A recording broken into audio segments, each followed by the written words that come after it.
lágrimas.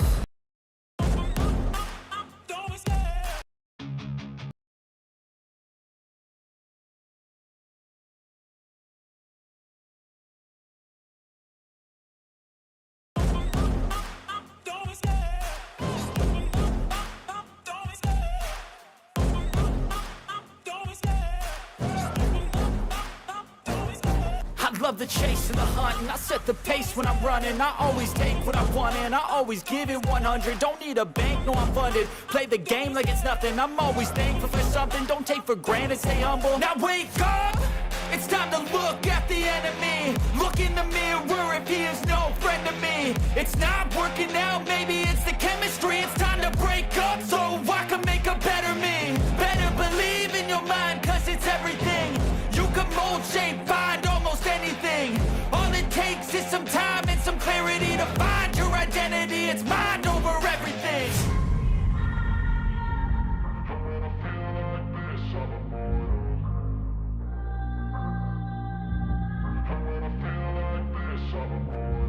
And when I feel like this, I'm immortal. When I feel like this, I'm immortal. When I feel like this, I'm immortal. When I feel like this, I'm immortal. Don't stop. Just living up. Don't stop.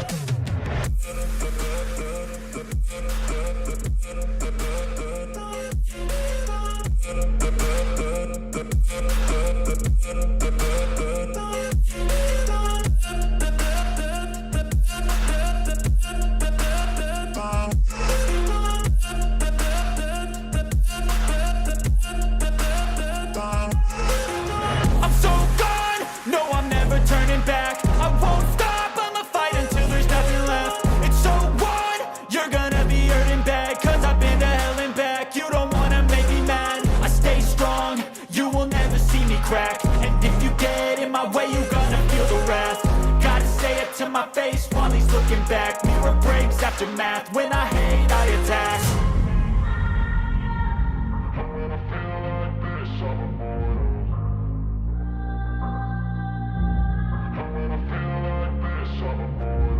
And when I feel like this, I'm immortal. When I feel like this, I'm immortal. When I feel like this, I'm immortal. When I feel like this, I'm immortal. Don't stop. Just living up. Don't stop.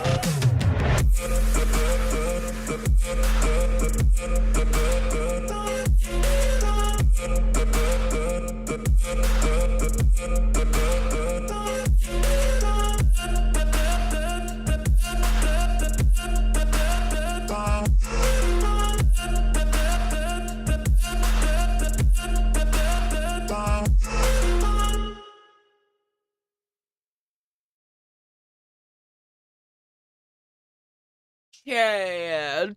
I did nothing yesterday. I actually did do something. I read comics all day. Because I went and spent $800 fucking dollars on comics. Not yesterday, but the day before. I got so many comics. I got the entire Invincibles collection. Invincible. And then I got a bunch of individuals. And then I finished off my Spawn compendium. I got the third one. So now I have all 7 of those. I grabbed a bunch of other stuff like Alien Comics. I found one that really caught my eye. It was, by the way, I spent all the money I got on YouTube on this endeavor. All the money that I got on the 22nd, it's all gone now. I told you I was going to spend that money on stupid shit. It's not even funny. So I found this one called Godzilla versus the Justice League versus Kong. And it's actually really fucking cool.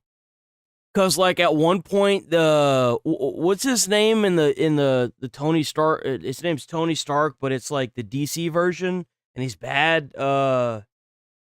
He's like a Batman bad guy. I can't think of his name, but he brought back like Mecha Godzilla. So at one point Mecha Godzilla is fighting fucking Batman in like this gigantic mech with Cyborg and the Flash operating it with him, And then there are like a bunch of Green Lanterns that are all like into one big robot that are fighting kaijus, and Godzilla ends up being chained to the bottom near Atlantis, where Aquaman is. Then Superman gets fucked up somehow and ends up having to let Godzilla free or some shit. Oh man, it's fucking pretty badass. And that Beast Boy turns into a really big fucking King Kong, right? And then at one point Kong has like the Green Lantern ring on. It's really fucking cool. I was really shocked by that one. How we doing today, guys? How we doing? We got it looks like we got a full house up in here today. No morning, Melissa, Stewie Girl, Artemis, then we got Beyond Aether. Man, my fishing is shit today. Mossy Oak Cracker. We got Allison left a like earlier this morning. God and the Fish. All right, guys, let's get into this. Let's get into this. There's a whole lot of shit. We got the Star Fox review. Oh boy, we're not gonna atmospheric entry complete quite yet. See that this one of the reasons why I started uploading videos on the weekends ahead, like on Monday, in case something happens throughout the week. I don't have to worry about it. That's what I did. I pulled the videos and the shorts from Saturday or Sunday, and I put that up. Oh man, they're gonna have Star Wars Magic cards. Oh no, that's not Magic cards. Right? No, that's Magic. Is that Magic? No, that's not Magic. I was gonna say those things are gonna be worth hundreds of thousands.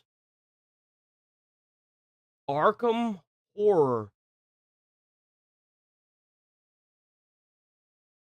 Is this a UFC game? This looks impressive. What? Oh, it's a review. We're gonna watch that.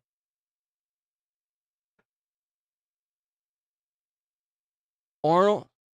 Wait, what is this? Courtroom Chaos? What is this? Arnold make a game? It's Judgment Day. You've been skipping leg day again, Arnold. What? I already did legs today, Mom. We will see about that, my son. Look at his puny calves. Nah, Dad's dumb shredded. Let's have my favorite handsome judge decide. Court is now in session. I'm Judge Arnold. Today we settle the ultimate showdown. Arms versus legs. Plaintiff, state your case, but spare me the drama. Your Honor, I mean, arms are cute, but legs are mandatory. We gotta make it illegal for these actors to go and do this kind of stuff, because this is weird. We gotta go on and make that shit illegal. Skipping leg day is a serious accusation. Defendant? Your Honor, I live for leg day 24/7. I'm even pumping right now.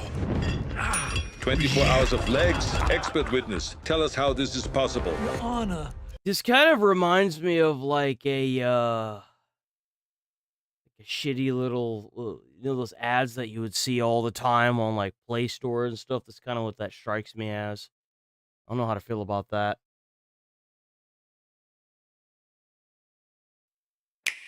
Oh. I bet. Coming up on the Starfall Islands. You tracked the Chaos Emeralds here, right? Let's find out what drew them. Why can't they ever have the same actor? Why do they always gotta fucking choose a different actor, voice actor for his voice? They just can't keep it together, can they? The sky's ahead. That's fucking copyright. Nope. Actually, that doesn't look half bad.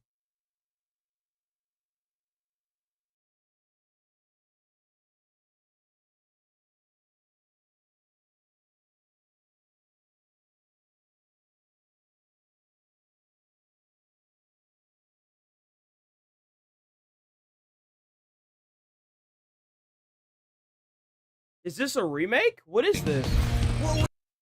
This actually looks pretty good. I would probably play this if it was on anything other than Switch.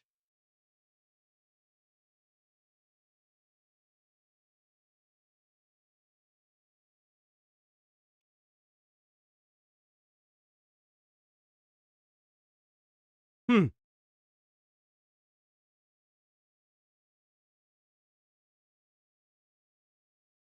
When was the last time they launched a single-player Sonic game?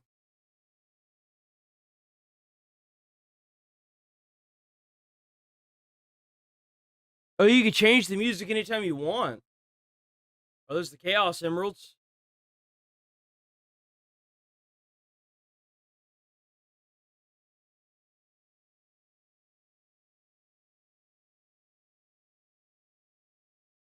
I was gonna say, does he go like supersonic?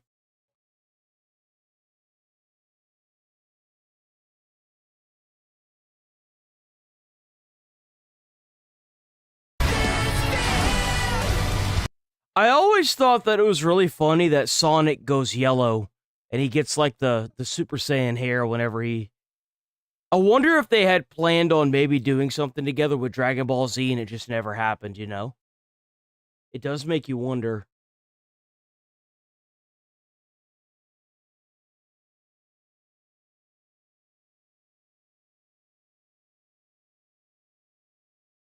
Batman Nightfall Part 1. This looks like it's good, actually. Call of Duty, Black Ops 7. What is this? Oh, there's another... Oh, that's right! Immortal! Oh, yo! I forgot about Immortal. Guess it's Takeo's turn in the barrel. Relations in my family were... Bro, they hot dropping these new zombies maps in like there's no tomorrow. complicated. We all have our secrets. Yours may prove as dark as anyone's, my samurai friend. Be prepared to face dangers you have never seen. Fuck 'em up, ghost buddies!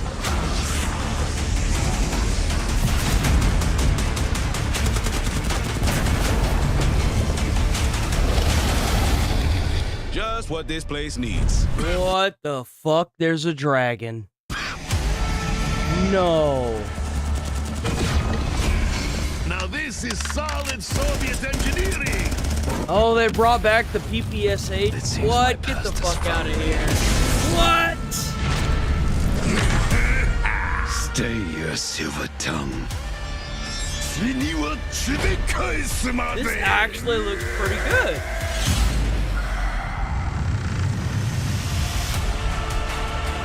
If only they could create the same amount of hype for an actual single-player campaign, well, COD might be back.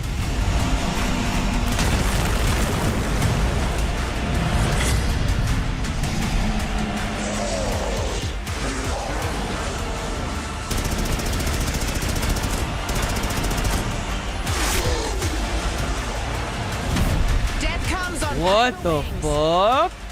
You could glide around, huh?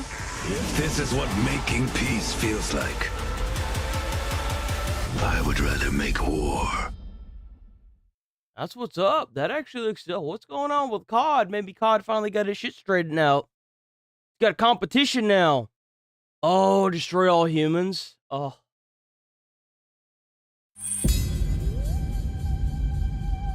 Man, this was the shit. This was on like every single trailer for Cartoon Network.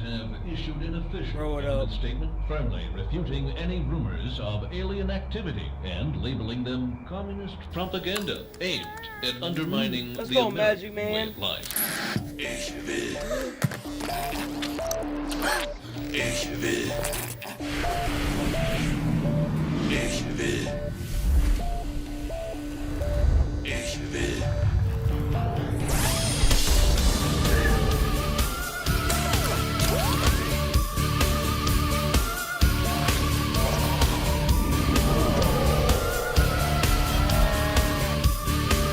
Yo, I ain't even gonna lie. If this trailer was as good, if the older trailer was as good as this, dude, this game would have sold like hotcakes.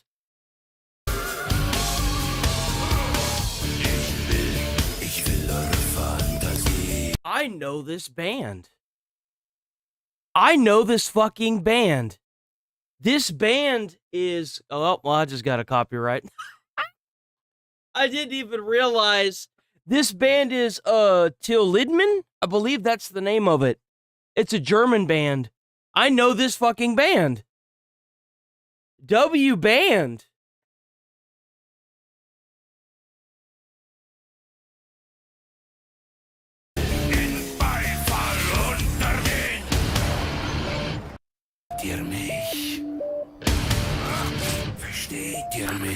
God, I want to keep listening to the music. I want to keep listening to it, but I can't.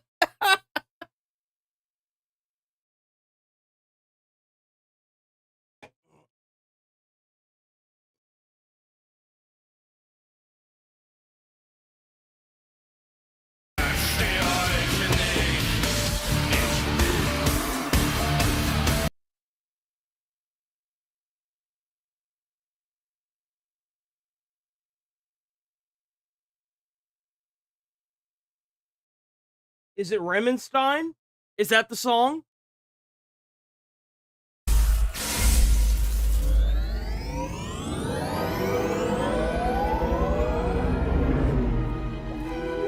Huh.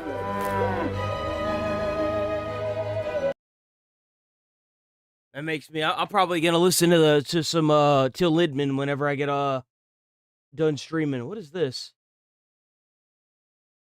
Oh, we got a preview. Damn, there's a lot of gaming stuff today. Okay. If you ask me. Okay.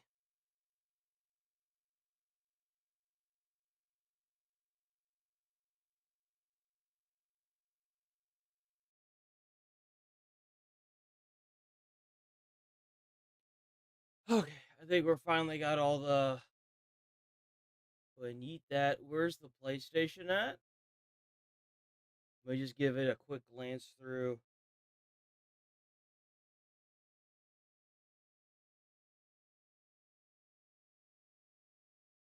Oh, that's right. And then also, by the way, in Black Ops 7, you'll probably be able to play as Nicolas Cage. I forgot about that. Okay, yeah, that's everything. Let's knock this out. We'll save the UFC one for last. Disney's been pretty smart. I know a lot of y'all are Star Wars fans up in here, so I'll watch this first. This isn't a review. It's just a look. Recent years about its Star Wars video games. Instead of relying solely on its small group of internal development teams, as it did a long time ago in a gaming galaxy far, far away, or signing an exclusivity deal with one single publisher, as it did last decade with EA, the mouse now hands its licenses, Star Wars included, to absolutely anyone with a great pitch. And we've already had one Game of the Year caliber masterpiece come out of this strategy. That would be 2024's Indiana Jones and the Great Circle from the Riddick and Wolfenstein veterans at Machine Games. And so, when Lucasfilm first announced Star Wars Galactic Racer earlier this year as a collaboration with developer Fuse Games, who counts a number of Burnout alumni in its ranks, my optimism... So I was right, it looks like Burnout. It looks a lot like Burnout. If you have never seen Burnout, it looks immediately almost identical. A Star Wars racing game made by people who have some of the best arcade racers ever made under their belts? Yes, please. And now that I've finally had the chance to play Galactic Racer, I don't need to search my feelings because I already know it to be true. This high-speed roguelite, more on that in a bit, racer... It's a roguelike? Really? That's interesting. A racing roguelike. Huh. An absolute blast. Welcome to Durban Acos, where champions are born and losers annihilated. The setup is simple. You're Shade, a semi-willing participant in the galaxy's renegade racing circuit out amongst the Outer Rim, where rules and laws are more like requests and polite suggestions. I say semi-willing because Shade would rather lay low and avoid Kestar Bool, a powerful enemy who has both the means and enough pettiness in his bones to make your life difficult if you get in his way. But that eventually leads you to, in turn, want to knock Bool off his comfy perch. And so you'll race speeder bikes, skim speeders, land speeders, and yes, pod racers in a series of events in order to advance up the ranks and through the entire circuit to get to the top spot. Galactic Racer builds this in a roguelite loop that, if I'm being honest, I was extremely skeptical about prior to playing it for myself. My first thought was, don't we have enough roguelites out there already? The answer is still probably yes, but to Fuse's credit, how they've wrapped the rogue... This is what it's supposed to look like when you go fast in a game. They did it the right way. See, when you're going really fast to these fucking racer games, if everything blurs and you can't see what the hell's going on, no, it just hurts your eyes, man. The way they did this, they did it the right fucking way. I gotta give them a W in that category, 100%. Like template. I've been like staring at it constantly, waiting for the screen blur when he speeds up, and I didn't see it the entire time. So I gotta give credit where credit's due. Around Galactic Racer makes a ton of sense. You customize your character, make your vehicle your own through earned cosmetic unlocks, and most importantly, build your ride to your preference with the gameplay affecting abilities that you earn through winning races. But that's really interesting. The Outer Rim is a ruthless place, and this circuit isn't one for second chances, so you can only race... so you could actually blow your shit up, too. Oh. By earning a league token. If you lose it in one of the Eliminator races you'll inevitably come upon during your run, and yes, they operate exactly the same as Burnout's Eliminator races, in which the last place driver is disqualified from the competition at the end of each lap, you'll have to start the run all over again. But, in classic roguelite fashion, you'll be able to bring anything you've previously unlocked to the table as you have another go at it. And the Eliminators are no joke, I should add. In my 45-minute hands-on time, I did the first race or two in my run after customizing my character and then jumping right in, but then immediately hit my first Eliminator. I got too aggressive going for a takedown in one early race turn and ended up putting myself into the wall near the end of a lap. This game might actually be really good, guys. Like, this game may actually be really, really good. They have eliminators. I like a roguelite with the eliminators, and if you get knocked out, you have to start all over again. Like, this actually seems like a legit racing game where you have to actually worry about your car blowing the fuck up. And not even just that, it looks like it would feel like a actual pod racer / Star Wars style game. Whoever made this is probably about to rake in dough. Without enough time to get back out of last place before I got eliminated. It's simplistic, but at the same time, it could be really fucking hard. And the takedowns, by the way, are exactly as you remember them from Burnout, right down to using a nearly identical camera angle when you see the slow motion wreck. I still can't believe I called that it looked like Burnout. It looks almost identical to Burnout. That's why I said that. I was like, it looks like Burnout. Anyway, I had to start the run again. It isn't a bad thing, by the way. I quickly learned that the CPU Racer AI means business in Galactic Racer. I was stunned to have been bounced from the tournament so quickly, but honestly kind of impressed. It made me steel myself for the next run where I did a heck of a lot better. Put up a fight next time. But I'm getting a little ahead of myself. Though there's plenty more to say about the racing portion of Galactic Racer, obviously, I want to give props to the on-foot sections that you'll experience between races. In them, you roam around each planet's paddock. Think of these kind of like the infield areas of a NASCAR race, and can talk to fellow racers, upgrade your ship with Hebe the monkey-like mechanic, tweak your character's or vehicle's appearance, or chat with the organizer of this whole thing, Darius Pax, a big voice, big personality creature who sounds a bit like he's channeling Danny DeVito's Penguin from Batman Returns. Of course. And your timing is impeccable as always. When you're ready to hit the track, you have a couple of interactive moments that can give you an initial gameplay advantage. The first is your ignition sequence. Regardless of what vehicle type you're piloting, If you successfully hit the prompted button sequence in the brief window of time allotted, you'll begin the race with a bonus, like your afterburner being primed and or your shield being fully charged up and ready to deploy right at the starting line. That's really cool. I'll note that the What? sequence was Get the fuck out of here. That's really cool. same in every single one of my races, so hopefully they're all randomized in the final October 6th release just to keep me on my toes a bit more. And the second pre-race opportunity is to surge out of the starting gates, Mario Kart style, by keeping your throttle in the middle of the 3 zones of the on-screen meter as the green flag figuratively drops.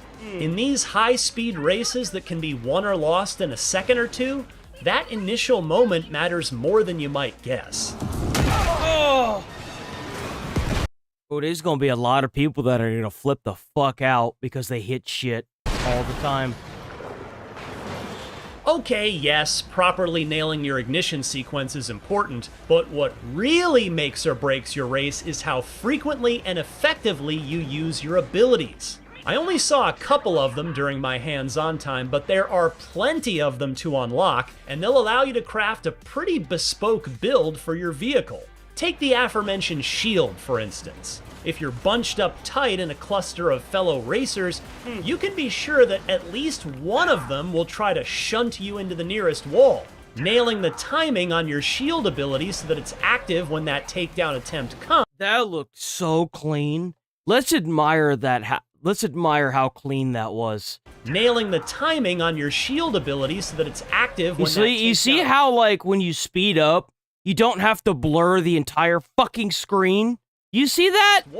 It's not a very complicated matter, guys. You just don't do it. You just don't fucking blur the screen. Blurring the screen has nothing to do with speed.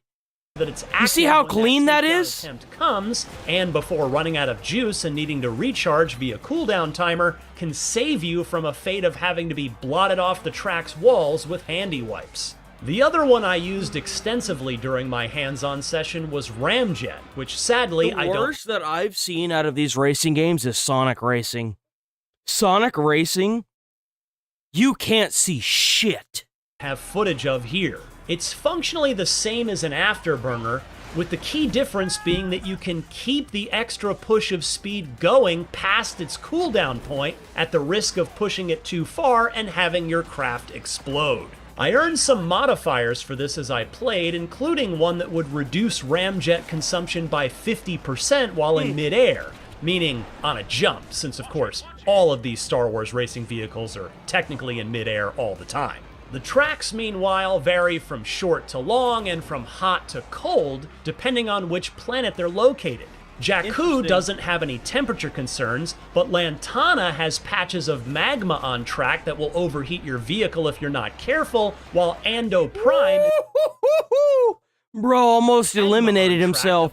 Because, like, in most other racing games, you don't have to think about this, right? Overheat your vehicle if you're But in not this, careful. if you hit that wall, dude, you would just immediately blow up and lose the match. While That's Ando interesting. Prime That really adds an entire spin to it. is an ice world You really where have you'll to be need careful to on zip this through conveniently placed heating tunnels in order to not get fully frozen over and thus slowed down. On all of them, knowing when to drift is crucial, particularly on tracks that have shortcuts accessed by hitting those borderline hairpin turns just right, as is making sure you are never sitting on a full reserve of afterburner. Between constantly boosting, drifting, avoiding environmental hazards, finding shortcuts, taking down rivals, and avoiding... Yo, that really changes the perspective whenever you have to worry about hitting shit, bro. Like, it really does. Shortcuts, taking down rivals, and avoiding them taking you down. There's plenty in this arcade racer to keep you on your toes at all times. Now this is pod racing. The developers purposely allotted me time to experience pod racing at the end of my demo in an arcade mode outside of the regular roguelite circuit. I'm glad they let me get my sea legs under me first, because the pod racers proved to be a much more difficult space horse to tame. They're much faster than the other vehicles, while also being a heck of a lot more fragile. Not to mention that the track I pod raced on was Tatooine, which included a particularly harrowing narrow canyon run where one wrong move would turn me into a stain on the canyon walls. Oh, there it is. You see what I'm saying? Y'all see what I'm saying? Changes your perspective. More comfortable with pod racing in the full game, I definitely want to play around with the camera angles. There's a cockpit view that looks especially cool on the pod racer, but requires your reflexes to be even quicker. All in all, not only were my fears of the roguelite loop unfounded, but the burnout roots baked into developer Fuse Games' DNA was joyously evident in every moment that I spent on the track with Star Wars Galactica. I think that this is really cool, and I'm probably not going to play this game, but if I was like really into racing, I would be so hyped for this game, it's not even funny. This is like the Dark Souls roguelite of like hundreds of miles per hour racing. When I was on foot, did a great job of further Star Wars-ifying my experience. I'm incredibly optimistic about what I've seen from this long overdue spiritual successor to Episode 1 Pod Racer, and I can't wait to play more of it. I think this looks really fucking good. I think this looks amazing. I think that whoever designed and developed this game is going in the right direction. I do. I really think that. For more previews of the biggest upcoming games, don't miss our recent hands-on looks at Tomb Raider Legacy of Atlantis and... Y'all know we gotta watch these reviews, boys. So Star Fox, I think, came out last week or something. Came out recently. Is it out? I think it's out now, yes? Must be. Let me see. Is Star Fox out yet? June 25th. That's tomorrow. Comes out tomorrow. Extend the wings. It's Star Fox, so if they fuck up Star Fox, I don't know what to tell them. Fox's latest outing is one we've seen before. So I've played a little bit of this game. I played it whenever... So, like, some of y'all older people know what I'm talking about.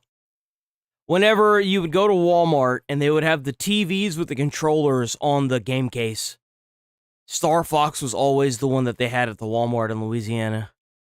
Both because it's literally a remake of 1997 Star Fox 64, but also because it follows a familiar formula of so many recent reimaginings like it. More than just a fresh coat of paint slapped onto one of my favorite childhood games, it introduces a rewarding challenge mode, slightly improved multiplayer options, and a bevy of brand new, well-made cinematics that take a deeper dive into Star Fox lore.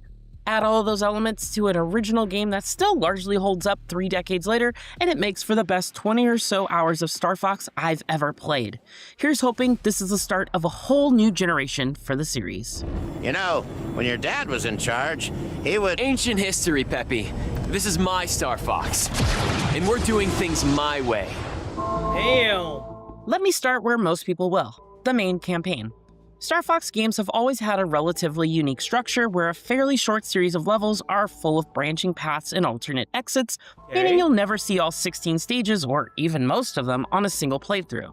A full 7-mission run might only last an hour or less, but it took me about 10 hours to see all the different paths and earn every medal on both the normal and expert difficulties. Some may worry that the shorter campaign might feel lacking, but while it's not necessarily a Thanksgiving dinner that will leave you stuffed, there was still more than enough meat on the bone to keep me entertained across. So they shortened the campaign? Why would they do that? Like, if it's supposed to be like a remake, then why would you shorten the campaign? I think that's problematic. I mean, more bang for your buck. Like, why wouldn't they extend it instead and add new missions? Leave it to Nintendo, I guess. Multiple runs. Too bad we have to scrap this thing. It's incredible. Returning to these recognizable stages on the Switch 2 was a thrill, and I guess what we should be happy about is that they're looking at Star Fox again. And I would imagine if it sells enough copies, they'll probably end up going and making more Star Fox stuff. I was amazed by how great everything looked as my muscle memory returned after all these years. Everything from the reflections on the waters of Corneria to the kaleidoscopic wormholes you travel through look fantastic, which makes identifying any of the alternate path objectives easier than ever.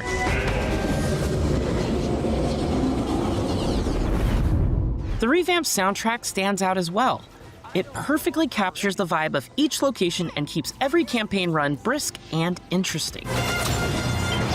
So do you actually have control over this ship, or like, is it like one where it just goes, right? The brand new fully voiced cinematics also really help bring the entire cast to life. There's a unique cutscene between each stage of the campaign, and unlocking an alternate route will even give you a different version of that cinematic when selecting the mission you'll take on next. These scenes are weighted more towards the war against the big bad Andross, but they also help deepen your understanding of and endear you to each member of the Star Fox team, even Slippy. I've got you covered, Fox. Fleshing out their personalities to a level the original never did. We're professionals. We know better than to scratch the paint. Conversations with Slippy show his love of engineering and how much work he's put into the R-Wings, while the oldest member of the team, Peppy, confidently displays his years of wisdom by offering insight on why a planet might be a target for Andross. Falco's nonchalant bravado and cockiness comes through with every voice line. Come on, Fox. I say we go dodge some space junk in Sector Z. And the cool and confident Fox now has an added bit of wittiness. Rob's got the commanding officer of the Corneria Defense Force on hold. You don't say. Old General Pepper himself, hailing our humble band of mercenaries? Star Fox may look like a simple on-rails shooter on the surface, but it's one of those games where the more you dive into it, the more you'll find hidden underneath. Each stage hides extra objectives in plain sight. You might need to take down enemy groups quickly to earn power-ups, or fly through certain structures to spawn new enemies and boost your score. Its missions reward replayability.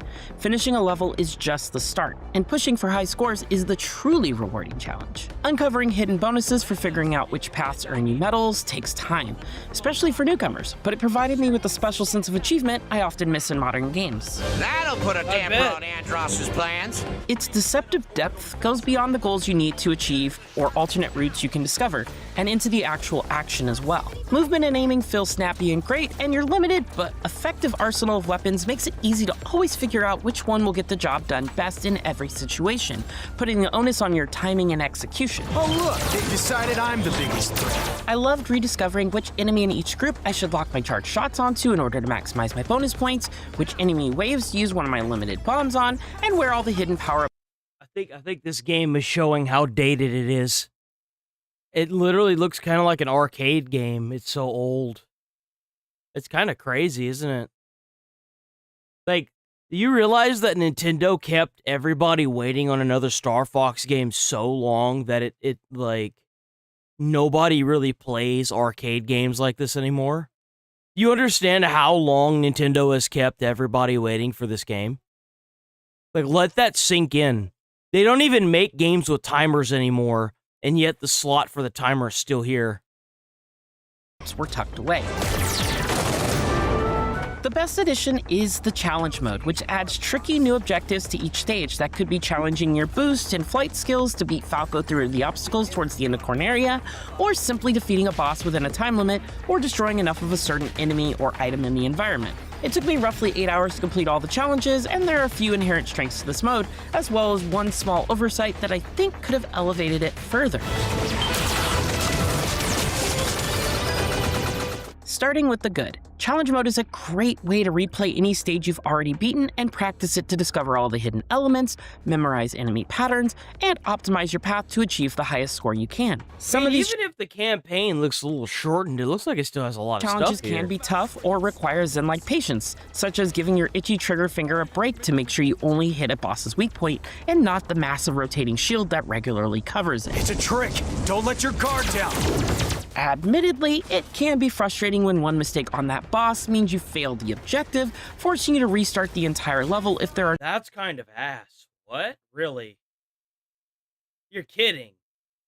That doesn't seem fun, that just seems fucking annoying. No checkpoints to fall back on. Thankfully, moments like that are mostly relegated to the expert level challenges, which are explicitly there to test your mastery of the R-Wing, so they should have some level of pushback. Ultimately, I really liked working my way through all of the challenges, but given this mode is already a completely new addition to the original game, I do wish it had pushed things a little bit further than it did. For example, I would have loved a boss rush mode, alternate scenarios like allowing you to play as another team member during— I bet this game would be really fucking fun if it had a boss rush. I bet it'd be like, it'd take that shit from like a 90 to like 1,000. The missions where Fox is in the Landmaster tank, or anything else the extremely creative minds working on it could have come up with. The challenges we got are fun, but they do mostly boil down to a fairly straightforward task on a familiar level. Full steam ahead! The other major inclusion is the multiplayer battle mode, though I've spent the least amount of time here so far. A few hours of bot matches and 1 half-hour PvP session online, which was hosted by Nintendo ahead of release.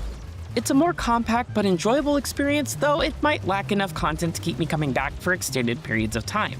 Multiplayer boils down to a 4v4 deathmatch across only 3 possible maps, each with its own set of events that occur at randomized locations. Corneria has you competing to capture specific points, Ficina makes you blast and collect meteorites, and Sector Y asks you to deliver cargo captured from space pirates. Each objective occurs multiple times per match as time permits, and grants a large point bonus to the team that completes it first. There are also so it's like a multiplayer. Of new power-ups to pick up that can excitingly turn the tide in your favor. For example, Why are all these developers trying to add multiplayer and all their crap? Stop doing this, guys. It's so fucking annoying. This doesn't need a multiplayer. You don't need a multiplayer. You don't. Stop it. Plasma Blast is a giant, far-reaching laser that melts enemy pilots, while the smart mines home in on enemies that dare cross your path too closely. These maps are fine, but the thing that puzzles me about battle mode is why there are only 3 total and why each map's event is locked to that particular stage. There are 16 levels in the campaign that you are encouraged to play repeatedly, and less than a quarter of them made it to battle mode, which seems like a major oversight. Nintendo has been pretty good about adding post-launch content to its other games in recent years, so I'm hoping Star Fox gets the same treatment in time, because I do want to play this multiplayer more. But in its current form, it's doomed to just the occasional match with friends before the inevitable swap to Mario Kart World or Super Smash Bros. Ultimate. The final 2 additions worth mentioning are the HoloViewer and the Cosmetic Unlockable System. The HoloViewer is Star Fox's version of a bestiary or logbook that offers a much deeper look into the lore of its characters, planets, and enemies. Who the hell even reads that? I don't, who reads that stuff? Who uses the bestiary? Who uses the, choreographer thing? Who the fuck uses that shit? Bro, I usually do that for, completion trophies. Who the hell?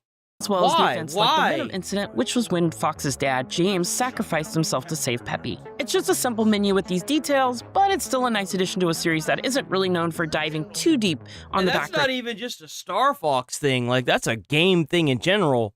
Of a world and characters I've always wanted to learn more about. The cosmetic system, on the other hand, is hit and miss.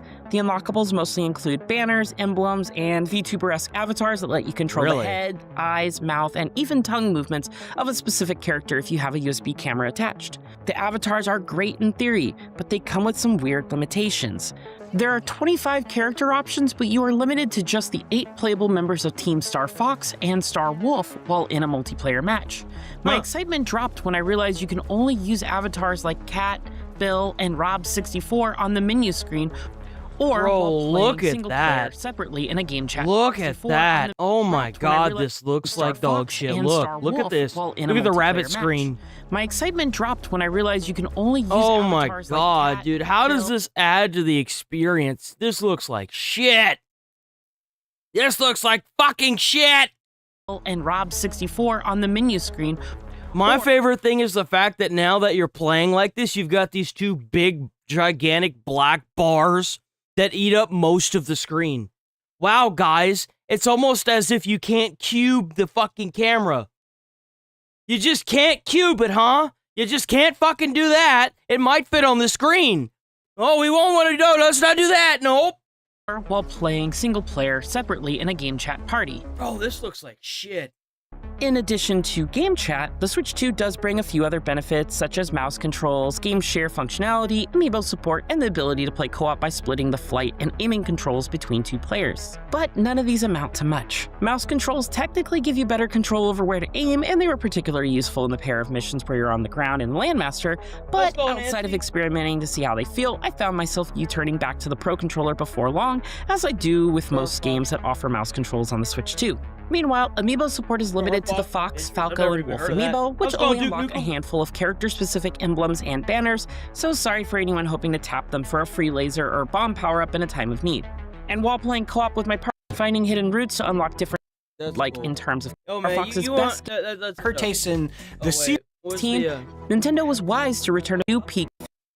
Let's go and give us that score there. What's the score? What kind of score we get? For shortcuts and secrets for like stages or campaign go quite as far as in terms of content or creativity. They are still this is a review. Where's the score? In order to revitalize this, this is just the beginning for Fox McCloud because Nintendo has proven the R-Wing isn't out of style. I think that's probably one of the most spot-on review numbers I've seen in a while from IGN. Because, you can't give it a 10 because they cut parts out of the main campaign. And you can't give it a low number because it's Star Fox and it doesn't look bad, right? I feel like an 8 is a perfect number. I think IGN did really good with this. I do. It's been a while since I've given IGN any actual credibility, but I think that's a good. Here we go. We're gonna watch this EA Sports UFC 6 review. Wins and losses, knockouts and submissions. This looks These really headline good. grabbers are essential to MMA, but they only make up one part of the bigger, brutal picture. The pieces that are arguably more important, the countless bloody knuckles, cuts, gashes, and bruises it took to reach that point, often get lost in all the pre- and post-fight commotion. Luckily, these unforgiving journeys full of sweat, sacrifice, and punishment are the stories EA Sports UFC 6 aims to deliver. And man, does it do that well. With an impressive roster of legendary fighters and a handful of curated stories that captured my complete attention, the minute we gotta get rid of this guy in the ring. This guy needs to be heated because he looks like a fucking Grand Theft Auto San Andreas character, bro. He does not belong. He's standing there with a stupid blank look on his face. This guy needs to be yeeted from the ring. And they need to get somebody way more credible than this bro right here. This dude looks cooked, all right? He's looking out past the fight, thinking of all the things he's done in his life that have led him here. I dove into them, I found myself enjoying and appreciating the violent art of MMA more the longer I played. Hi, guys. Hey, not like that. Hey, not like that. Not like that. Don't swing like that. Just get up there, break that fight up with my arms directly by my side. The hell is that, dude? Look at it. Dude, his arms are so straight. They're clipping through his legs. Look at his arms. Bro. Does it do that well? With an impressive roster of legendary fighters. They didn't even give this dude fingers! And a handful of curated stories that captured my complete attention. Ah, the damn! minute I dove into them, I found myself enjoying and appreciating the violent art of MMA more the longer I played, even if EA Vancouver's latest creation has strayed further than ever from the sport's reality.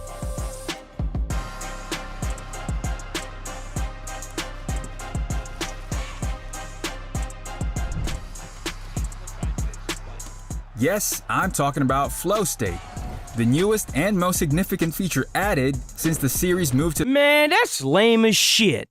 That is so fucking lame, it's not even funny. That's corny as fuck. You know what they should have added? A cheat system. So that way, if you wanted, you could, try to get some, actual, jabs in where you're not supposed to, you know? You can do, a groin shot while the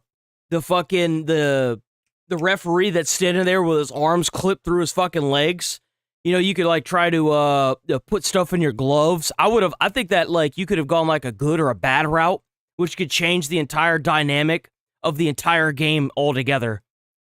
Cause you could, I don't know, put something in your gloves so that way whenever you hit him, it would hit harder, right? And then you can go down a bad path for doing that, or you can go down a middle path, or you can go down the good path, right? There's so much more that you can do with this. Let's add a flow state, guys. Let's make it more and more like a fighter game. The Frostbite engine in UFC 5. For the uninitiated, Flow State is a boost that, once activated, practically turns you into Bradley Cooper in Limitless. In UFC 6 though, it's harder to trigger since you can't simply choke down a sketchy tablet mid-match. Instead, filling your fighter's meter depends on the perks they have equipped and the boost conditions each one has.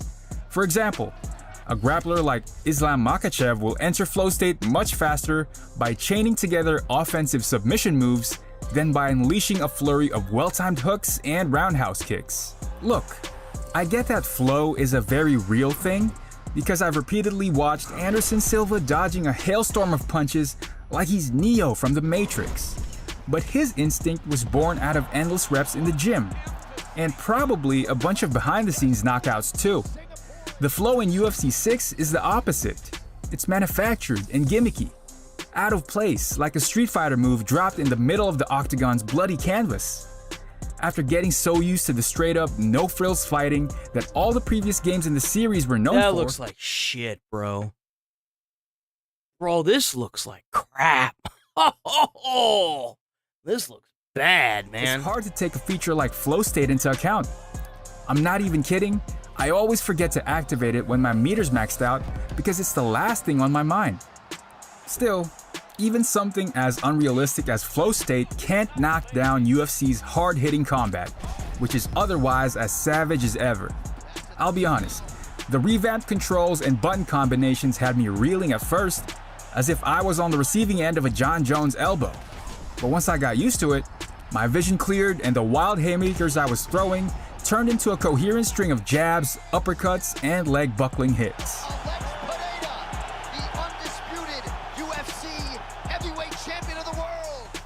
Things got even better after that, because each punch and kick that I dealt felt like it landed with even greater force than in UFC 5. See, this looks really good. This looks really good.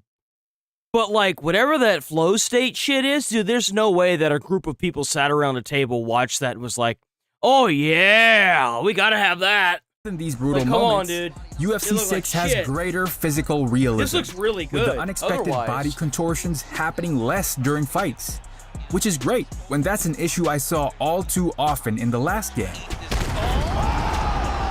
Damn. Is that Conor McGregor? Now, the flow system does have its moments though, especially in my favorite mode, Hall of Legends, which features 3 UFC greats in Max Holloway, Alex Pereira, and Zhang Weili.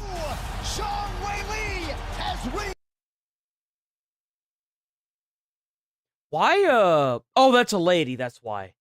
Yo, I was concerned. I was like, why is that dude wearing a top? And Zhang Weili. Is that a girl? Or is that a guy?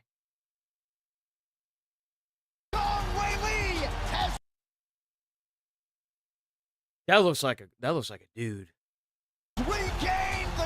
That's a girl. I don't know. I honestly don't know. I spent most of my time because everything in it, from the videos of I feel bad now. beginnings to the thrilling reconstructions of their most iconic battles, is also easy to get lost in. And it was one of these bouts that helped Flow State shine, if only for a little bit. I'm talking about this, to be exact. Yeah, but there are too many instances of it looking like dog shit. And I'm sorry, but like, how often are you gonna... Dude, this kind of bugs me. To be exact.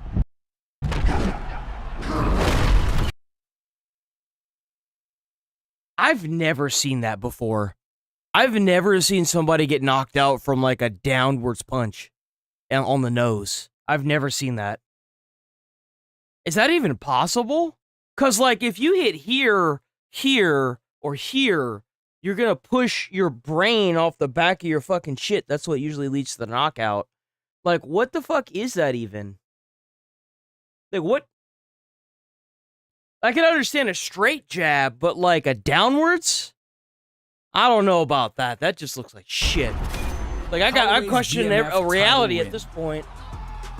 You would think that having seen some of these scenes live, it looks rewatching good. Their digital reruns years later wouldn't be as exciting. but they still are, at least for me. And I think they'll only... Bro got knocked out so fucking hard his shit glitched through the cage, man. That's exciting. But they still are, at least for me. And I think they'll only keep that same electricity into the future, which is a big part of what makes that looks really good. How the characters react, like how that looked really fucking good. He's like, he got down on his like on his back and then pushed himself back up. That same like that's really good. See that? That looks really good. Which is a big part of what makes UFC 6 special. But then there's just These interactive memories are also well told and unique in the way they unfolded, that experiencing them that is a lady. over and over didn't feel like a chore at all.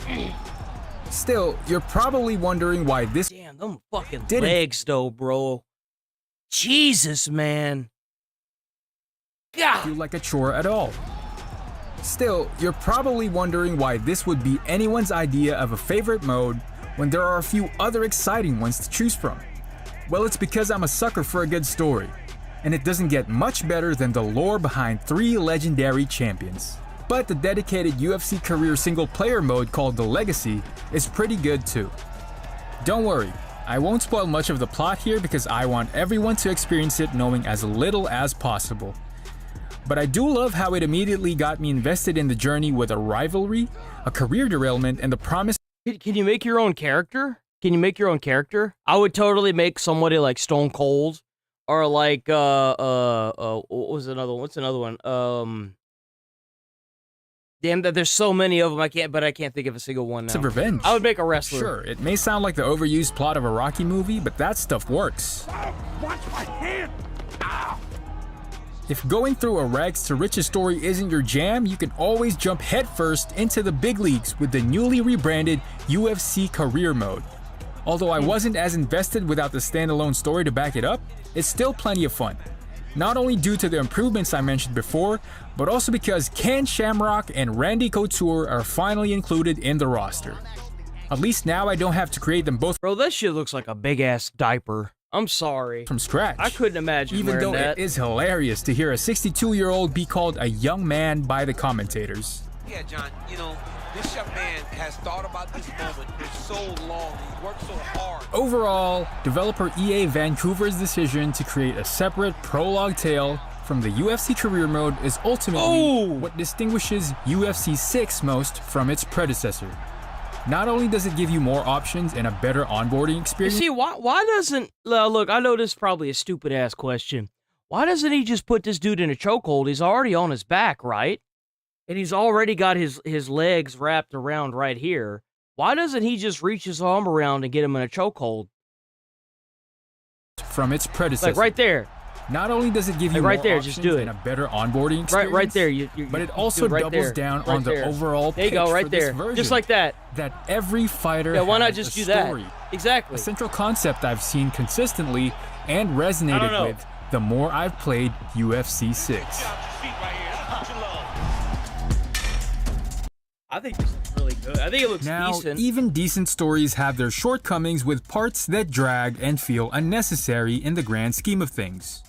And this give me a fucking break. Really? Come on, guys. The bar's on the damn floor at this point. Why the hell does this need a goddamn season pass, bro? Come on. Which so far has had more highs than lows, has one such... Man, I miss whenever you could just play a game and unlock stuff naturally. Anybody else miss that? Now you gotta have a goddamn season pass blemish for called the everything, gym. bro. When I first heard about it, I thought it... I hate to break it to any game developers out there, but FOMO sucks. Fear of missing out makes your game shitty. Because whenever you stop playing it, people can't go back to playing it because they already missed out. Would be like my team in NBA 2K or Ultimate Team in Madden. Unfortunately, it's neither of those. Instead, it's where you can recruit a bunch of different fighters so you can train them to earn. So hear me out. What they should do is they should make it to where you can put the tattoos on the player. Okay? Now hear me out. Nothing would piss off these fighters more than if you showed them up in this game with better tattoos than what they have on their body. You know what I'm saying? Like, and make it to where you could upload the different tattoo layouts that you have on your characters. Cosmetics. Because you know them players actually play this. That's right. Training in this mode is purely for the sake of looking good. Not in the lift weights to get buff way, but in the sake of fuck are you, the vegan warrior dude? Like, what the fuck is this? Bro dressed like a fucking unicorn. Good. Not in the lift probably beat my ass too, but that's fine. It's to get buff way, but in the style of a vain influencer who does it just to get free stuff. Instead of so they brought actual influencers in too. UFC 6's The Gym grants fighter-specific rewards like coins, backgrounds, multicolored fight kits, and belts.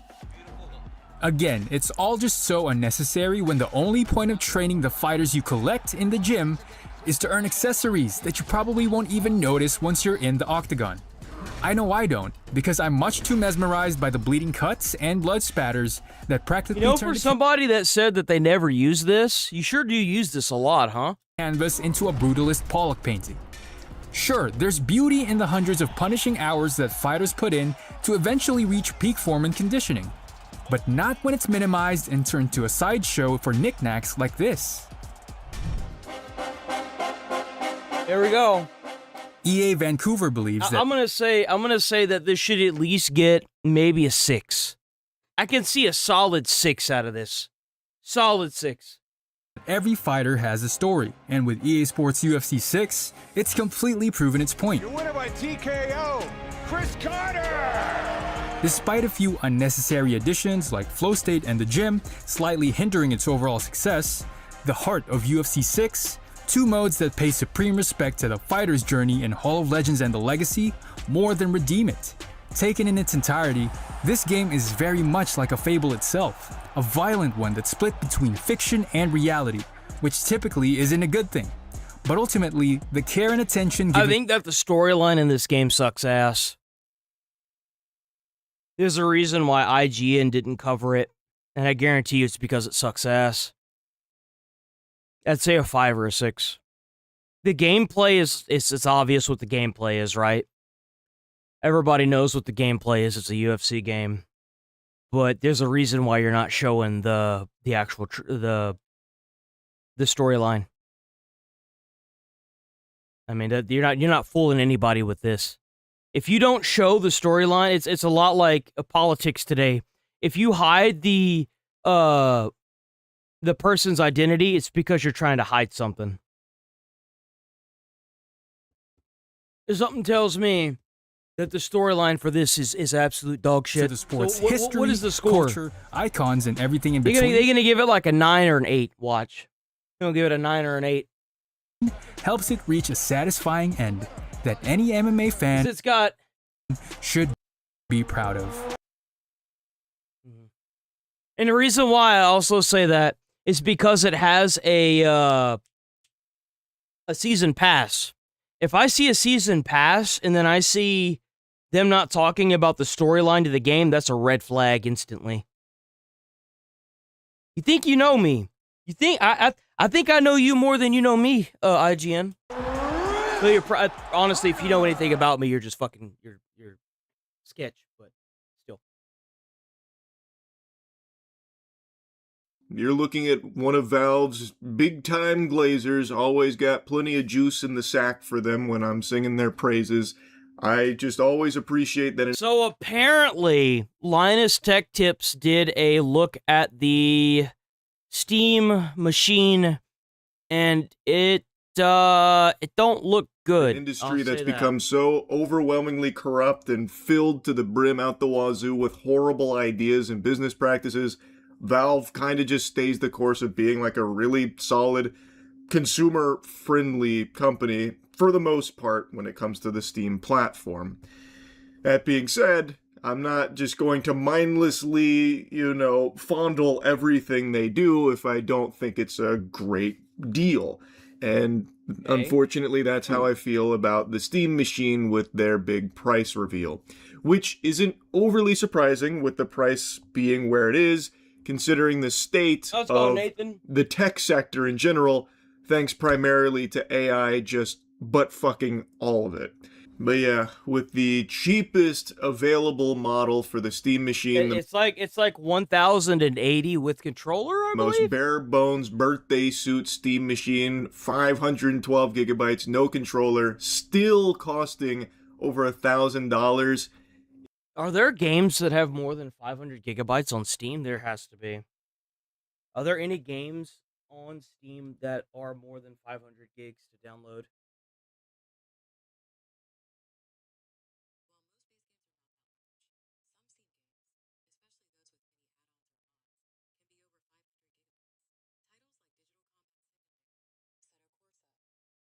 How many gigs will Grand Theft Auto 6 be?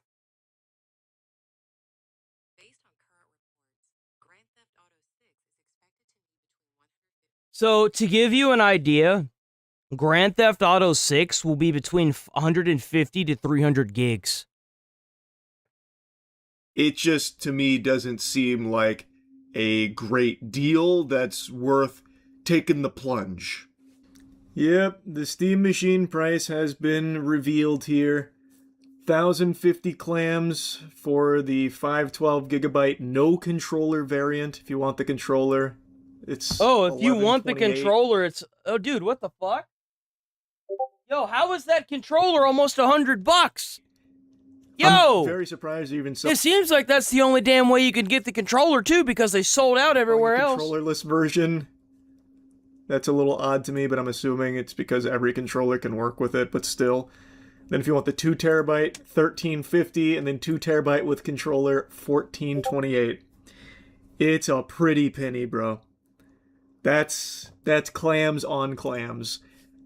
And as I said... Yeah, but you won't be able to play Grand Theft Auto on the Steam Machine without downloading it. It doesn't have the ability to take in...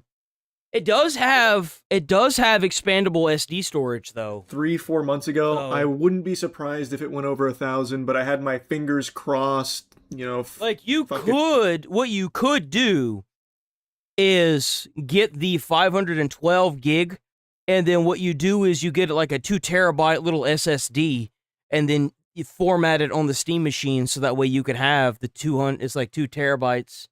That way, it'd be way cheaper. And 4-leaf clover in my ass, whatever, trying my best to remain optimistic that it wouldn't. But because of the AI shittening of everything, the enshittification of everything, AI is an enshittification, whether anyone likes it or not. AI is the future. It's going to pave the way. I don't understand. It's just not like if you have a problem with AI, it's because you're a fucking caveman that doesn't know how to accept innovation.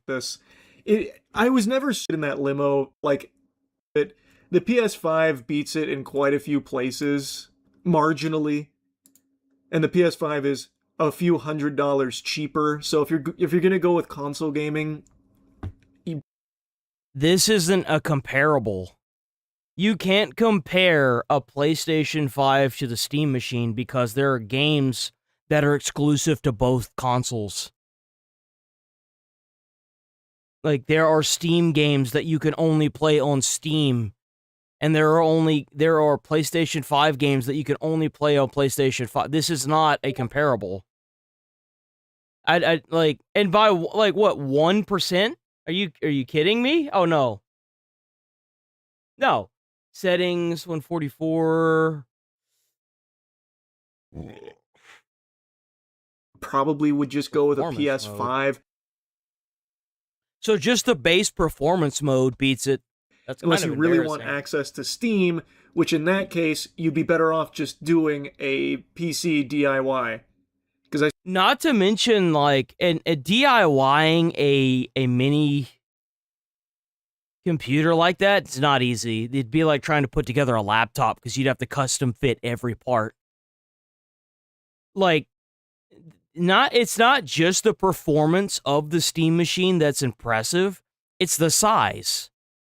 It's like this big. And it's a box. A box that you don't have to worry about sliding all over the place if you take it somewhere with you. A box that you don't have to worry about, like, it being clunky as fuck like the PlayStation. Like, the PlayStation 5 is clunky as shit, too. It's clunky, dude. Saw from Games Nexus, I think it was, they put together like an equally, if not better, powerful DIY PC for a bit less than the Steam machine. So, well, it's not just about putting it together, it's how they can mass produce it. I'm sure you're not going to bring that up from the Gamers Nexus either. I'm not trying to, like, goalkeep or anything for fucking Steam, but, like, at the same time, even I watched that episode of Gamers Nexus, or that video. He talked about how, like, you wouldn't be able to mass produce it because of how time consuming it was to make that computer. It needed to be fundamentally mass produced, and it was, and that's what we have, the Steam machine. It's like half the truth, bro. Like, come on, what are you doing? It's in this gray area where it's not the best console you can get, and it's not the best entry PC you can get.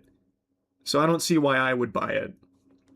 It's just sad because it's pretty clear the reason the price is here is because of the AI ass blasting.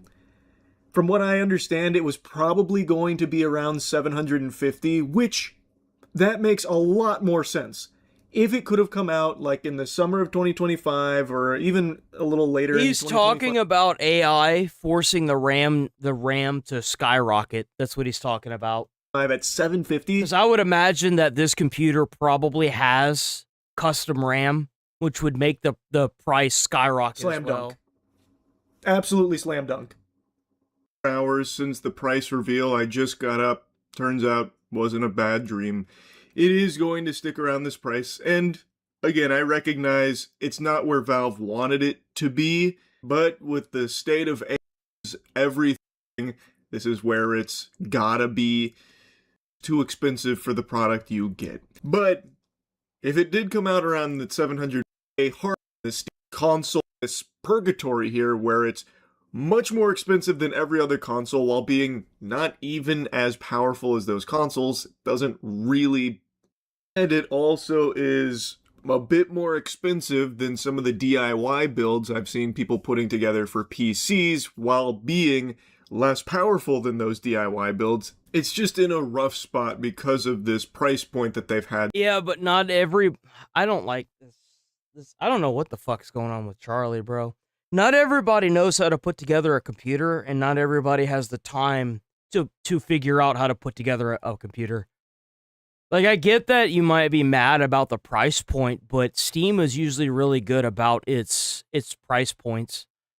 Like, if it wasn't for the RAM skyrocketing the market, but the thing is that we can't talk about what ifs, and if the thing is that it is what it is. It's a massively produced computer that looks really sleek. It may be a little overpriced, sure, but that's because of the market. And the thing is like, it itself will have exclusives that you can only play on computer and not Xbox. Like, I think that, and then given its size as well, how compact it is, makes it very easy to bring around with you when you want to go places. I think that for what it is, the Steam machine is actually pretty damn good. I mean, I don't understand what the big deal is. To land that.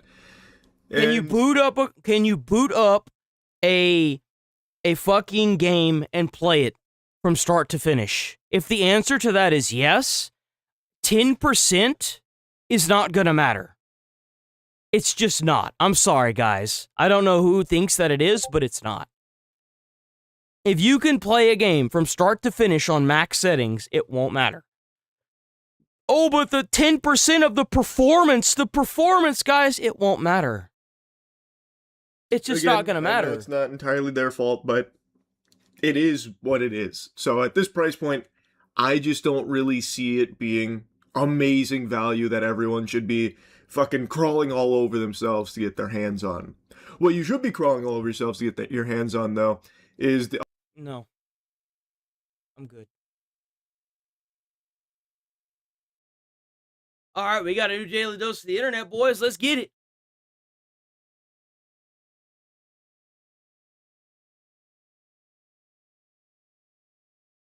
Hello everyone, this is your Daily Dose of Internet. Make sure you check out Daily Dose of the Internet on YouTube, Daily Dose of the Internet. Go check them out. Oh, thanks for the chili. W Chili. I didn't see that before. W Chili.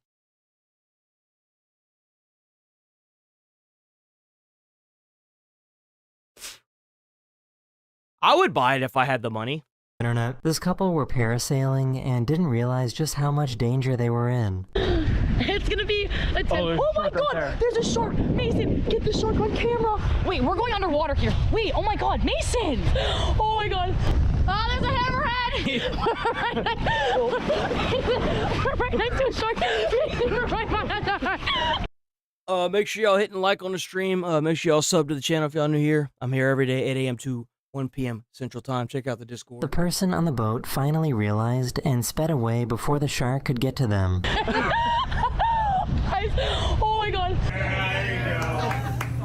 Love it. What are you gonna do? You're gonna catch this? You're gonna pick it up and throw it? I got you the hat, okay? Absolutely not. Easy. Easy. There you go.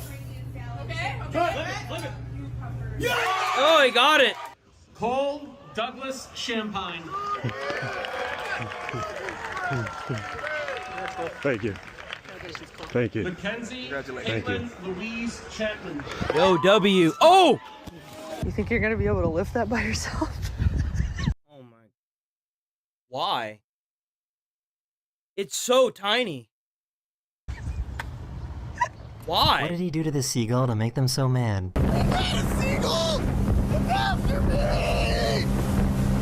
That seagull's gonna fuck you up, dude. You can see the exact moment he realized his mistake when he tried wasabi for the first time. I don't care, dude. I don't care. Oh, I hate that. my chair wrapped. Is he gonna rip that one too? Oh my. Fat ass. Fat ass. Everybody point and laugh at his misery. Oh my god, 2 of them wrapped. This is why golf should be played outside.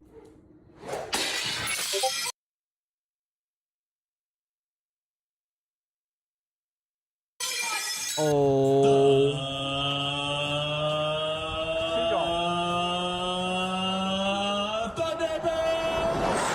That's cool. That's really badass.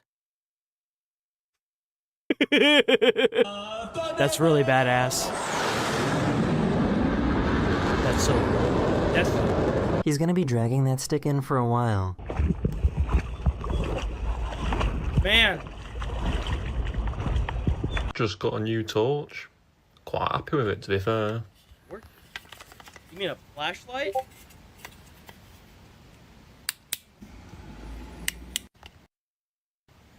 I think our cat got embarrassed. No.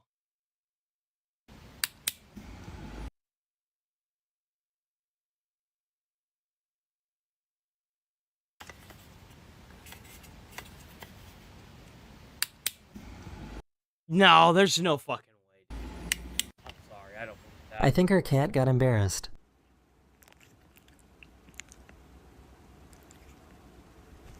Oh!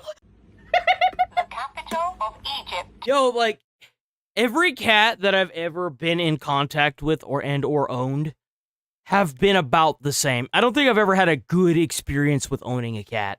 They're just assholes. The capital of Egypt is... So, is this what it's like to play golf in Australia? Oh, no. He's gonna staunch you. He doesn't give a go. Come on. That's cheating. Holy we're in Jurassic Park. My dog's weirded out.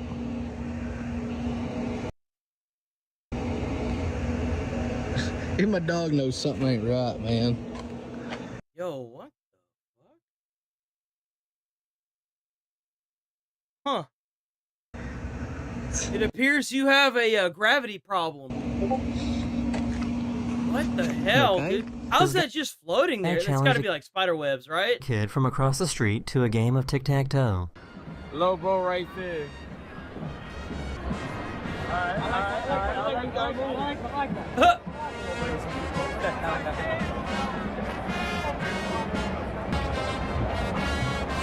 Nah, he's on that.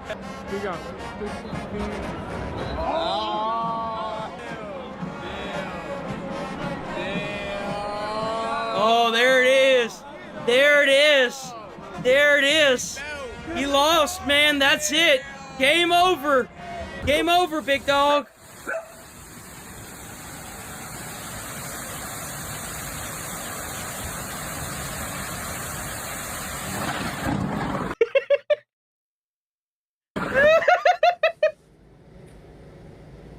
Man, I don't care about your baby's cute or whatever. Come on. Oh, what the fuck is this? Oh, that's a problem. Uh-oh. That's a big problem. Why is he dressed like Oh my god. I just realized that one of them's dressed like the Freeze guy, and this is Mr. Incredible. Where is my super suit? You need to know.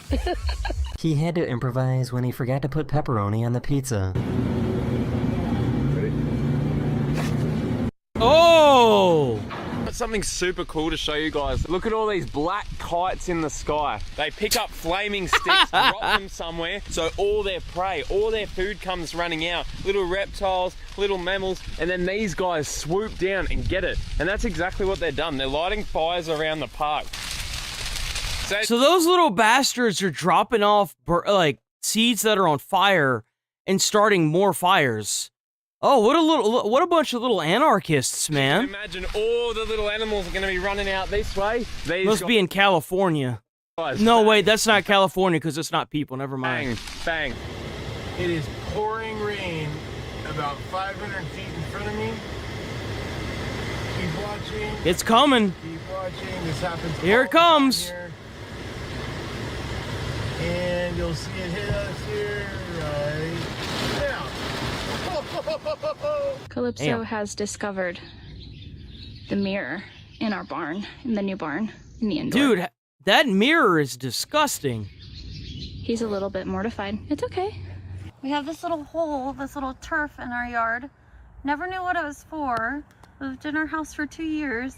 Is it like the septic tank? And today we just opened it up. Open it up.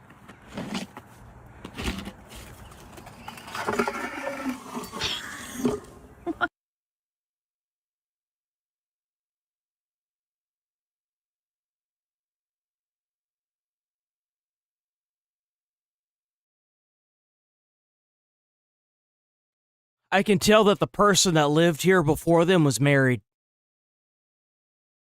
That's all I need to know about it. What is that? It's like a cooler. This guy made a really cool knife. Does this make sense to anybody? Like, What the hell is this? do you would knowing the angle that you're lifting your knife when cutting things, or when you're like just knowing the angle of like the turn when you're cutting things, does that make any sense? Would that be helpful? Goddamn it, I'm fucking thirsty, man. Give me this fucking water! Water! Oi! Get this shit open! My favorite clip this week was this super old video I found of two guys having a saxophone battle in New York City. I thought he was gonna say something else. I really thought he was gonna say something else.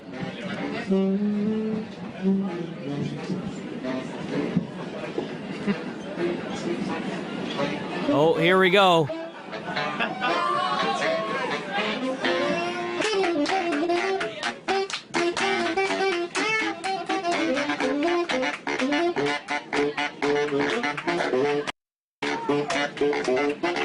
We used to live in such a bright, vibrant culture, guys. We used to live in such an amazing place. We don't have to keep living like this, you know. It's easy as flipping a switch. Hey, get out of my sunflowers and quit eating them. What are you doing? That doe's looking at this lady like she's crazy, bro. Like, ooh. Munch. Wow. He looks so Munch. proud of his creation. Honey, go ahead and demonstrate what you and the girls made during my yoga class.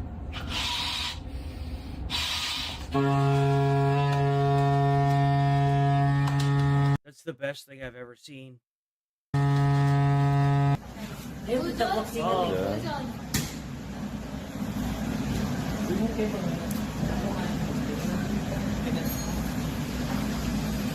Whoa! What do you get? You get like $1 million or something? What do you get? I can't tell. It's in like Chinese / Japanese / Korean. What do you get? This hotel in Belgium has an amazing view. That's a hotel? That's really fucking cool. What? Yo! You can have that happen like right outside your... Dude. Let's go! That's so cool! You know that beautiful old beach saying, "Sa su sa, and erf ult." The Norwegian parliament... Sand to surf? Sa su sa. Salt? What? And erf What ult. the fuck happened here? The Norwegian parliament sent their support to their soccer team by performing the Viking row. Første slaget kommer.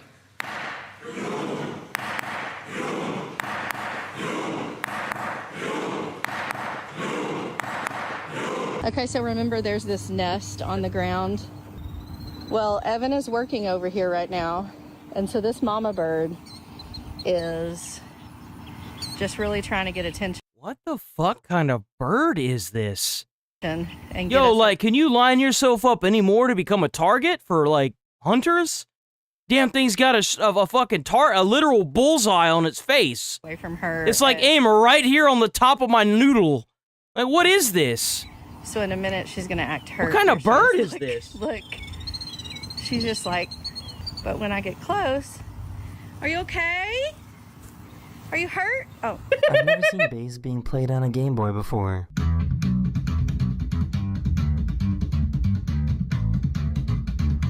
He's not playing this. He's not playing this. He's not playing that. Oh. Oh, look at them all. Oh, hi. They're like, hi, food? Food. Food? Food? Hi. Food. Yes, you give me food now.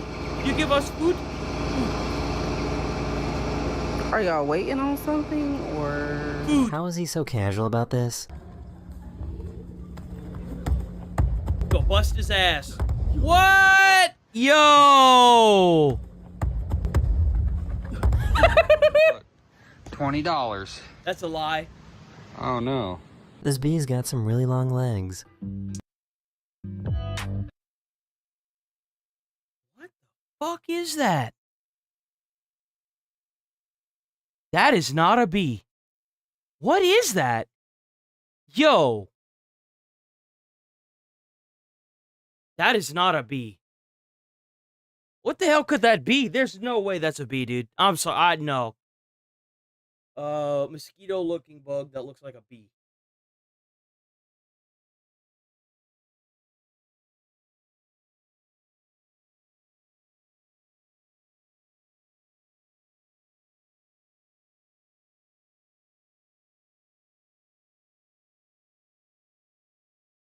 Oh, it's literally called a bee fly. Bee fly. Oh, weird. Fuzzy bee-like insect that are actually flies, not bees, and are harmless to humans feeding on nectar with a long proboscis. Huh. That's cool. Impressive display of basketball skill. Isn't that considered traveling, though? Wow! Bro! Yo! One of my subscribers sent me this impressive display of basketball skill.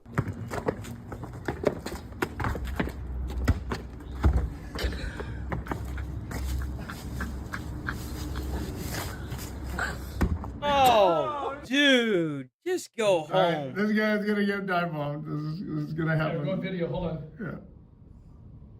What do you mean he's gonna get? What do you mean dive bomb? What do you There mean? you go. Oh! Look at that little fucker. Oh, look at that little bat. Oh, hold on, wait a minute. Yo! A heat wave in Wales triggered an algal bloom, which caused these orange waves on the beach.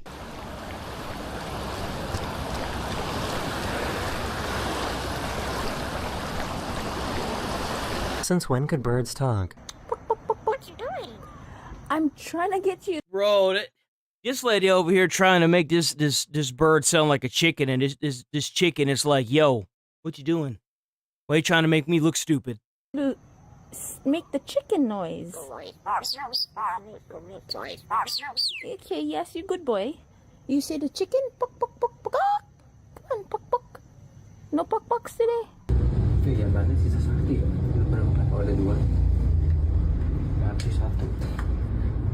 Oh, that's fucking crazy. What? Yo. Huh. That's really cool.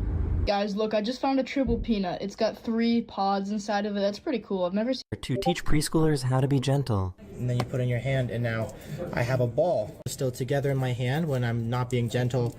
And then when I am gentle, it can sink through my hand. Okay. And that's our gentle project. Sorry, this is the cutest thing I've ever seen in my whole life. Yeah, look at him! I'm here, man. That's a happy boy. Oh my God, he's coming. Hello, man. He's gonna get zapped. Oh, man. Yo, look at that little boy. He's such a happy boy. Oh, man. He's so cute. What the fuck is that? Is that real? How the fuck do you manage this shit?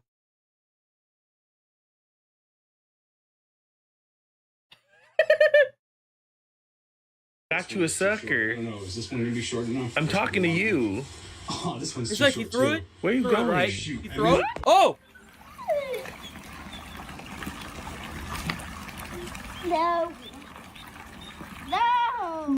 That's the last 2 brain cells of the last 2 brain cells of the Democratic Party firing off right here, boys. How did he even get up there? What? Oh, what the fuck? There's a horse on a roof. Yo!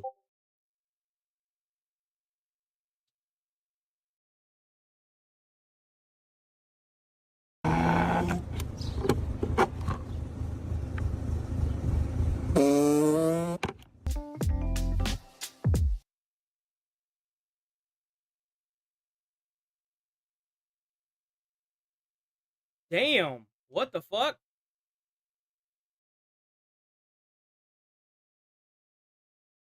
Happened. What is that?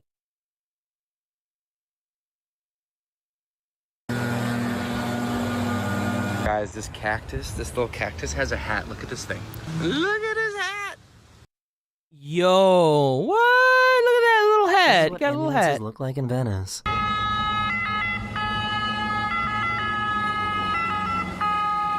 I wonder how many times a year they drop people off by accident into the water. Like, just drop them into the water. I bet that happens a lot more often than you think. So this is a prominent vein carrying blood flow back to the heart, and this will be a perfect example of how the valves work in the vein. There are valves throughout the vein that help prevent. You good, man. You good. I don't need to see all that. You good. That's pretty.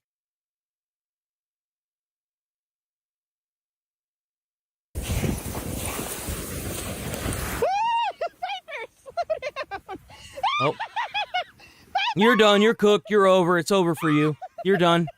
I was just making some cheesy pasta, and look at that wee guy there. He's just stood up and he's... Cheesy puffs? I noticed bro didn't just say cheesy puffs.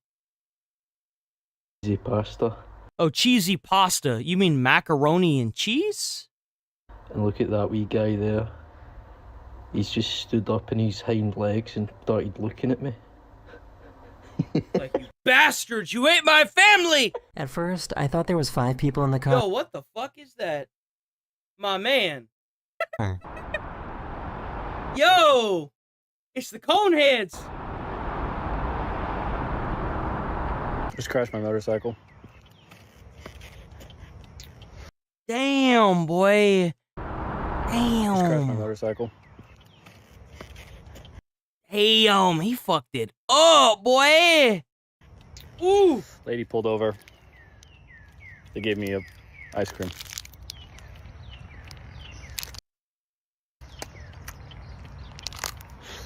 So it's pretty much worth it. I'm at the dentist. Just moved to Texas, but look at what my dentist is wearing. Yo, bro, up in dude. Where the hell did you go in Texas? I need that sent to the lab. Ah, damn, he's got the entire drip. Yo! She wanted to see what her cat would do if she didn't let her touch her legs. Cat gonna beat your ass, bro. Oh.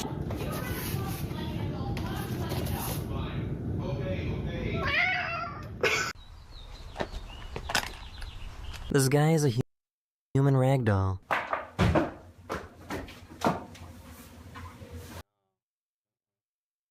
Hell no. Send this motherfucker back to the alien planet he came from, bro. What you mean? Oh, hell no. How does it keep getting worse? Nasty fuck. 3. Ну что, бейсболочку одеваем? Oh, look at them all. They're so happy. They're actually eating the cloth. So they're actually going to eat that hat. Yeah, they're going to eat that hat. Because that's what moths do. They eat that. That is the end of this video. Hopefully I made your day just a little better. Yo, W And I'll see you guys Daily again Dose of the very- Internet. All right, boys. Y'all know what time it is. It's time to get into the nitty gritty. You know what I'm saying? It's time to get it.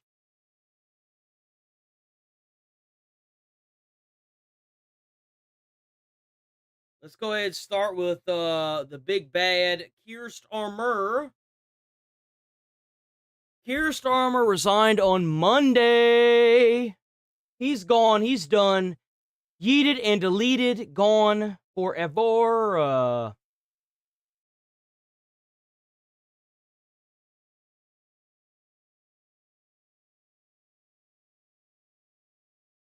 I didn't want to do that. God damn. Let me get that playlist up right quick. Come on. If you resist lawful orders. I doubt we'll have any new people, but in the off chance. Look at Keir Starmer. I don't want to get too distracted and too off topic. So Keir Starmer resigned today. Now, why did he resign? Everybody knows why he resigned. Yeah. So anyway, I'm going to go ahead and watch this. This is he should be going to jail. Talking about it, and this is it. This is a pretty big deal. It's a very big deal. No, it's really bad that he resigned. No, I understand what. So I'm gonna give you. I don't want to go too far and go ahead of the script. But what Labour did in the UK is they performed what's called a tank swap. Okay, so let me explain what happens, right? And so they switch it with somebody. So Did they switch it with somebody that it falls in the same lines? This is a dragon legs. There's a second that takes a nick. What is all this shit, dude? What is all this, man? Just watch the And statement. What is all he's this shit? not. This is the tip of the spear. He is the figurehead of this organization, but he is not the organization. He's not. This is So they just replaced the CEO with another CEO.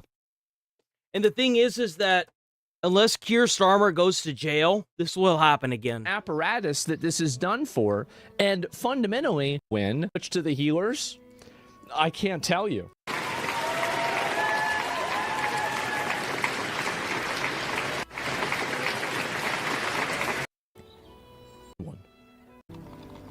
A key figure. Art right here. Ago was the proud. Walking up this street 2 years ago was the proudest moment of my life. Yeah? A new Labour government. The first in 14 years. A page in our country's... It will probably be the last for quite a long time because of all the bullshit that you did to the UK. Congratulations, it may have been the first in 14 years, but it's probably going to be 28 years before someone like you gets in office again. History turned after years of disappointment and despair. The chance to change the lives of millions of people. Oh, you did. Oh, you definitely did, big dog. Wow. That's what I came into politics for. Yeah. The journey to that point was not easy. No. 6 you years did everything ago, wrong. I inherited a Labour Party that was politically, financially, and morally bankrupt. Yeah? And somehow you made it worse.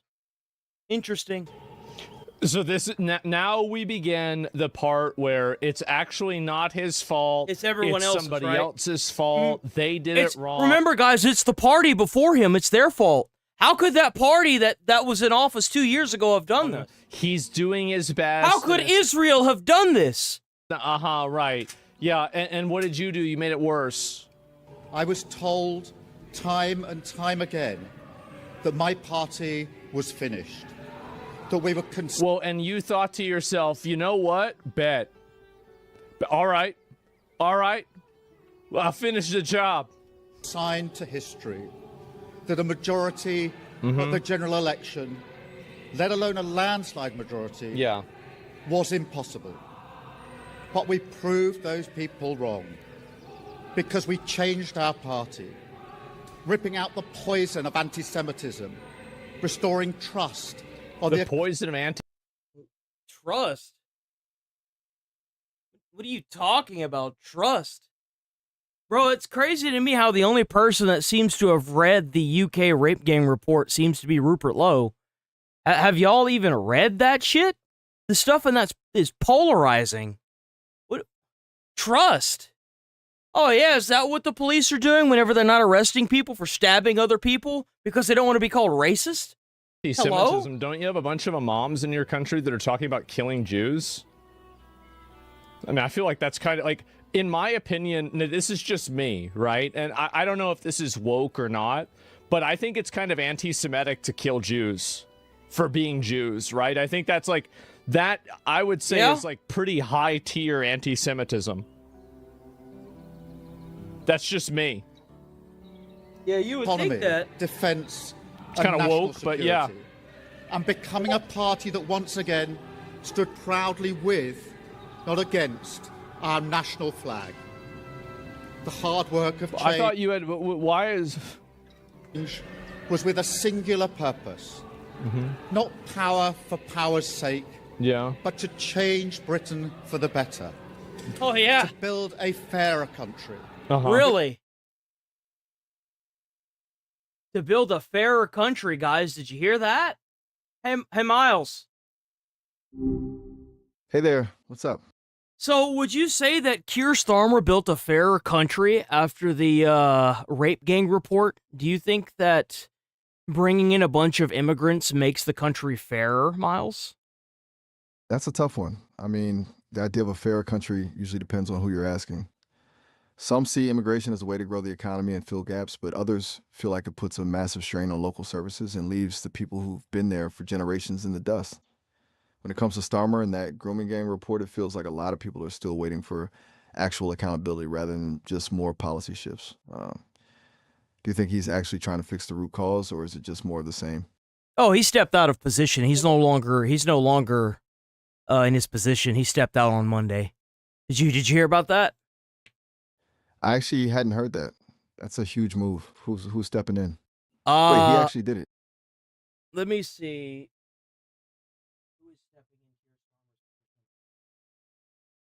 Looks like Andy Burnham is the one expected to step in. He's the front runner for the leadership contest, though nominations don't even open until July 9th. Well, you answered the question, so W. Miles.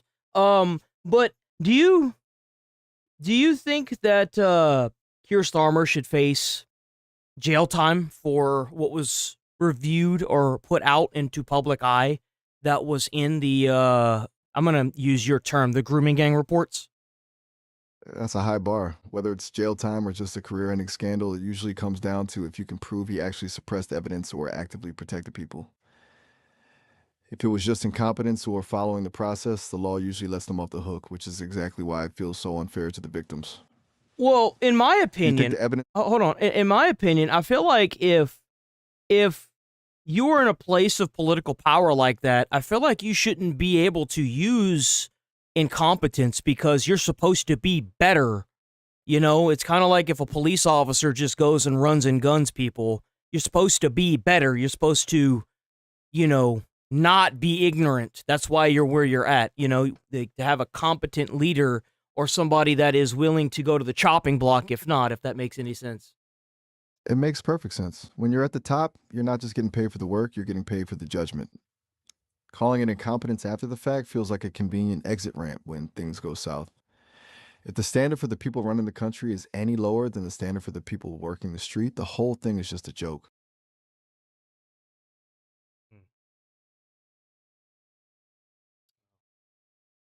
W Miles, guys. With dignity and respect. I'm sure it was really fair for all the thousands of girls that got raped. I'm sure it was really fair for them. Yeah, it was fair for them to go to the police and then have the police think that they did it themselves. Well, you're 11 years old. You consented to being gang raped by 3 adult men.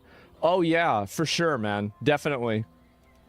Where everyone is seen, everyone is valued. Oh. Wealth and opportunity for all. If everyone is valued, then why isn't Henry Nowak alive right now? Why is he dead? Because you had police officers that were trained to do everything they could to not be called racist. Like,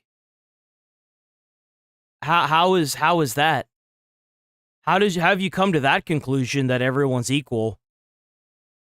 Not just the privileged few. And how'd that work out? And look at what we've achieved in just 2 years. Yep, you made everything worse and everybody hates you. Good job. An economy that is stronger, growing faster than our peers. Wages rising faster than inflation in every single month since we... Yeah, and you know why? You know why inflation's getting so bad? Because instead of trying to cap what companies can charge based on a percentage of their what it takes to create the product, you guys are letting it happen. The government is letting this inflation happen. How are you sourcing out all of your products to cheap labor in foreign countries, yet for some odd reason the prices keep skyrocketing? That makes no sense. I'll tell you how you fix that. Whatever the cost is to make the product and get it to the actual grocery store, you can only charge 5% above that. That's how you fix that. Or like rent, they can only charge you a certain percentage of how much you make. Rent used to be like 20% of your income. Now it's like almost a fucking 100% of your income. Like, dude, you know how you solve? It's such a simple thing to fix. It's so fucking simple. Nobody wants to do it though. That's how you keep these companies. You keep them in check. Oh well, it's inflation. Well, what is inflation? Where did you get this number? Hello? Came to power. Investment secured. Infrastructure being built. Well, it's supply and demand. I'm sorry, but I just don't believe that. I just don't. How can you come and, like, I can understand the housing market because of all the immigrants flooding in, right? I can understand the amount of people that are now shopping at stores and stuff, right? I get that. But there needs to be more accountability for it because you can't expect them to be transparent with it. You just can't. If you're sourcing your materials out to Africa for the children in the cobalt mine to make an iPhone, well, hold on, to make a cell phone, for example, and it's like every hour they work is 6 cents, and right, you get the cobalt, and now they're manufacturing it in Thailand. And Thailand, it costs like $20 to make the entire phone, put it all together, solder it with all the materials they get from Africa, and it costs $100 to ship it to fucking America. Does anybody else see a problem here? Because I sure do. To austerity. No. With the fastest fall in NHS waiting lists for 17 years. the biggest improvement in rights for workers and renters in a generation, the biggest uplift in defence spending since the Cold War. Small Yeah, I boat got the crossings gunman pulled up falling, later. asylum hotels closing, Asylum hotels closing. You know why they're closing? Do you know why the asylum hotels are closing, jackass? It's because they made millions on this. They don't need to work a 9-to-5 anymore because they're millionaires. And you know what you've caused by making these asylum hotels? You've cost people their jobs that used to work there. Because they're closed now. It's amazing how these guys create the problems and then they blame everybody else for the outcome of the byproducts. Don't you just love it? Young people from social media. Why are asylum hotels closing a good thing? Like, this is the kind of stuff is that, like, you create these, like, little bones that you throw to people. Meanwhile, you allow, like, mass immigration and mass migration into the country non-stop. I mean, like, come on, guys. What are we doing? Yeah, they increased their navy from 2 ships to 3. Maybe, I don't know. And 500,000 children being lifted out of poverty because of the choices that I made. Yeah. What? What? The hell's he even talking about 500,000 kids being lifted out of poverty? The fuck is he talking? He just talked about inflation, and now he's talking about 500,000 kids being... Dude, what? I'd love to see the numbers behind this. Yeah. Our reputation in the world restored. With what? This dude is just straight up spewing bullshit at this point, bro. I bet his wife can't tell which end is the ass. Once again, standing what? up for decency, respect, and the rule of law. Securing trade. The rule of law? Bro, this dude is cooked. Standing with Ukraine. Holy shit, this guy's fucking crazy. Our values. Standing with Iran. Rebuilding our relationship with our allies in Europe. Yeah. Change promised by a Labour government. Change fought for by a Labour government. Change delivered by a Labour government. But I know the question being asked now is not who was best placed to change the Labour Party, to take us into power and to begin the vital work of improving lives for millions of people. Those questions have been answered. The question my party is asking now is whether I am best placed to lead us into the next general election. Nope. I have heard the answer of my parliamentary party. I've heard that he's even crazier. I was going Danix. Question. And literally everybody else. And I accept that answer with good grace. Every decision I've taken has been about putting the country I love first. What? What country? Pakistan? Somalia? Africa? What country are you talking about, man? Which one? It damn sure ain't the UK. The hell country is this dude talking about? Well, I mean, not really, though, Iran? right? I mean, like, that's not... I mean, like, not really, though. But, I mean, I know you're gonna say something like, yeah, but, like, I mean, we all know, like, I mean, but not really. That is why I will resign as leader of the Labour Party. Damn. I have spoken to His Majesty the King this morning to inform him of my decision. Yeah? What did he say? I will ask the National Executive Committee of the Labour Party to set out a timetable with nominations opening on the 9th of July and completed by the summer recess. Wow. In the case of a contest, this will ensure a new leader is in place before Parliament returns in September. I will remain in post as Prime Minister until the contest is complete. I love hearing these countries have all these fucking politicians that just go on vacation for like months while the entire civilization that they're supposed to be looking over fucking suffers with this kind of bullshit. You've got mass immigration, you've got inflation, unemployment skyrocketing, you've got like fucking housing skyrocketing. oh, but we're going to go ahead and take 2 months off. And then while we're in session, we're going to do fuck all for months on end. And I will do everything I can to ensure an orderly handover of power. Isn't it crazy how we've had this happen here? We also had Justin Trudeau in Canada. You're having every South American country like totally pack up their like bullshit dictator retards. Yep. Like it's actually just a total blowout. Like everybody in the world, I think is. Well, yeah, because whenever they started, like that's what I've been saying for a little bit now. By the way, if you're new here, sub to the channel, hit like on the stream, check out the Discord. The thing is like, I've been saying this for a little bit now, like the past couple weeks even, that this whole, like, forced immigration narrative, it's failed. It's done. The idea that you're going to mass import a group of people that are going to effectively take Americans' jobs and give them housing and stuff doesn't help the economy. It just makes more homeless citizens that can't leave the country because they're fucking homeless and broke and they can't get a damn job.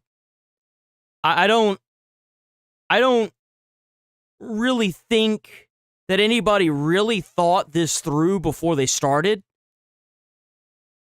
But a part of me thinks that it was malicious intent that led us to this point where you're not going to convince somebody that can no longer find a job that immigration is good.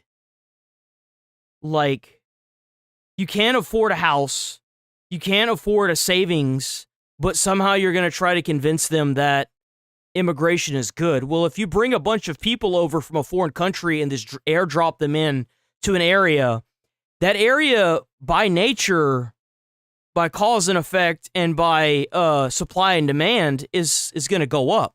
Like, if you've got 100 extra people a day going to a McDonald's, well, that's going to cause the prices to go up because of the demand. So they have to supply it.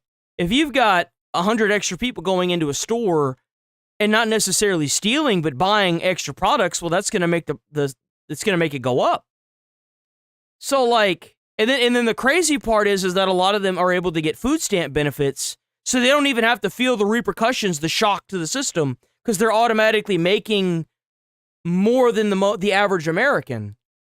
So it's like, if you look at it from every angle, mass immigration is not good for any culture or country.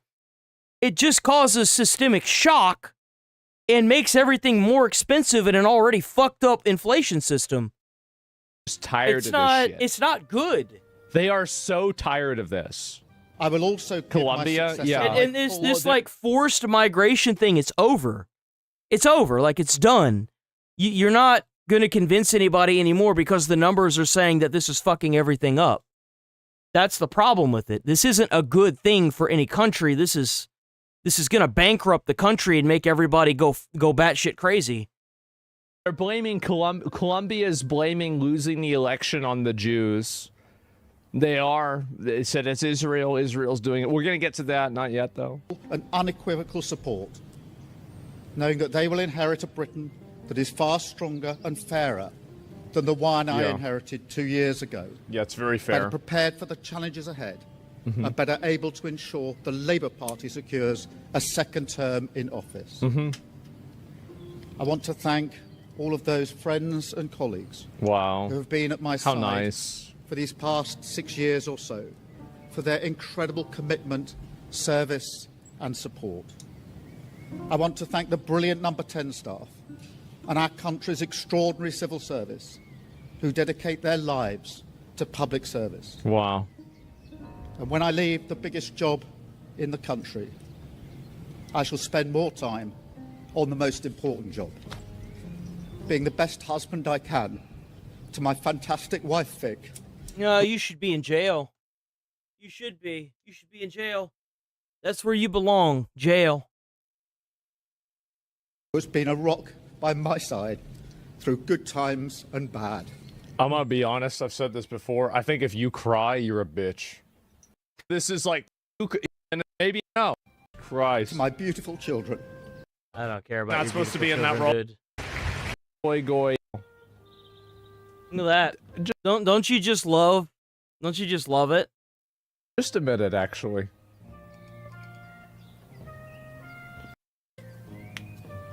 and it splashes water, it doesn't get his wife or his girlfriend's clothes dirty. We got another one from Decoy. Where's it at? There we go. Oh, wait, that's Newsom. Hold on.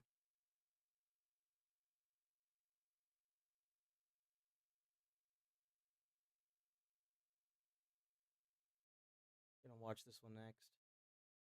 Where is Decoy? No, dude, you're not gonna sit here and do this nonsense. No, that's okay. I'll get a different one. Wouldn't want you to hurt yourself. Piece of shit.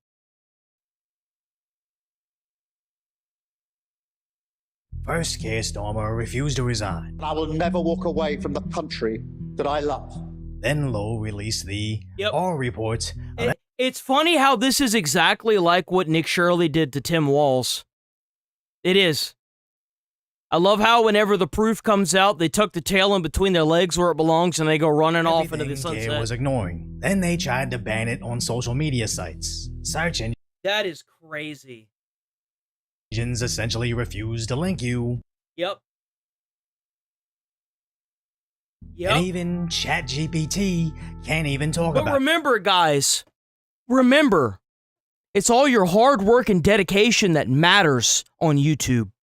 Don't ever fucking forget. It's all the hard work and dedication that you do on YouTube that matters. It's not, no. It has nothing to do, nothing at all to do with the fact that they suppress you. No. Look at that. Look at that. 1,000, 1,000, 1,000, 1,000, 1,000. Look at that. Man, it has nothing, not a damn thing to do. Damn, is it really that bad today, huh? It's really bad today.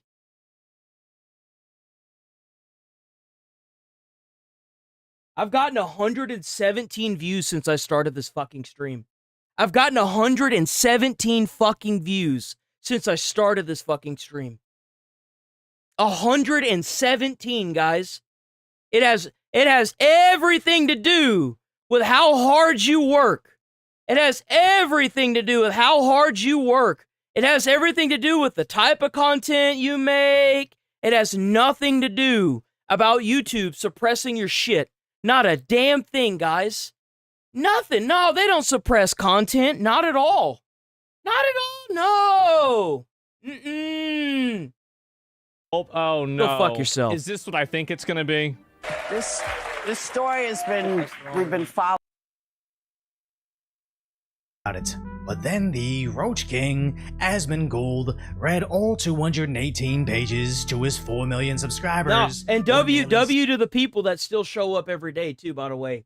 Y'all are keeping it going. Y'all are awesome. Love all of y'all, by the way.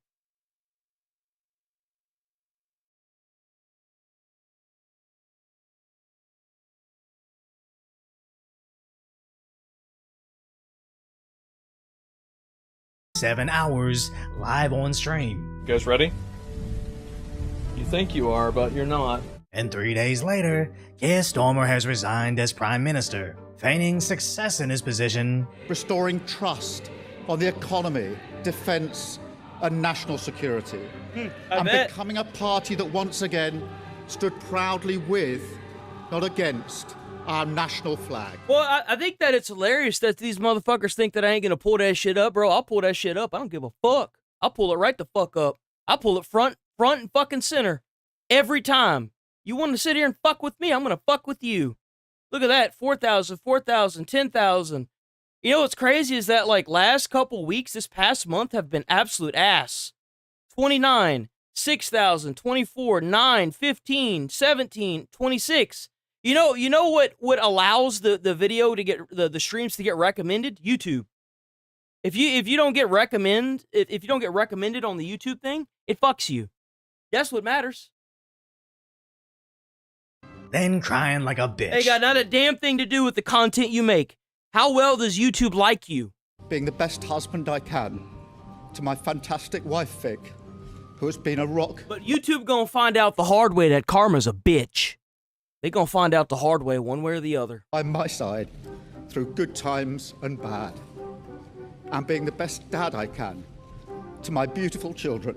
If only he cared about protecting any of those other innocent If only he cared about all of the people that were in the rape gang report, right? 250,000 British girls, but no. He only seemed to care when it finally impacted him, making his own party turn on him. And I love all these people that were crying and complaining about the Epstein files. Not one of those motherfuckers gave two shits and one fuck about the rape gang reports that came out of this. Not a single person that cried and complained, that supposedly gave two shits, showed up and talked about the UK rape gang report once. Not a single one. Not even Hassan. Demanding his resignation, as Lowe directly acknowledged Asmongold was sharing the reports with the masses, doing more for those British girls than the entire British media establishment. And correlation doesn't equal causation, and it normally would be a stretch to say an American Twitch streamer can end the career of UK's Prime Minister, but in the world of TikTok attention spans,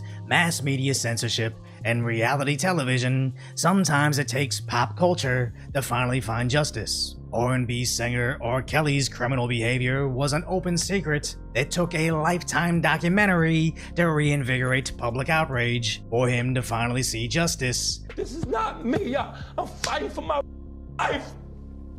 Y'all killing me with this. With countless other instances similar to this. So it almost seems like Stormer's Labour Party was completely fine with the R reports. Oh, by the way, and the W10 $250,000 from Nathan. W10 from Nathan for the golden potato, and then Mossy Oak Cracker with the 10 poop for the poopy. Essentially sacrificial lambs, all in an effort to control the narrative about immigration. But once a guy called the Roach King got all the normies noticing the heinous things they've not only been allowing, but assisting in and actually paying for, only then is it time for Stormer to step aside. But sadly, the escalation in the UK is already spiraling, as another mass slashing occurred in Edinburgh, W10 more jewels for the golden potato. Scotland. And even though this time, Stormer immediately stated it was absolutely appalling and he will face the full force of the law, it's interesting how this has dominated the media, completely erasing the other recent mass slashing also in Edinburgh, Scotland, that somehow wasn't considered terror-related like the more recent attack. And I've been hearing rumors that the first guy was deemed unfit for trial and was immediately released for medical care. Bro, what the fuck? Are you kidding me? So you mean to tell me this dude tried to behead somebody and they saw that he was unfit for trial and they released him to medical? Are you kidding me? But I can't even find the first attacker's name, let alone concrete confirmation of what consequences, if any, he's faced. As Asmongold reacted to this attack being painted as the R report's fault. That his bullshit gang report falsely claiming Muslims 250,000 white girls same week, Elon Musk, is anyone surprised? They're inciting violence against Muslims and emboldening extremists. If you think this is bad, this is nothing. You've created an entire narrative, and you've done all of this in the span of 3 hours since this event happened. And now everybody else has to listen to this narrative. Who gives a who cares? I don't want to hear about this. This person defends every terrorist in the world, and now he wants us to be worried about something bad happening to people like him. And I never want to go down the path of our defenseless innocents get hurt, so your defenseless innocents get hurt, as what should happen is the second insane stabber gets the same lifelong sentence as the first and any other insane stabber. No, you should execute them. If you go to a foreign country and you try to behead somebody on the street, they should consider it a war crime, and they should just give you public capital punishment. Do it in like a town square where he committed the crime, or wherever the crime was committed. Do it there. That's what they should do. They should execute you publicly. This is ridiculous. Receives, but the UK is essentially setting up a third world, tribal-led, lawless society where the controlling party is given special privileges to commit crimes, as society is scared of what happens when you ask them to stop. And when neither side expects justice or consequences, you already live in a lawless happy third world poop for the 10 Jules, W. nightmare. As less than 2 weeks ago, the riots over Henry Novak wrecked Northern Ireland, with unconfirmed reports that the newcomers the rioters were angry over were immediately ferried to England, which means the only thing their political leadership is acknowledging is the rioting and the roach. It worked. It worked. Yeah. That's why they immediately passed the UK online ID. Yeah, it worked. Yeah. They should be thankful that it wasn't worse. They should be thankful that there were people that were left to boat somewhere else. Because it's only going to get worse. This whole psyop, this mental gymnastic, this bullshit, where they're trying to completely censor everything to try and keep people from knowing, it's not working. It's not going to work. People are just going to congregate instead of online. They're just going to meet in person and do it. That's what's going to happen. All the people that that are unable to get jobs are all just going to congregate. They are. You know why? Because immigrants are taking their or illegals are taking their jobs. What do you think's going to happen? You think they're just going to despawn? No, dude. They're going to be pissed off. As this is no way to keep censoring everybody. It's working. It's working so well. Society. But after the R report, there's apparently masked gangs carrying sticks out hunting British citizens. Come on, guys. What's up? Nara Takbir! Allahu Akbar! Nara Takbir! Takbir! Everyone just stick together. They paused. Let them.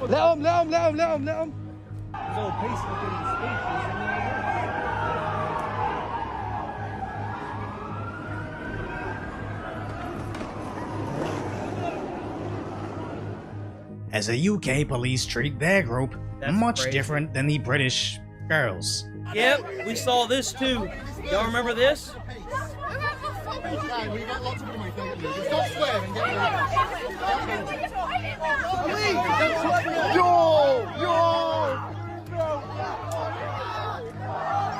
Yo, he's got the baton!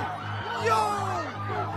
Don't you just love it, guys? Which is on track for the same police force that took victims back to their R gangs, saying, "Have fun with her." Just imagine if Care was still in power, shoveling down the whole social media. Supposedly there's somebody that's even worse in power now. Ban for kids to protect them, when all it would really do is prevent anybody from sharing the R report or noticing any of the many crimes they're also desperate to suppress. Like the other girl that was murdered by a newcomer with a screwdriver, that the police toned down her mother's statement to avoid racial tension. And that happened back in this lady was dude. In 2024. So after the mass slashing of kids at a Taylor Swift dance party, Henry Novak being falsely framed as a racist so they can get away with murder, and now the 250,000 or more girls that were R'd and then ignored, the only thing we're seeing after noticing is one scumbag politician stepping down, while his alleged replacement is equally as awful. Auntie Burnham, is this okay? Aren't they supposed to have like a new election here soon? When is the new election for them? Are you ready to be Prime Minister, sir?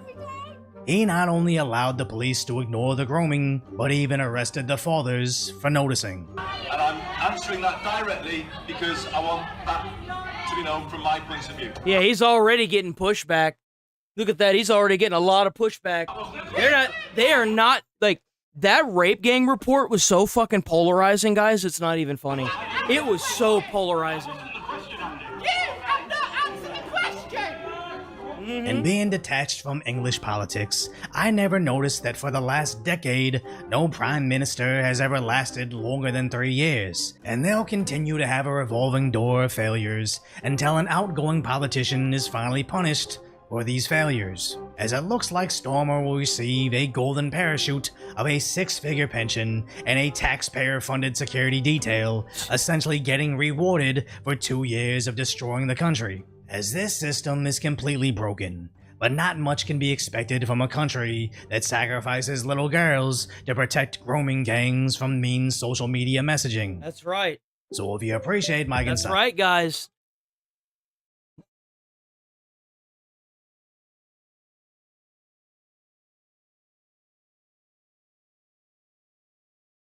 There we go.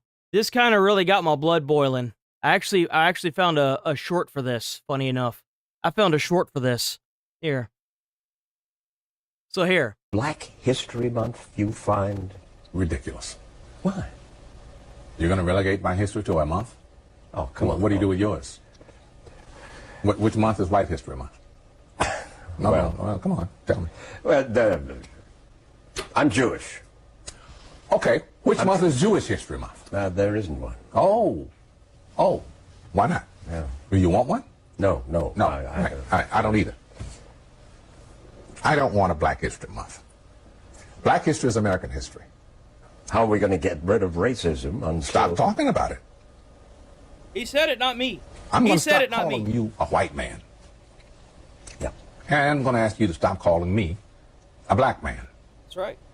I know you as Mike Wallace. You know me as Morgan Freeman. You're going to say, well, I know this white guy named Mike Wallace.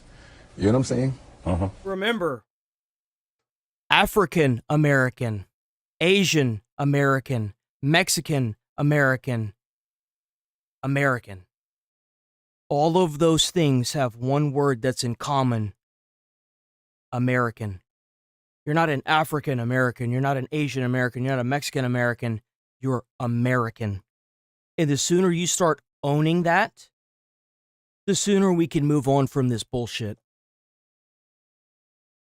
Oh no, is this Whoopi? As long as you're willing to assimilate with the American culture. Gulp. Oh no. Is this what I think it's gonna be? This story we've been following this, and so now there's new footage that has been released of the moments after high schooler Carmelo Anthony fatally stabbed Austin Metcalf. He put his hands on me. I told him not to. He put his hands on me. He was sentenced to 35 years in prison. And the little fucker should have got the death penalty. That's what they should have done with him. They should have given his ass the fucking death penalty. You know why? Because when you go to school and you bring something that's illegal, like a knife or a gun, and you commit heinous crimes like that, you should get the death penalty because somebody else's life was lost that day. A life for a life. She's appealing. Some people believe that race was a factor in the trial. Because yeah, you wanna say that race was a factor. That's interesting. It's interesting to me whenever they sit here and they continue to say that race was a factor. Whenever you've got an instance, where's it at? Where's it at? I know I have it in here. Right here. Y'all can make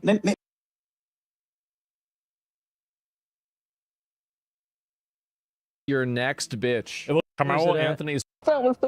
My son didn't intend to. So included Asian. It had Asian, Indian, and Hispanic members.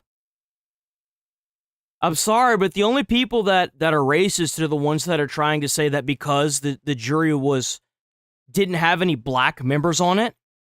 Those are the racist people.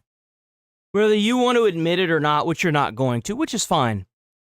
But because it didn't have black people on it, it automatically fell into the category of it was an all-white jury, which was bullshit from the beginning. And everybody knows it. That's why this fell apart so quickly. Because there were no black jurors. There were no black jurors because... And you know why? You know why there were no black jurors? Is because every juror that they had that was black said that they couldn't lock up a child or they couldn't lock up another black dude. Straight up. That's literally what they said word for word. So they got kicked off the jury. Black jurors said that race would be a factor and they wouldn't want to put a brother in jail. I'm not even kidding. They literally said that. One prospective juror who prosecutors identified as African American said he would have a hard time putting a brother in jail. They were struck for Why? that. And some folks think, no, he got to...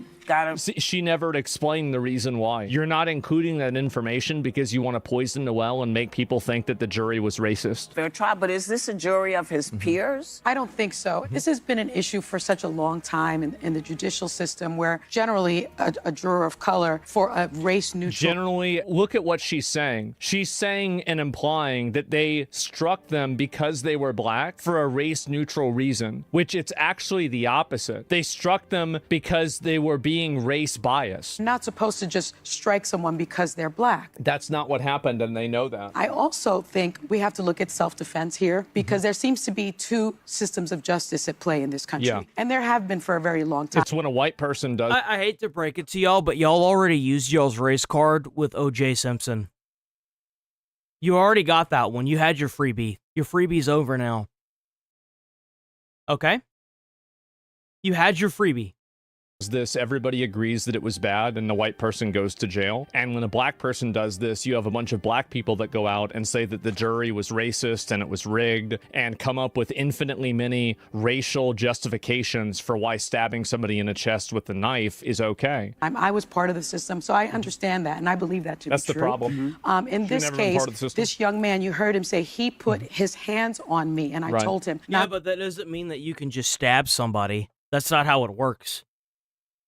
You know what's crazy is that if you got into a physical altercation with somebody and you pulled out a knife in an attempt to attack them and the other person pulled out a gun and shot and killed you, I guess you would have learned something that day, huh?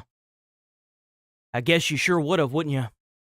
Well, I mean, of course he's telling the truth. You should immediately believe that the person that stabbed somebody in the chest is telling the truth. What about all the other witnesses? More than 10 of these students and teammates testified that Austin Metcalf repeatedly asked Anthony to leave. Several recalled Anthony responding, "Touch me and find out." Metcalf tried to avoid a fight, telling Anthony, quote, "Dude, I'm not going to fight you out of track me." Anthony pulled out a 5-inch folding knife from his backpack and stabbed Metcalf in the chest. And the other kid was also taller than he is. He was the only black kid under the tent. The victim here had his twin brother with him, who was also a very large person. So you're trying to imply that the brother has some sort of implicit guilt of bullying Carmelo Anthony? Is this it? If you don't They were from two different... Keep in mind, they were from two different schools. For your life, if you weigh 130 pounds, I weigh 130 pounds. Facing somebody But that doesn't mean that you can just pull out a knife and start slashing people because they're bigger. That's not that, like, this isn't, like, what, school isn't prison, bro. Like, what are you on about? 200 pounds. I would be terrified of that. So I don't understand why self-defense was rejected by this jury. Because there were 20 witnesses that all said that it wasn't, and he was the aggressor because he was in a place he shouldn't have been. And he With said, a knife. Don't forget about that. He brought a knife to school to campus. He brought a knife to school property. "Touch me, see what happens," and then he stabbed somebody in the heart with a knife. So this is what people like her do. They just simply misrepresent the situation and lie to their viewers. She's omitting... Well, my favorite part is that they're technically not lying. They're only saying half of the truth. Whenever you say half of the truth, it's a way to reframe the entire narrative in a way that makes you look good. That's the problem with it. It's really easy to spin the narrative when you only say half the truth, right? Massive, huge facts that a jury convicted this person of. His father went on a podcast and listened to it for yourself. I wonder if AI, Miles, has something to say about this. Let's see if AI is smarter than these idiots. Let's see. Hey, what's up? Hey, Miles, what do you think about the 35-year sentence that Carmelo Anthony got? Wait, Carmelo Anthony? Mm-hmm. I'm pretty sure he's just retired from the land teal court, but actually, it sounds like you're talking about a different guy named Carmelo Anthony. He just got 35 years for a murder back in 2025. Pretty wild mix-up, but a heavy sentence for a 19-year-old. You think that's fair? No, I think he should get the death penalty. Straight to the point. I get why you'd feel that way, especially when it's a kid who lost their life. Do you think 35 years is just a slap on the wrist in a case like this? I just think that my view of it is that there's a parent that will never see their child walk through their home door again to give them a hug. And after 35 years, Carmelo Anthony will be able to do that with his family, even though they left him there on the stand by himself during conviction. That's a brutal way to look at it. The gap between that loss and the freedom he might eventually have is just massive.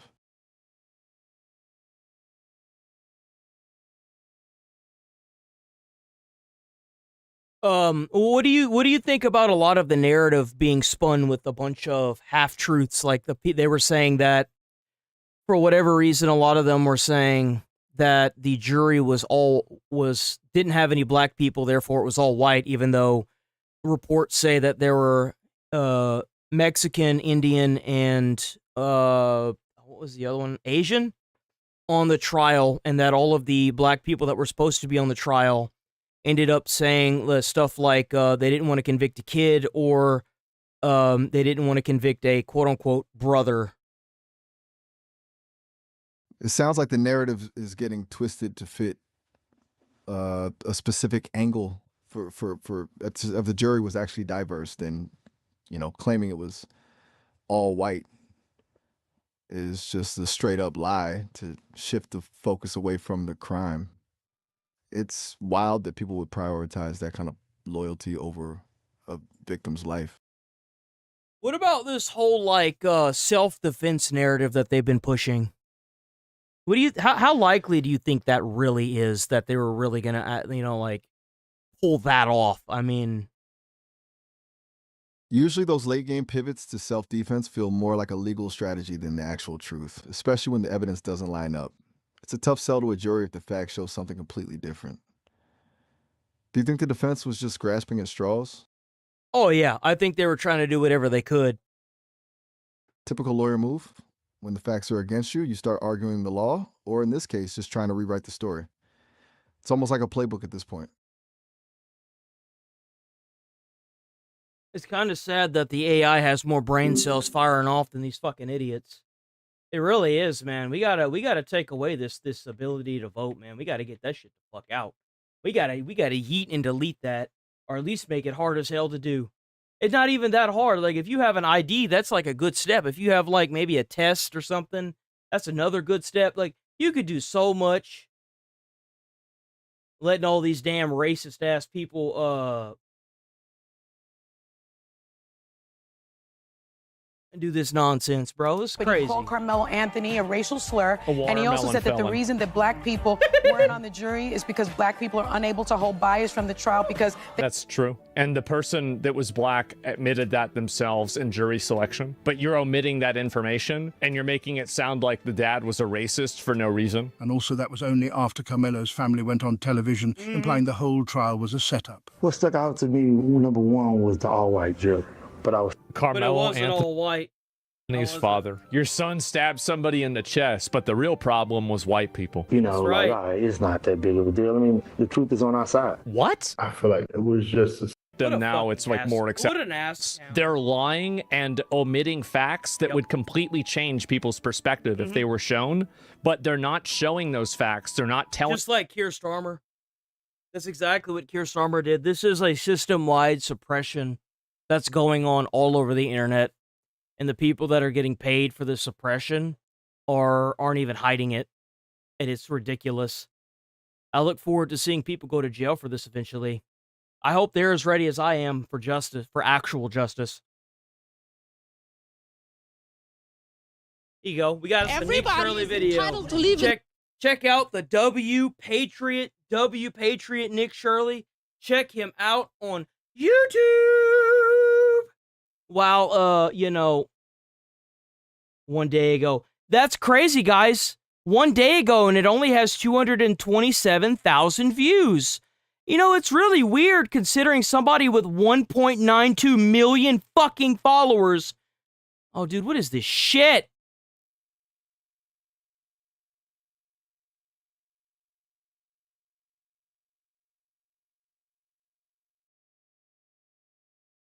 Only has 227,000 views. Isn't that really fucking weird? It's almost as if they're suppressing the fucking content. Check out Nick Shirley. In this country, just like you. Nobody's entitled to anything. Like you. Damn straight. You're damn straight.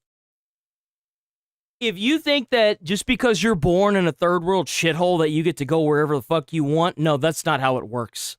Get used to it. If you're born in America, you're born in America. If you're born in Somalia, you're born in Somalia. That doesn't give you the right to just go somewhere else.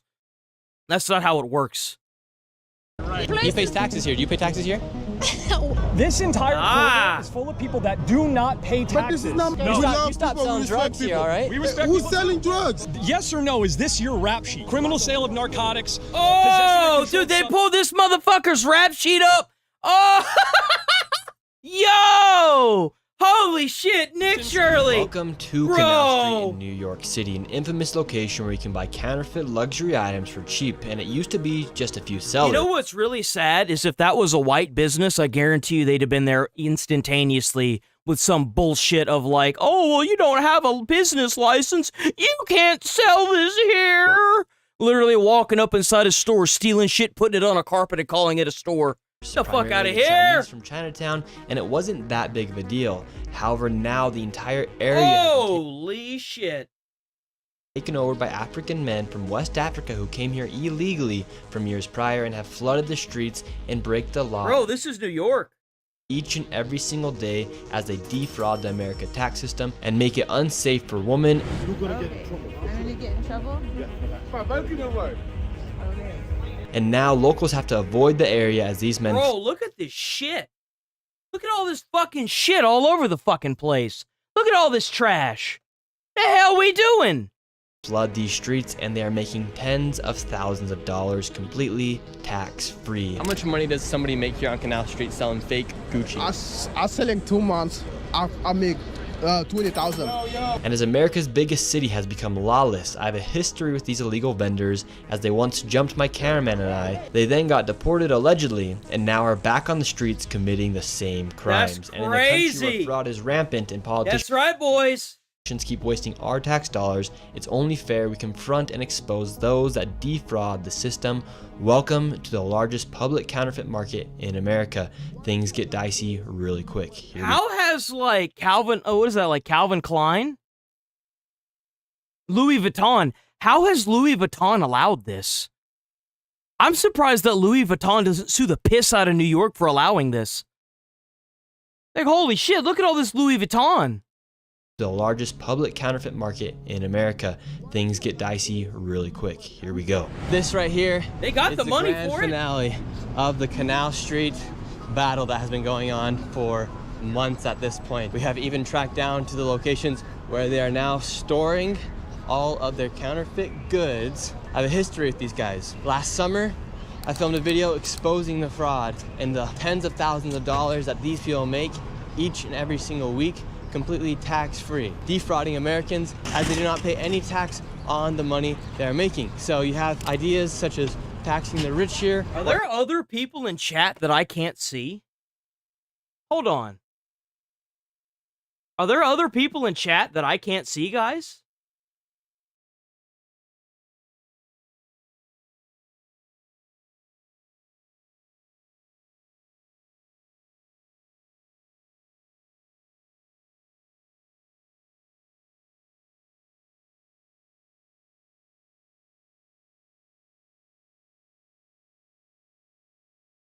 Because I see y'all fighting with people, but I don't see them. I don't see them at all.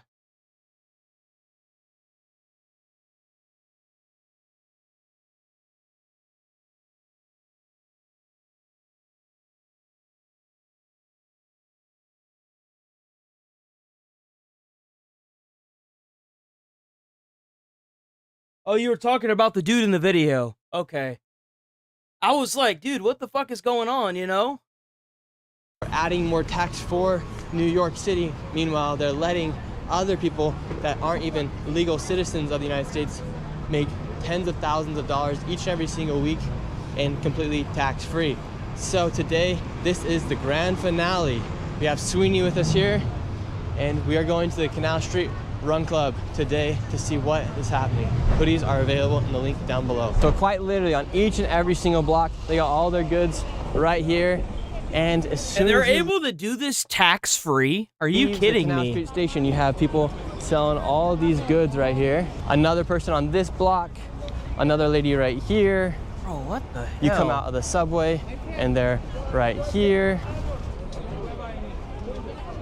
So you have them right Look, he's here. covering his face. You see him Another one covering right his face? You see that? You see him covering his face? Look, So, look, look, you have look, them right look, look. here, He looked right at the another one camera right and started here, covering his face. Another one right here. You see that? Oh, what do we got? AP? No, no selling, no selling. No selling? Why not? How much are you guys buying for? We're not buying, we're just looking. Just looking. Alrighty. Wow, it is a busy day today. It's packed. It is a packed day. More right here. Yo. How are you doing? God, what's going on, dude? Good, good. What do you think about all the counterfeit selling going down here? It's kind of crazy, man. It's kind of crazy. Do you think these people should be able to sell these counterfeit goods out here? I don't know, man. I don't know. It's kind of... I see both sides of it because I've heard people talk about how like these people make a living doing it. These people aren't paying taxes. No, that is messed up too. Because I mean, I lose 45% of my income to taxes right now. So yeah, I mean, it is pretty crazy, man. It should be definitely should be some regulation to it. I hear like the old governor tried to stop it and stuff, but then it just started. Once he was out of office, I hear it just started firing back up, and they stopped regulating it and everything. And yeah, it's just a vicious cycle, man. It's just feel like it makes the area just kind of trashy too. Like, it just kind of brings down the area. Like you can't move without people trying to stop you. You know, it just kind of. Just like makes it hard to enjoy your day, you know, go about your time and have a nice time here. All the sellers have seen that we're here, and as soon as they see the camera, they turn their heads. Yeah. Look at this. See that? Look at them. Look at how they turn in their heads, man. They trying to hide their shit. Louis. Showcase it all. Look at all that Louis Vuitton. How much? How much? Look, as soon as they see the camera, they start putting tablecloths over their faces. This is to a whole new level. I've never seen it with this many people. It's block after block. It used to be a small little section, and if you guys can see here, this goes almost a mile, maybe 2 miles sometimes, left and right, northwest, east, crazy. south. And the city council recently released a report that if these areas were being taxed, New York City would have $1 billion back in its pocket. No, you know what they're trying to do instead? They're trying to tax the taxpayers that live there even more. Instead of taxing these motherfuckers that are up here doing this, hiding their face from cameras, you know what they're doing instead? They're taxing the people that are being forced to pay tax money in these cities more. And you wonder why we have a budget deficit. It's because open air criminality like this and fraud happening on American streets is not penalized, and it's not the cops' fault. The cops have arrested some of these people. The cops arrest them, and then the judge lets them go. People 15, some of them 19 times. It's the politicians' fault. They will not pass legislation that criminalizes this behavior. We have some more over here, some more right here, another man right here. What are we selling? How much? Oh. What's that? Why? What's wrong with us videotaping? Yeah, they can't attack you here because if they attack you, it's illegal because you're in a public space. So all they can do is sit there and try to intimidate you. That's all they got. Yes, ma'am. Keep running. Yes, of course. How would you feel if I take a camera and a video and go to North Carolina or South Carolina in those redneck cities and show what you do there? Go for it. No. Why don't you? Nick Shirley was able to make a lot of money off of it, not from YouTube, but from X, because X seems to be the only platform that doesn't suppress you for speaking the truth. But, like, I mean, why don't you go for it? Just go for it. I feel just fine. I'm not doing anything illegal, ma'am. Ma'am, how would you feel what I'm trying to tell you, every single one of your dollars that you make, 40% goes back to the government, and other people get it for completely free who aren't even from here? 8 billion people in this world. Yep. Whether you're white or black or Asian or Chinese, whatever you can be, we have to respect one another. Amen. No, you don't. Respect is not given, it's earned. It's not given, it's earned. And anybody that's trying to tell you that you have to respect one another just wants to have your respect so that way they can keep doing this the weird shit that they're doing. Respect is earned. 100% That's what agree. this is what America is about. It's not taking your video and looking for people that don't look like you and try to put them This has down. nothing to do with Ma'am, I respect you being black and me being white. You did this. You did this over and over and over again. The race thing doesn't work, and you're the only person so far that stepped up to the camera. You're the only person. Because everybody else got the memo, except for you. We know who the hated person is in the organization, guys. This is the Karen, this is the super Karen. Doing it until it's gone. We want respectfully. We want to do this until it's gone. It's got nothing to do with race. Until you gone. Why would I be gone? I'm a taxpayer Why would here. anything else would be gone? Because Who told you nobody else is paying tax here? Because you take your camera, you're walking around. Yes, ma'am. And you think that you are entitled to it. You are. This is public property. You're entitled to film it, So just is like you can film me right now. everybody else. Of course, they are entitled to film me. If you want to film me right now, you can. You're not listening to what I'm trying listening to and say. responding to what you're saying. No, I'm you're listening. not. I'm listening. There you go. Type it in for me. Yeah, I'm listening. Now listen. I'm listening, ma'am. What's your name? What's your name? It doesn't matter. My name's don't Nick matter. Shirley. You came to my place. This is your place? So now I'm talking It's public property. It's not your place. That's like if a homeless dude puts up an encampment at a park. It's not his place. In fact, it's illegal. If you must know. as well. He pays taxes here. Do you pay taxes here? Why the question? Why should I answer you? He asked me. But that means no. That means no. She doesn't pay taxes. That's why. She's not going to answer because the answer's no. She doesn't. You pay taxes here? I pay taxes here. No. Do you pay taxes here? No. What give you the right to just walk to me and ask me if I pay But you walked to him. You walked over to them and started doing this, dumbass. What you talking about? Man, that's that. Yo, this lady's schizo. You came to me. Let me do what they want. Yes, thank you, Nick Shirley. This is what they let me do. Respectfully, we're just having a civil conversation. If you disagree, that we're happy to disagree. I didn't disagree or anything. I just think that y'all are enticing. Yeah, I know. Would I take my camera? I've heard it multiple times. Would I take my camera and walk up to you? When she approached us, and we're Yeah, nobody approached her. She walked up to them. She initiated this talk. Or this, whatever the fuck she's doing. answering questions she might have. Yeah, because you've been here million times. I will give them the energy because they. Ma'am, so for every dollar we make. What is your name? My name is Sweeney. It's very My nice to name meet is you. Awa. It's nice to meet you. We have been here. This is our trying to third time tell being you- here. Yes, I'm listening. I'm trying to tell you Yes. that the right you have and how you feel is so is everybody else. We didn't came to a word. We didn't get to a point where I am entitled to walk up to this lady and tell her, do you pay taxes in America? But you walked up to them. You walked up to them to have a conversation, and now they're trying to have a conversation with you, and you're crashing the fuck out because they're bringing legitimate concerns, and everything that they're saying is the truth. So you can't even engage in the conversation because you'll immediately defeat your own fucking cause. But you understand how stupid you are. You're so fucking stupid, lady.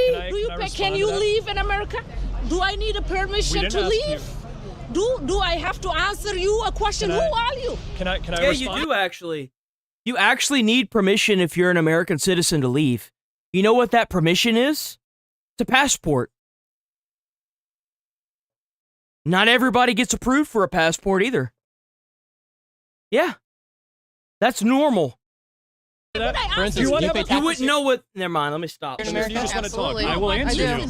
And would you have a problem with somebody asking you if you pay taxes? Okay, I can respond to you. I really wouldn't. If you weren't doing anything illegal, you wouldn't be offended. I wouldn't have right? no problem with it whatsoever. Well, there it is. Wow. Just a random fucking person that was standing there watching the stupid pour out of this lady's mouth immediately answered the question off the bat. You see how simple this is? You see how simple it is not to look like a fucking moron? Yeah. That's why they have a problem, because they're doing stuff illegal here. Exactly.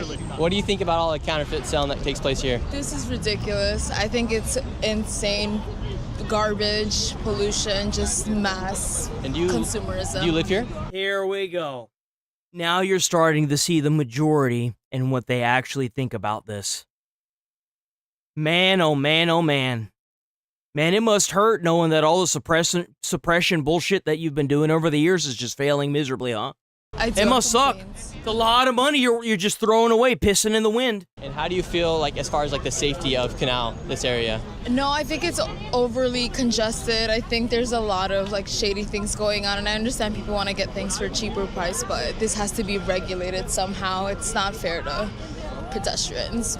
The lady then came back and tried to make this a race issue, when in reality this has nothing to do with race. It has everything to do with what's right and what's wrong. What's wrong with us being here? People that don't look like you. It's not. Do you know about the First Amendment? It's all. It's not making it race. That's racially It is divisive. race. No, it's not. If you show me a bunch of white folks committing fraud in the street, I'll come right back. If all Unfortunately, I don't see them. If all your videos you ever made, that you took the video in a camera and walk around North Carolina where they make Where? that What? Where? where they make that fake wine and ask them if they've paid Fake wine? What the fuck you talking about, lady? taxes. That could be a Show tax me video. one of those videos. Great. If you showed us where, that'll you be would his next never, video. because you feel like they are entitled to be in this country. That's well, incorrect. guess what? So is everybody else. We can be here No, that's not how it works. No. anytime, everywhere. Spoke to Show another- Donald Trump that we don't need to apologize to be in America. Thank you. Unless you're breaking the law. Unless you're breaking the law. No one has to apologize for being America, but if you're breaking the law, there's a little bit of apologies that are owed. I'm not saying she is at all. I'm saying this entire With your court is. cameras. No, he's not. This is public property. You should do this is in public North property. Carolina. This Do is a this in public North street. Carolina. This is a public street. Do it. This is Do it in taxpayer South property. Carolina, North Carolina, where the white people are, Taxpayer and ask them if they are paying taxes. You would never do that. Not yours. How is he breaking the law? What law This is he is public breaking? property. Ooh! Oh shit! Oh shit, I did not expect this. Oh shit, dude, the public is pissed. There are more people that are aggro about this than I fucking thought. Not yours. How is he breaking the law? What law This is he is public breaking? property. Everybody pay taxes. Ooh, shit, boy. Everybody. There's like a 5-to-1 ratio here. What law is he breaking? It's a public street. Answer the question. Filming the people that didn't consent to it. That's You don't have to illegal. consent to it. You're wrong Yo, again. W, by the way, if you're new here, sub to the channel, hit like on the stream. I'm here every single day, 8 a.m. to 1 p.m. Central Time, all 7 days of the week, unless the power goes out. Or for whatever reason, the internet company decides to kill me. Who knows? There's cameras all over the street that you don't consent to. Yes, you have Do you consent to these? Everybody Do you is consent to the entitled of cameras living up in Check out the America. Discord. We also got a Discord, W, Rachel, and Sticks. Do you Just consent like to you. cameras up here? Just like you. Everybody is entitled to live in this country. The Just other like- people walked away because they realized that this lady's a lost cause because she's so fucking stupid that you just Like can't you. talk Nobody's to her. entitled to anything. like you. You're not entitled Just like to anything. you. That's right. Nobody's entitled to shit. Entitled Everybody to live else. here. Why not? You came from Europe to here. No, I didn't. Yes, you did. Really? What If you country did didn't, I No, come we were born on this soil. I'm sorry, but like what my great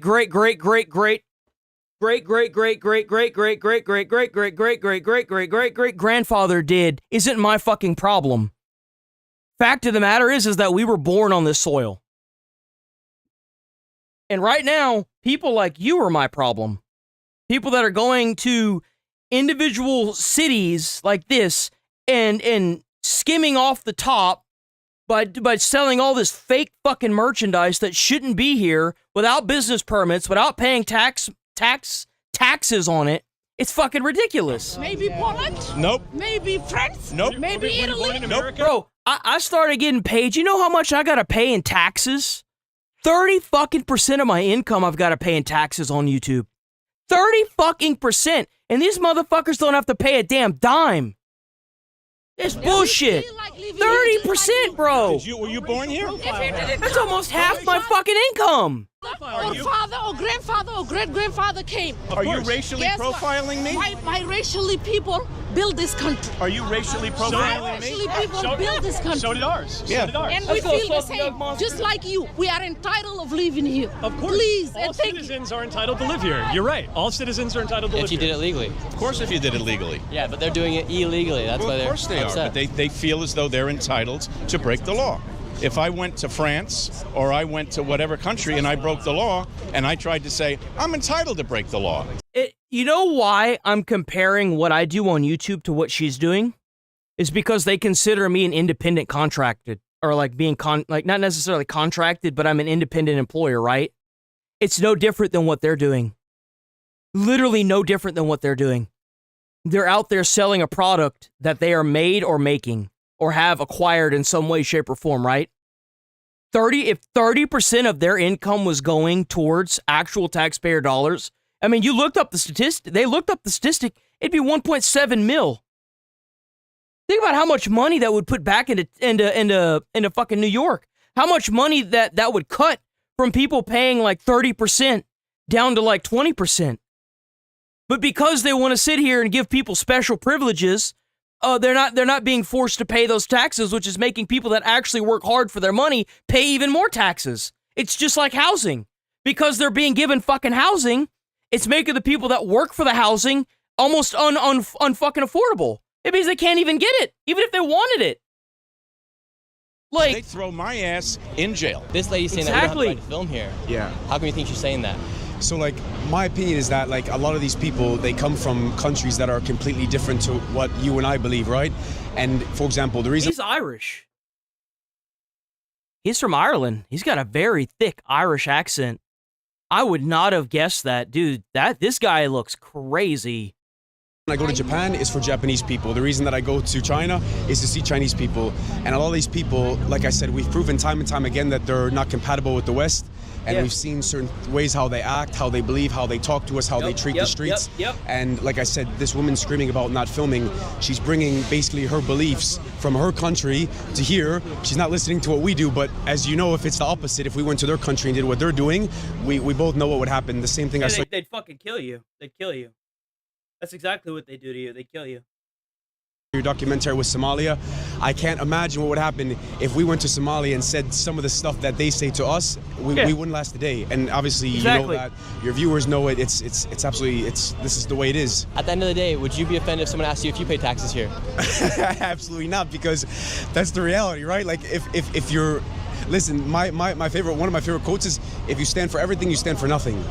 And that's what a lot of these people, bro, like the way they act, you can see day to day the way they treat our streets. Well, that's the reason why Tim Walz, Gavin Newsom, any of these fraudsters that that Nick Shirley's come across, like in Minneapolis, that's why they act the way they act.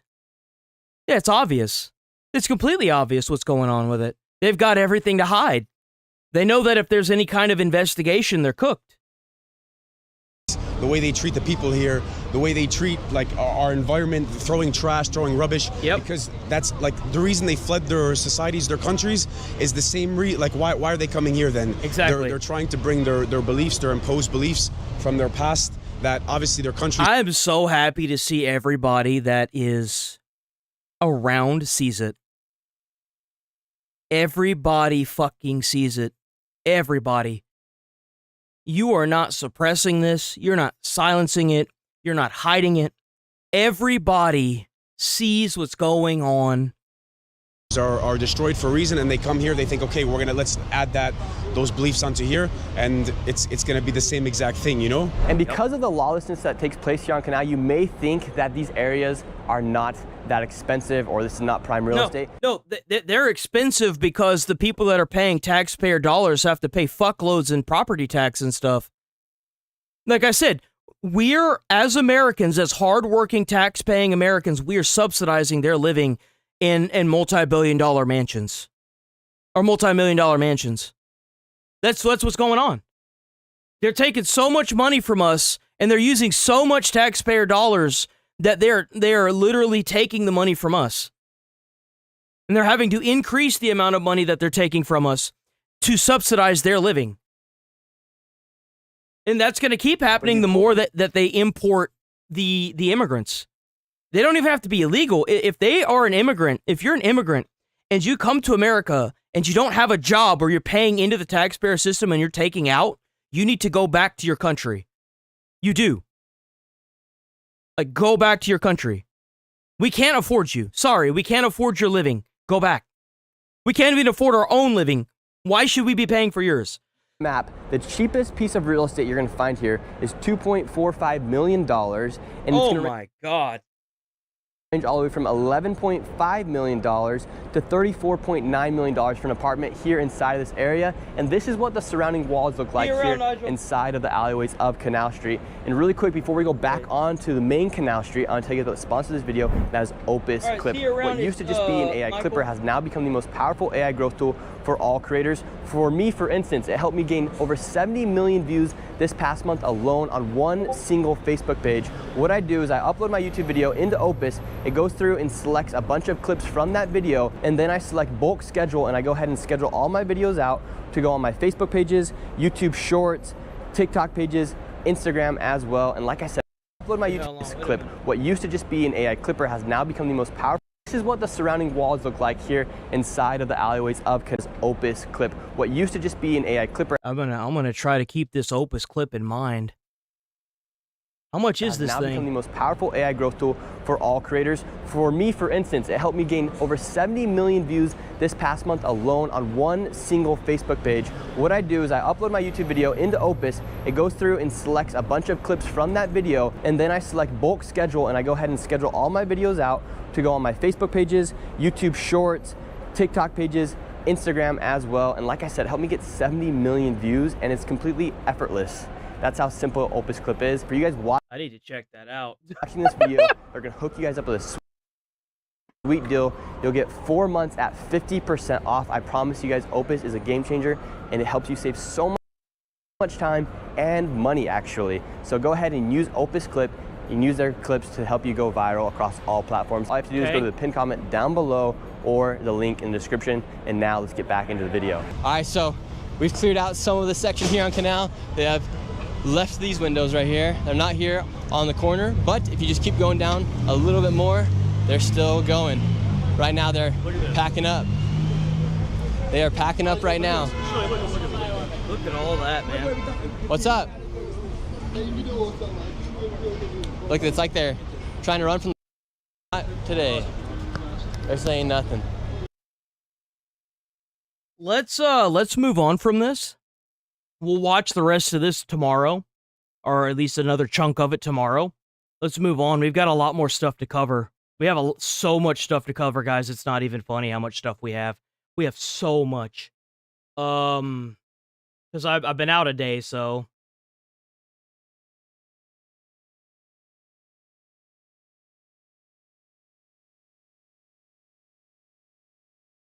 Where is the shooting?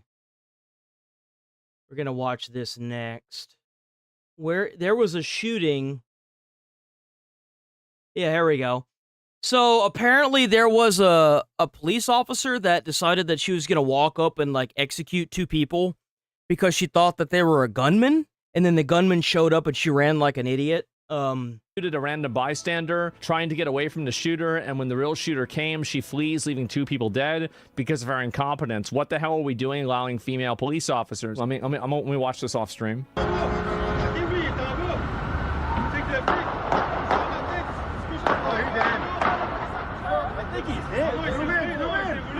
Nice hit, he's hit. No, you touché. Bro, she just pops him off. She was like this. She goes up and shoots him. And then the real shooter shows up and she runs away. Holy shit. So she killed those 2 guys that were around the potted plant that she was at. So I guess he died, and then another person got shot right there as well, right? I would assume that's what the images are supposed to be depicting. Running away. She's running away from the shooter, and then he takes over her position. She shot a random civilian, and then she ran away from the was it just one? I thought it was 2. Leaving 2. No, she did. She killed 2 people and then ran from the shooter. Look, it's a stressful situation, but, I mean, something's very wrong. Amelia gets shot herself. Women shouldn't be police officers. It's honestly ridiculous that we've deluded ourselves into thinking they're suited for... Well, like, look. I'm going to be blatantly honest with this. I kind of agree. Now, hear me out. We only allow women to be part of the military in desperate times, right? Before desperate times, 9 times out of 10, they wouldn't have let women be part of military. But because we live in a country that is equal and we believe in equality to an extent, apparently, I'm finding out that's only for citizens that, you know, we have to be equal with everybody else while they continue to fuck us.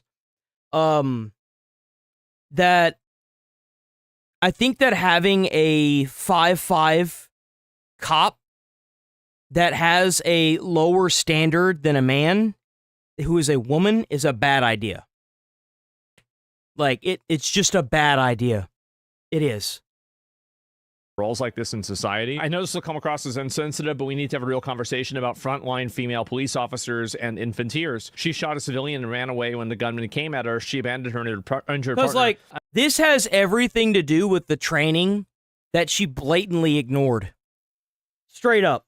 Like, this lady went completely crazy and ended up killing 2 bystanders. And I think she got shot herself, but I think she's in stable condition. And it's like, what the hell are we doing? I mean, if you're a 6'2" guy, right, and you're, you know, a 24-year-old criminal, the probability of a 5'3" female officer being able to subdue you or stop you, it's 0. Like, it's just not going to happen. Yeah. That's before the shooting. This is the person. This was the person, and then she immediately shoots him after this, which is fucking insane. He's You're a basing your bystander. proof on anecdotal situations and emotional reactions. He was probably walking over to inform her that the shooter was behind her. I guarantee you that's what he was doing. What I'm saying is that police officers often need to have the physical ability to restrain and to control suspects in different cases.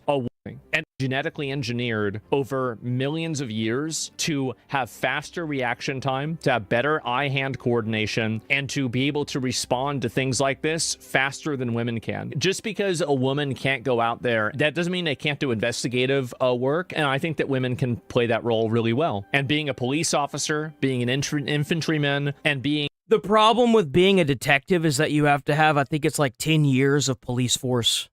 In order to be a detective... unless they plan on dropping that, being a detective is going to be impossible for a female to be if they make it illegal to be a cop as a female.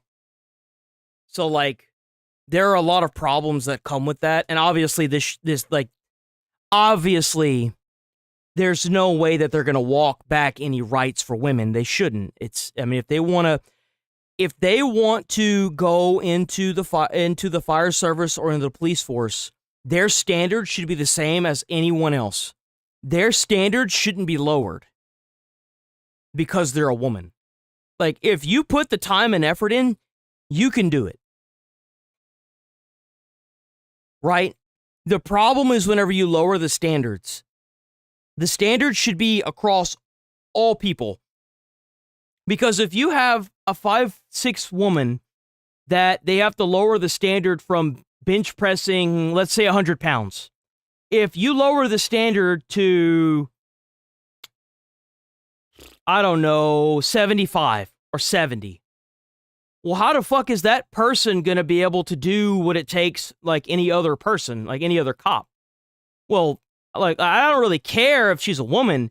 Can she bench press 100 pounds? Can she do it? That's the question. If a guy can do it and you can do it, I don't give a fuck who you are. I don't care. But whenever the problem comes, whenever you have the standards lowered, like, for example, I went to a lot of fire PAT tests, and the women got an extra 2 minutes on their PAT test. And I'm like, that's horse shit. That actually pisses me the fuck off. The fuck? So you mean to tell me that if a woman has to drag out a fireman, she magically gets 2 extra minutes? Oh, come the fuck on with that, dude. Seriously, come the fuck on. A fireman, these require men.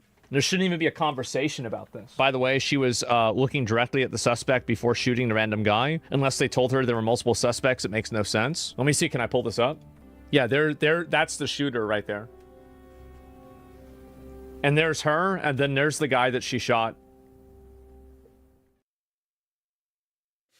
But yeah.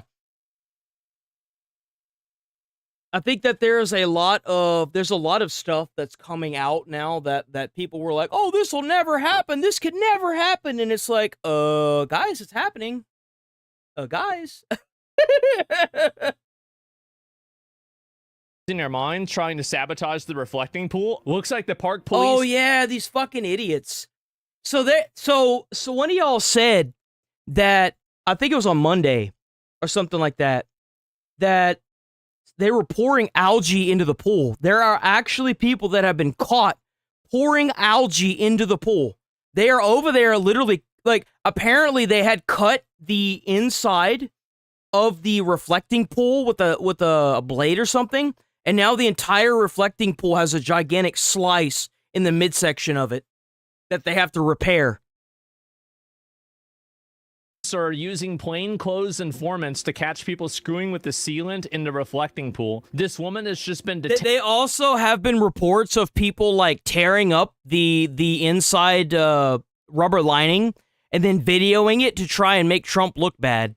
And it's like, bro, like, you do know every time you do that, it's going to cost thousands, hundreds of thousands of taxpayer dollars. After being what the fuck? The Lincoln Memorial reflecting pool was recently drained, cleaned, and coated with a new reinforced blue sealant. And it looks so pretty, too. What the hell is she doing? Oh, is that a park ranger? I heard that they were doing, like, undercover park ranger stuff. Is that him? They said that they look like Linus Tech Tips or some shit. To destroy the sealant, then take photos of the sealant being broken to make Stupid Donald ass. Trump look bad. You know, we were just talking about the 72 lashes. So what's going on? Oh! She's in a lot of trouble. Oh, no. This should be like a mandatory 10-year sentence. Straight up, dude. You have to have the National Guard around this pool because you got all these fucking brain-dead moron retards that are over there slicing up the bottom of the pool, bro. Put these dumb fucks in jail. That's crazy. Is that when they put up a fence? We don't need to put up a fence. We need to put the people that we need to put up a fence for in jail. Exactly. That's what you do. You sitting over there cutting up the bottom of the goddamn, anything like that, a monument, put that ass in jail for 10 years, vandalism. That's ridiculous. Go put up a damn plexiglass thing around the damn pool because you got all these morons that don't want to stop breaking shit. Hell no. I don't want to live in a minimum security prison. And the way that you do that is putting stupid bitches like this in jail. Yeah, exactly. Bro, she got mogged by Linus Tech Tips. U.S. Park Police, multiple reflecting pool vandals. Are these the people putting algae in the pool? Really? Bro. How do you do this? They're trying to stop them from cleaning the water? What the fuck is wrong with them? Police believe he was ripping pieces off the blue sealant at the bottom. This is another one. Wait, there's another one? He attempted to grab a hose out of an NHS employee's hand as they were vacuuming the algae. Ripping sealant? What the f? Bro, come on, man. This is another person. Bro, they're going to have to do something with that bottom layer. There's no way that they're going to be able to keep this thing from getting torn up. They're going to have to do something.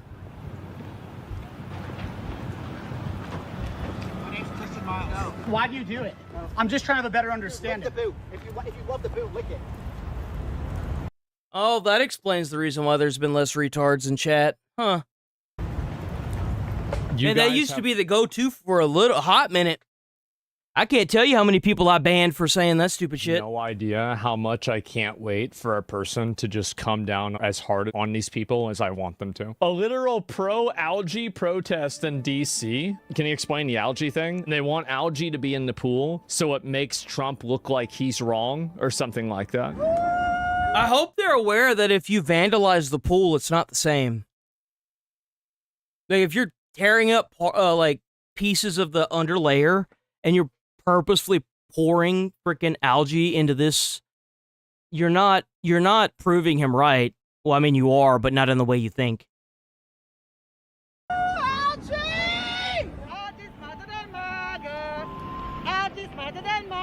There's so few of these people now, it's not even funny, dude. There's so few of these people. What's the matter? The funding got cut? Team algae? Bro, looks like a walking algae with that green hair.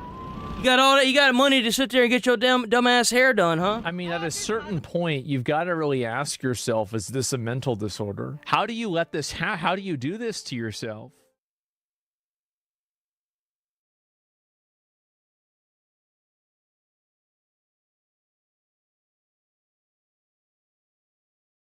has been officially freed from communism. So I have seen. Give me a second. I'm gonna use the bathroom, and then we gotta. Oh, we're gonna keep watching stuff. Give me a second.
Okay, we bake.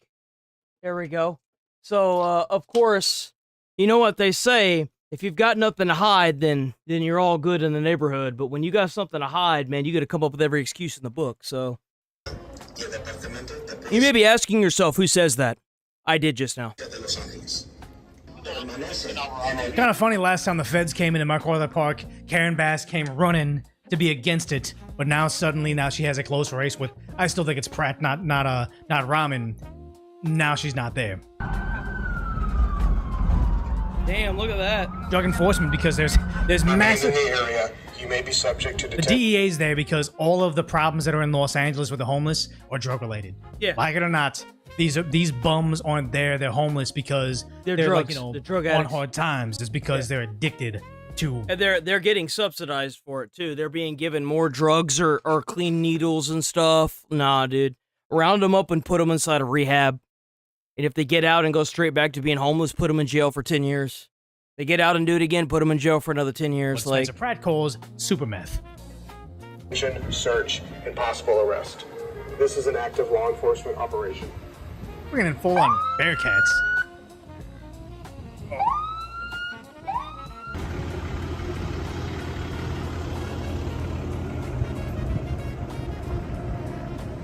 Oh, you say, okay, so you're saying they screwed Pratt out of his spot. I think all this law enforcement, especially in places like MacArthur Park, has to do with what happened to Spencer Pratt. Because now they found the FBI is surging to investigate voter fraud in LA, spotted on Skid Row after allegations homeless people were paid to vote.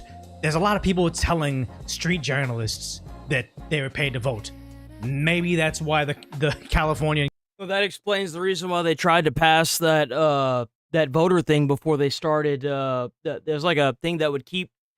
It was a law that would keep the federal government from investigating the voter fraud in California. They passed it before the election. Gavin news scam rushed out there to say Californians could be sued and charged $66 per hour for asking questions of the state government under crazy new bill. They are really trying to make this communist China. The shaft, and he did. Spencer Pratt, he did really pretty damn well.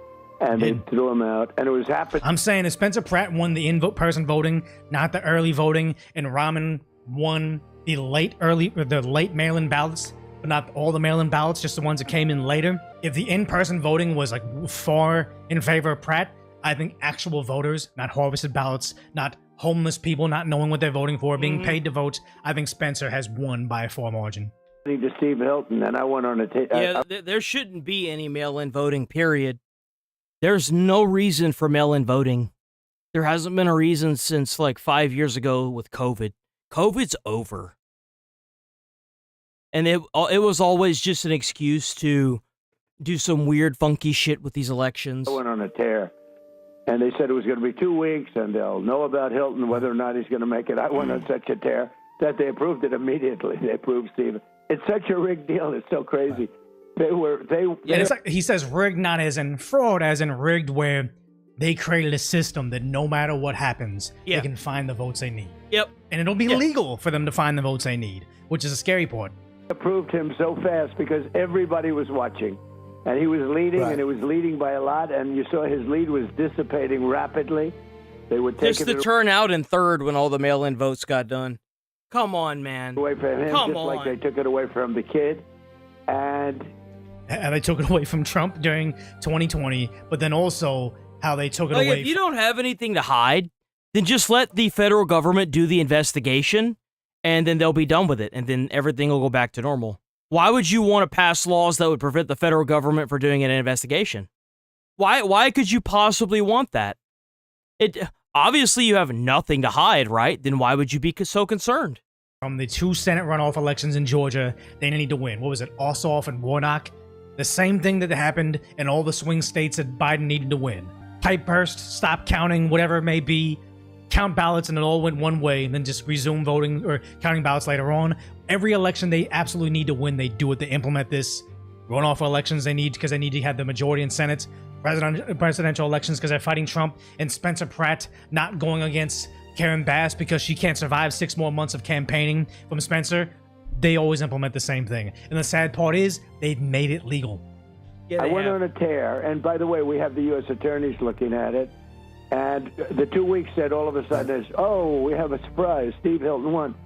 And he did win, but they were going to take it away shortly. They were going to take it away over a 2-week period. You know, they announced that they wouldn't have the results for a week to 2 weeks. All of a sudden, they approved Steve Hill. Yeah, and notice, when Spencer was ahead, they already said, well, first they said Becerra beat Hilton when he was number 2. So he's moving on. Spencer was ahead. Spencer was ahead. The second Rahman got ahead of Spencer, they called the election for him. They're still counting ballots to today. They don't know who won, but that's how the system works. Are they really still counting ballots? It's a rigged election. Okay, but let's just get back to I shouldn't Iran. have brought that up. But how do you feel about Iran? But let's get back. Let's get back. I just want to say to the. They're looking into it right now because it's awfully suspicious, and they're already moving on from like the homeless scams and like the ballot harvesting. LA City Council just voted 10-5 to advance a proposal that would allow non-citizens to vote in a city in school board elections. I don't have the video pulled up right now, but the Democrats. What the fuck? Are you kidding me? What the fuck? The hell's wrong with this goddamn city, bro? Over there just trying to say it's about. Bro, we need to wall off that mug. For real, we need to wall that bitch off, man. Yes, they live here. They pay taxes. No mention on if they're a net negative. They collect more in welfare than they pay in taxes, and they give a lot of that welfare to other countries through remittances. They don't mention that, but they say it's about fairness. They live here. They should be able to vote. And it's not about fairness to them. It's about breaking the chain of validity. If all you need to vote in California is a gym membership or an insurance card that... Well, that's why they need to pass a federal law that will force ID. That's what you need to do. Tax dollars give insurance to illegal immigrants anyway. There's no way to verify this person's real or not. There's no way to verify they didn't register 20 times. It's not about fairness. It's not about max democracy. It's about how much fraud can we legalize so it's not fraud anymore. Exactly. This should come to no surprise because California... Let's move on from that. It's so fucking stupid. Colombia has been officially... That's right, guys. Colombia is no longer a communist country. Freed from communism. So I have seen, there's actually been a lot that's happened today. Like, I know usually I say that and like, it's not really as, there it is. I wonder why. It's because people are sick. Realizing that 7 far-right candidates have won in Latin America since USAID was defunded. Wow. Look at that. I guess that's what happens when you're no longer getting funding, huh? Of living in a shithole. That's the reason That's why. right. And it's Bukele. He's the main reason why I think it's And happening. they need to find as many of these organizations that are doing this and completely squish them like the cockroaches they are in our system. And I think really this is what it was, is that, you know, whenever you see this guy that's able to do this, well, okay, well, why the fuck is nobody else able to do this? Why was nobody else able to do any of this stuff until then? Let me go and I'll pull this up and show you guys. Petro ran his mouth too much? I don't even think it's that. Look at this guy. Far-right millionaire. Albulero de la Espida. I don't know how to say his name, okay? Like, I probably should learn I probably should be a little bit better at Spanish since I'm in Texas, but, you know, like, I'm not. And, yeah. Okay, Albulero, this guy right here. Colombia's president. Here we go. Take a look at this. Colombia's Oh, man. Oh, man, guys. Guys. It's the juice! Who would have thought that because they're losing, they're gonna blame Israel? Oh no! Come on, Jesus Christ, give it a rest, guys. President says Israel hacked the election. That's right. Oh my God. Israel hacked the election. It's the Jews! It's the Jews! It's the Jews! It's a... Oh! It's a Goycope? It is! It's the... They're at it again! They're meddling! Oh no! It's the Grabblers! Oh my God, it's the Jews again. It's just so ridiculous. And anyway, Gustavo Petro, this is the current president of Colombia, has rejected the result, claiming the electoral software was compromised and that changes to the registry servers point to manipulation. His technical flag, E14 Forbes, the official tally sheet officials are supposed to sign, are going up unsigned. He wants those tables challenged on the spot. And then the big one. Petro says that Israel is behind the alleged breach and that he's calling... Lord have mercy. Oh my God, dude. Where do these people come from? Bro, they getting voted out of office and they mad about it now. All their damn funding got cut off so they can no longer keep their little slave class of people. And they getting mad about it, blaming. They roaching the fuck out just like Iran did with all them countries around them. Started just blasting everybody, man. For a full recount and a forensic audit of the system while urging calm and national dialogue. The catch is that he's shown no evidence. Sounds familiar? And it all lands right after his side lost. Trump-backed outsider, this is the same guy, Abelardo, edged Petro's chosen heir over, oh wow, so he beat him by like about 1%. Holy shit, bro. God, that is a close election. Damn. Denying him the second term. A leftist president crying for... What's the matter? What's the matter? Your communist regime couldn't stay in power, and whenever an actual democracy is implemented, you fucking lost? Whoa, it's almost like people don't want to be fucking slaves.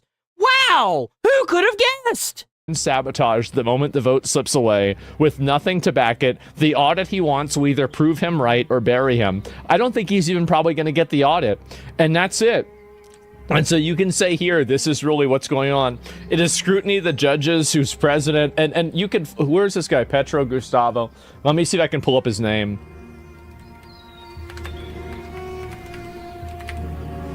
I think I follow him. I'm not sure if I do. 2022. So, what's up, Goy Chat? I guess so. And it's just, didn't he do the Hail Hitler or something? He did. And oh my God. Make bitch, your man lost.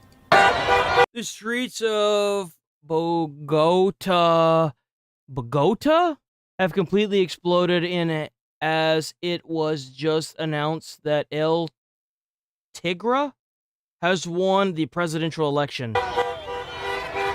Man. People are tired of the bullshit. They are tired of the bullshit. Look, another country where there's so much more people that are out there not getting paid to seem really happy about their country. It's almost as if the narrative around the world is falling the fuck apart. Interesting. Now if we could only get YouTube in line. Good. Oh, did I say that out loud? Oops. Yep. Oops.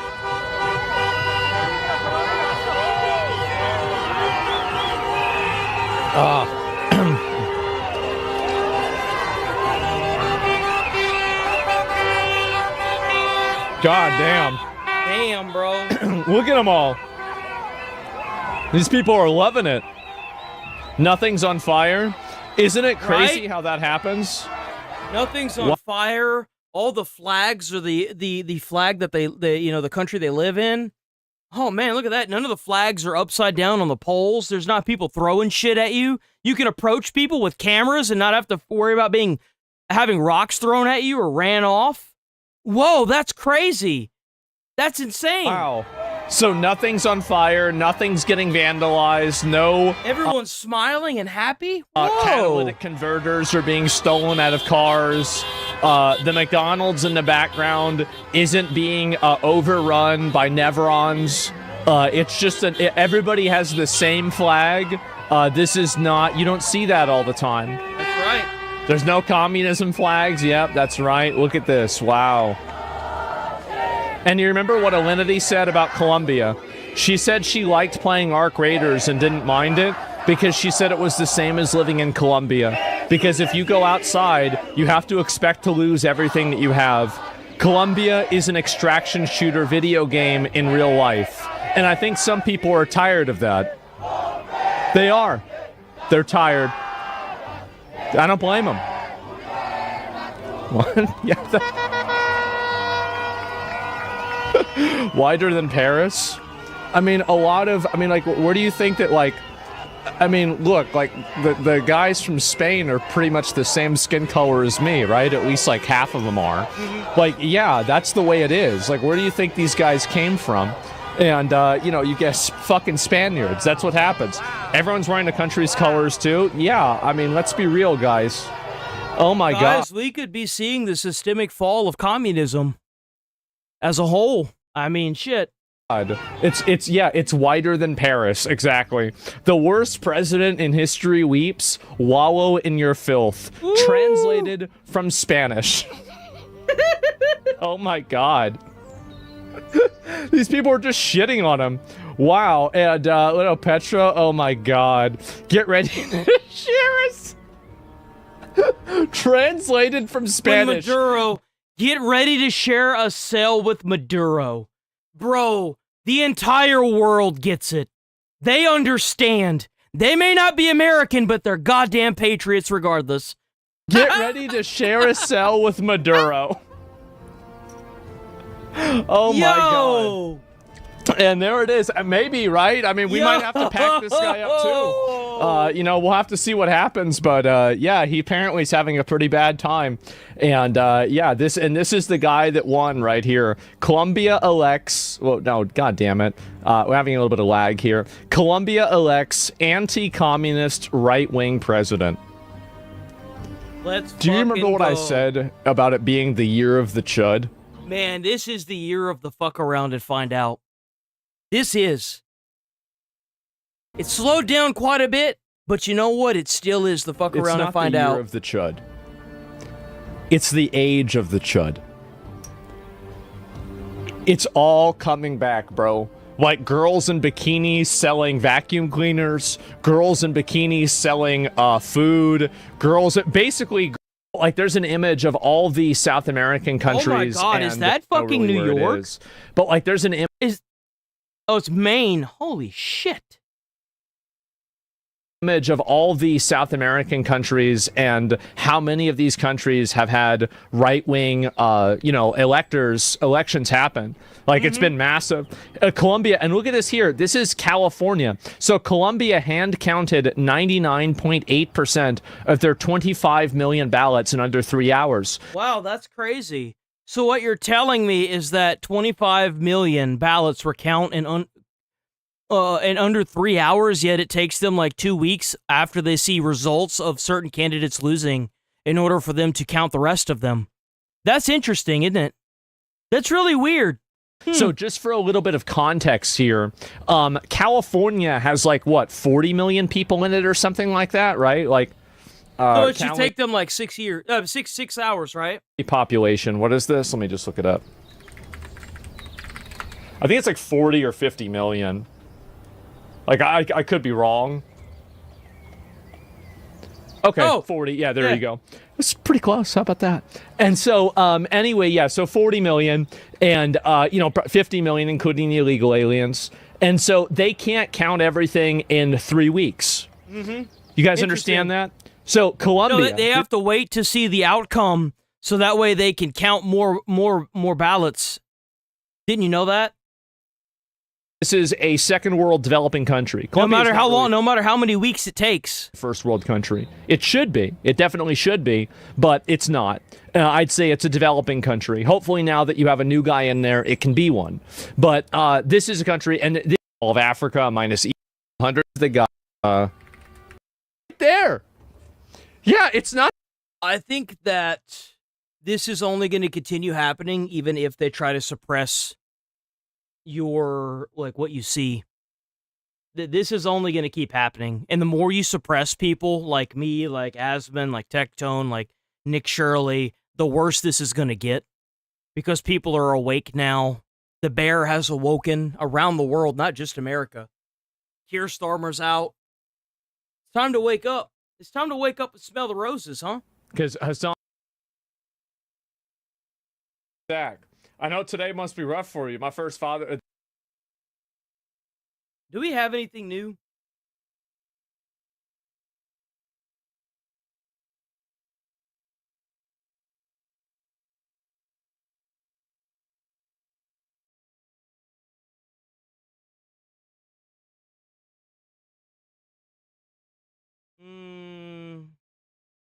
Let's watch this other thing. Hassan did talk about the rape gangs. I'm surprised. Well, that's right. I mean, he can't talk about them because they'll defeat the narrative that the left is trying to push. Surprised. Constantly, always. Here we go. Hello, Muslim rape gang apologist. Wow. Oh, dude, you got to get rid of the soundboard, man. You got to get rid of the soundboard, bro. You good, bro? Are you? By the way, watch his face. Watch what he does. Apologist. You see, he looked over. You good, bro? He looked over to make sure that his hand was on the correct amount, on the correct button. And I also want to say that... Oh, I get where he's going with this. He's talking about, like, the shot collar thing, right? Oh, yeah, no, he gave it away. You know, really, I think he self-reports every single time that he uses his soundboard because the behavior and the movement he just got a new soundboard and he's got it linked to, like, Kaya's collar. So that way he can shock her just by looking over. Makes is identical to the movement that he made. Yo, you just have somebody new over that's doing, like, a podcast with you. And they're like, what is this one here? And it says, like, shock on it. And he just starts spamming it, and you hear the dog just screaming in the other fucking room. Whenever Kaya appeared to be shocked on his stream. It is the exact 1-for-1. Does the exact same thing. It's just interesting, isn't it? I swear to God, these guys are like, they're bots, right? They get their new talking points, and then immediately they're off to the fucking races. Very normal thing to type on a Twitch chat on a Sunday evening. Yeah. As opposed to supporting terrorists, which is totally, very normal, right? Go ahead. Speak out against rape gangs. I have and will continue to do so. Win. Yeah, win. He's completely, like... Hassan has completely dodged the Rupert Lowe's rape gang inquiry. Like, he's completely dodged it. He hasn't talked about it once. He's only brought up the Epstein files. That's it. Every time they bring up the inquiry, he goes, "Oh, well, what about the Epstein files?" You know, what the fuck? The Epstein pedophilia rape gang for a. Of course, you don't actually care about it. You don't actually give a shit. You just use this as political. And that's the sad part, is that these people that try to act like they care about the victims never cared about the victims. That's the saddest part about the entire thing, is that it was a political narrative. I did so many videos on the Epstein stuff whenever it was coming out, bro. So many videos. It's so sad to think that the people that were actually covering it and actually gave a shit are still the people that actually care and give a damn about it. And the people that were just in it because it would fit their narrative, those guys are becoming less and less transparent as we speak. Every day that you've got another Hassan Piker that will tiptoe around the rape gaming inquiry that Rupert Lowe put out, so that way he can continue to push his nonsensical BS with the Epstein files, so that way they can try to disenfranchise people like Donald Trump. It falls apart. Your narrative falls apart because you never cared. You never cared. You never gave two shits about it. Capital. This is a political vehicle to you. You don't care if the girls are getting raped or not. You don't give a shit. You care about who's doing the raping. Is it people that it's politically advantageous for me to say a rapist? Oh, it is? Oh, well, then they did it. For sure. Definitely. It's a huge problem. Everybody should be talking about this. Mm-hmm. How convenient. I think that if there are a bunch of political officials, regardless of their skin color, if there are a bunch of people frauding, tax-paying people on the sides of New York streets, I think that if there is something that is like this, like the Epstein files, like this Rupert Lowe grooming gang report, I think that everybody involved should go to jail or be publicly executed. That's what should happen. I don't care what skin color you are. I don't care where you're from. What matters is that you did something you knew you weren't supposed to be doing. Well, obviously not with the people that committed the fraud unless they're being violent. The people that committed the fraud, we should just buy Little St. James Island and let El Salvador turn that bad boy into a nice big fat fucking prison, and then we can send all the people there that have, committed the fraud stuff, right? And then we could turn that bitch into like a big ass work camp or something. But like the politicians that allowed this to happen, like the Epstein files and the rape gang report, give them public execution. Seriously, like enough of this. Is one of the primary rape gangs I speak out against. Mm-hmm. Or, by the way, the Epstein rape gang was very bad. Thousands of victims. Yeah. And actually, they said, so according to the, whatever, Department of Defense or, FBI or whatever, they said there were approximately 1,500 to 2,000 victims of Epstein. Awful. And this is also not compare that to the, 250,000 that were the victims in just the UK, right? I mean, it's literally like 1 versus 1,000. Exactly. It's and probably more, right? But he's not going to talk about that at all. OG, yeah, exactly. So there's really no comparison. Did Hassan even cover the Epstein files, or did he just did he even look at any of the information, or did he just be like, oh, the Epstein files are bad, you should hate Trump? Is that all he did? I actually don't know what he's done. I don't think he really did that, did he? Between these two things. And also, the fact is that Epstein is a bad actor that we got rid of, and that's it. The worst thing is a systematic allowance of this behavior. That's what makes it even worse. Outside of that, I consistently have criticized the nation state of Israel for having a pro-rape January 6th. One of the things that you guys need to remember is that Hamas never rapes anybody. Nobody ever gets raped in places like Pakistan or in Gaza or in Palestine. It's only Israel that rapes people. That's right. This is something that nobody knows except for Hassan. That's why he has to talk about it all the time, is so people remember. I bet he's from Naperville. No, I think this guy is. I think this guy might be a Euroid. Dude, that's crazy. I can't believe this is a real person. What the hell's a Euroid? Oh my God. What's a Euroid? That's a new one. I've never heard that before. What the fuck is a Euroid? We were just talking about this last night, if you remember. Go ahead, do a reading of the UK rape gangs. Mm-hmm. Buddy, I've covered the supposed Muslim rape gangs controversies. Mm-hmm. Have you? You see, he immediately poisons the well. Instantly poisons the well. I've covered the supposed, and then he goes on to create extra qualifying terms to make it seem more ridiculous. You're immediately trying to poison the well. It's obvious what you're doing, and everybody knows it. since like 2013. Okay, You were talking about it since 2013. Why? Whenever you were saying, what was it? Old enough to count, old enough to mount? Does that count as you talking about it? That's fucking disgusting. Because that was the only time that I heard you saying anything about this prior to this. Never heard him talking about this at all. Oh, that's awful. What the fuck, man? Holy shit. Not a new phenomena. Not good.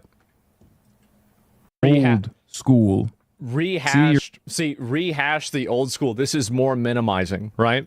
Avoid having anybody.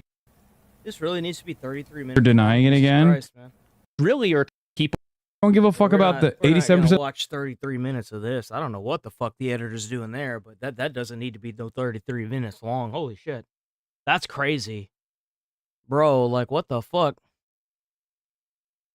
Of the dirtbag left. Fetterman, these are the dancing days of the dirtbag left. They pissed off Fetterman. Finally be able to stand up to this extreme brand of politics, or is it just going to be Pennsylvania Senator John Fetterman as the only Democrat with an ounce of moral clarity and courage? Here with more tonight's stories, Senator Fetterman is with us. What's your reaction to this? Because to me, this represents nothing of the old Democratic Party that we once knew. Yeah, no, I mean, the kind of people that are trying to run out of office. I mean, they're. I don't really give a shit about any of this weird Jewish stuff. If Israel is involved in our politics, they need to get the fuck out. Other than that, I really don't give a shit. You can be Jewish and hold office. I don't give a fuck about your religion. What are you doing? What are you doing for the American people? You could be a fucking convict for all I care. As long as you're running the country the way it needs to be ran, I don't give two shits and one fuck. Just run the goddamn country and do a damn good job. That's the only thing I ask. Just do your job. That's it. Just good traditional kinds of Democrats you would have expect in New York City now, and now this has just become it's just been the dancing days of the dirtbag left. With some of these candidates are outrageous. I think that if Fetterman could run again, he would run as a Republican. I think that he is what is left of the old school Democrats. I do. I think he's done with the Democrats as well. From what I understand, now I could be wrong by saying this. Trump was originally going to run as a Democrat. If I could be wrong, but I think that's what he was going to run as. I heard that. I don't know where, but I've heard that. You have candidates. They abolish WT money, abolish the police, abolish the border, and she even said F Kamala Harris and more of these outrageous kinds. So they need to abolish the police and the border so that way they can start like neutral with laws, and then what they can do is they can start putting Sharia law into effect. That's what they're aiming for. We all know what the hell they trying to do. Like, why the hell I'm tired of tiptoeing around this bullshit. We all know what the fuck they're trying to do. Why the hell else would they be trying to abolish the police? Hello? The fuck are y'all doing? And the fact that you can allow, the fact that the federal government is allowing some fucking schizo, like for example, someone, this is just an example, like Gavin Newsom to become a governor of a state and then try to defund the police and successfully pass laws to do it, and they're not being charged with treason, is beyond me. Bro, like, what? Unacceptable. Like, what the fuck are we doing?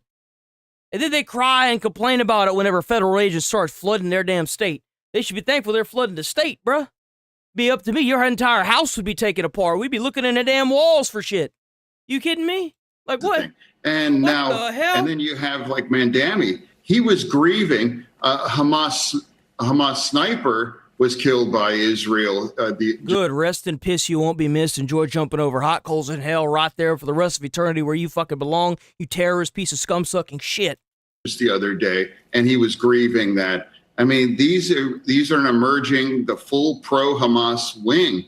A lot of these candidates that very likely are going to win tonight just declaring a war on just regular Democrats.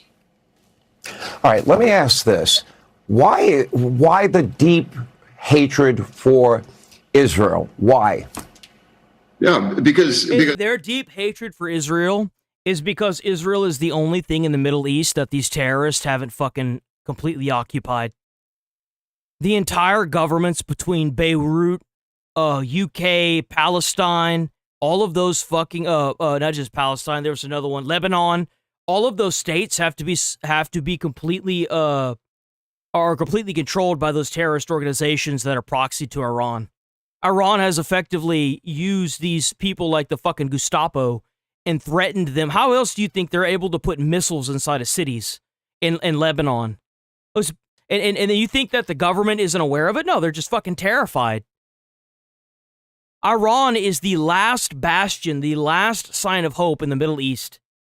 And they're trying at and grasping at anything they can to maintain their, like, I guess, form of Westernism there.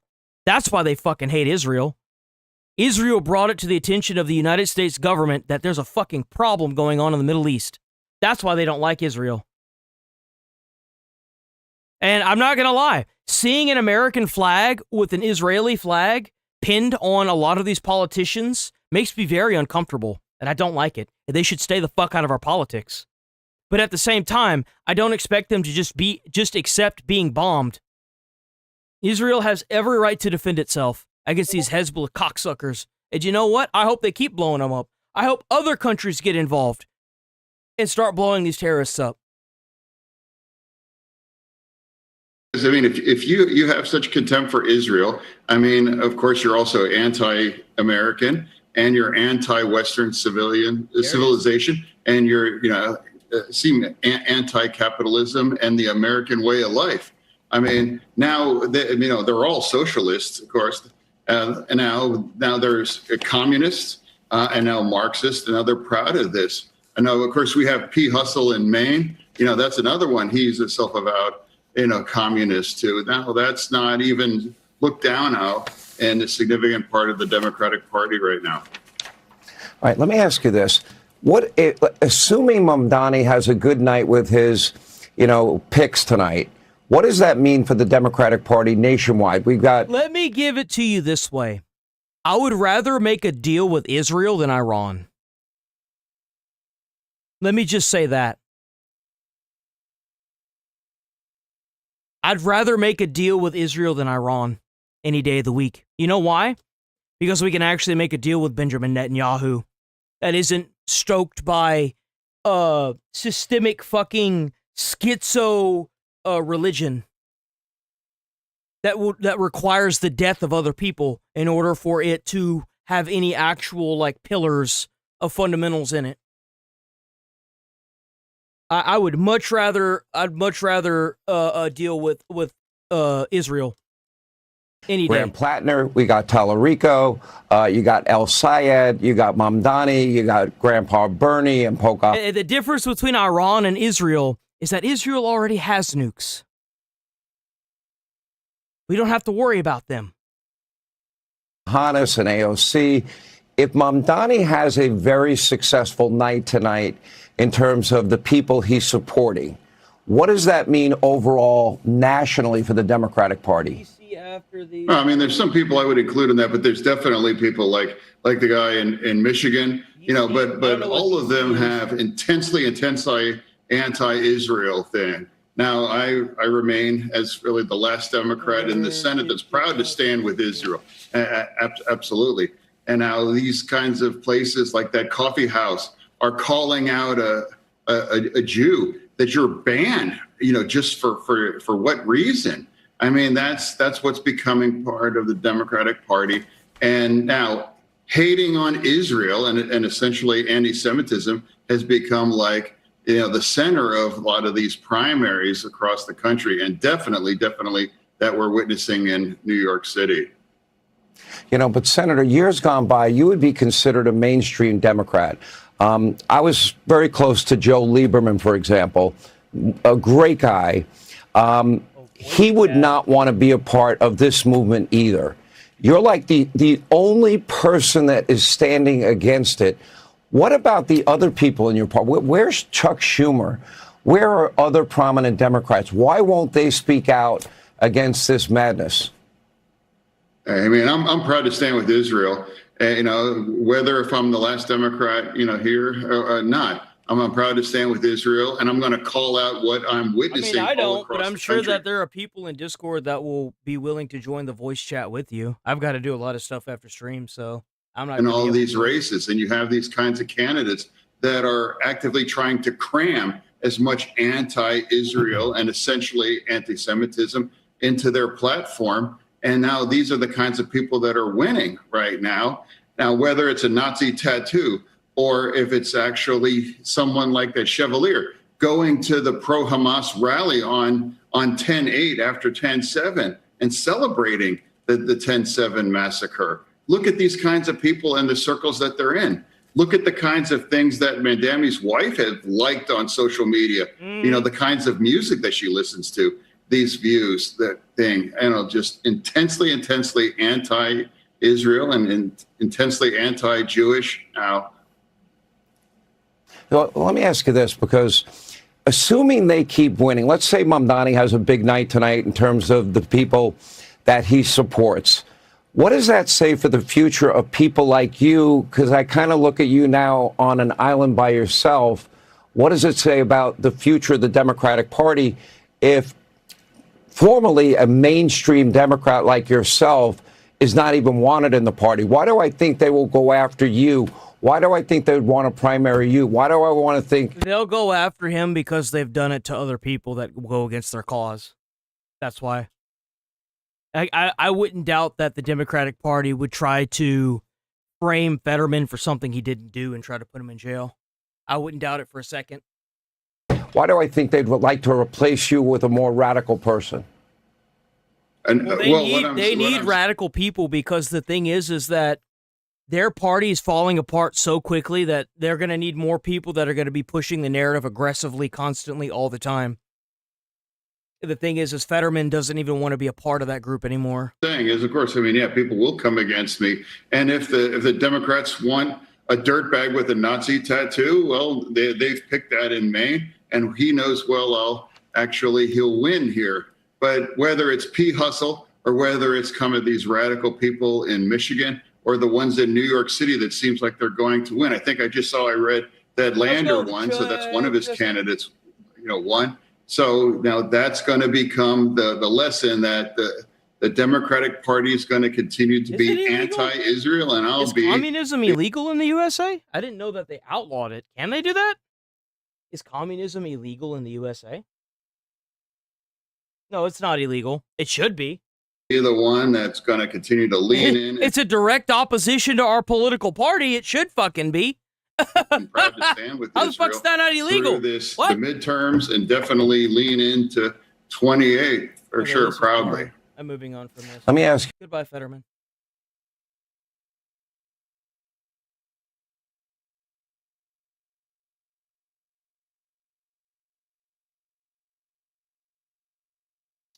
This does not reflect Texas values.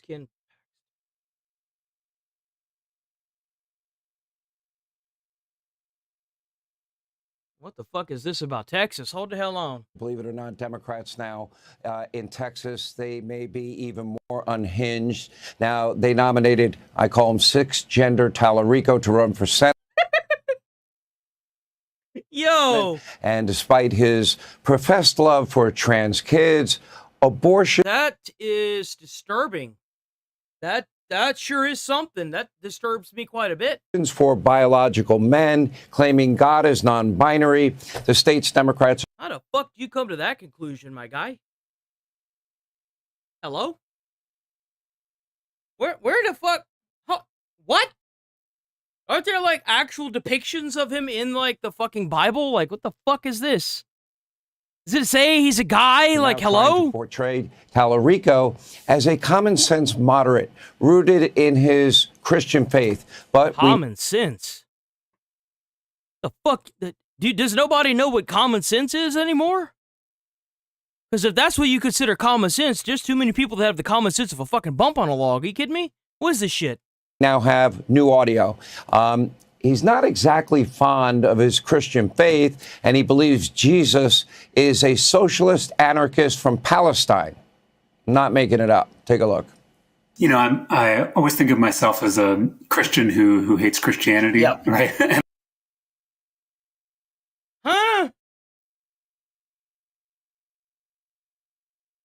Oh, man. Oh, fuck. Oh, fuck, man. There ain't enough goddamn Tylenol in the fucking free world for this shit. Oh, how does it keep getting worse? How does it keep getting worse? Like, it's like they're openly fucking stupid now. Always get drawn back into it because nowhere else, in no other political philosophy, in no other economic theory, do I find anything as truly radical or revolutionary as the teachings of that barefoot rabbi, right? Which I think, as you mentioned, Dr. Robin, isn't a rabbi Jewish? Isn't that a Jewish thing? That's not. I don't think that's not a Christian thing, right? That's a Jewish thing. What the hell is a rabbi?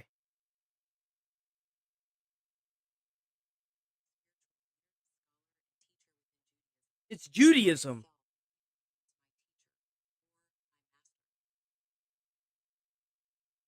The fuck?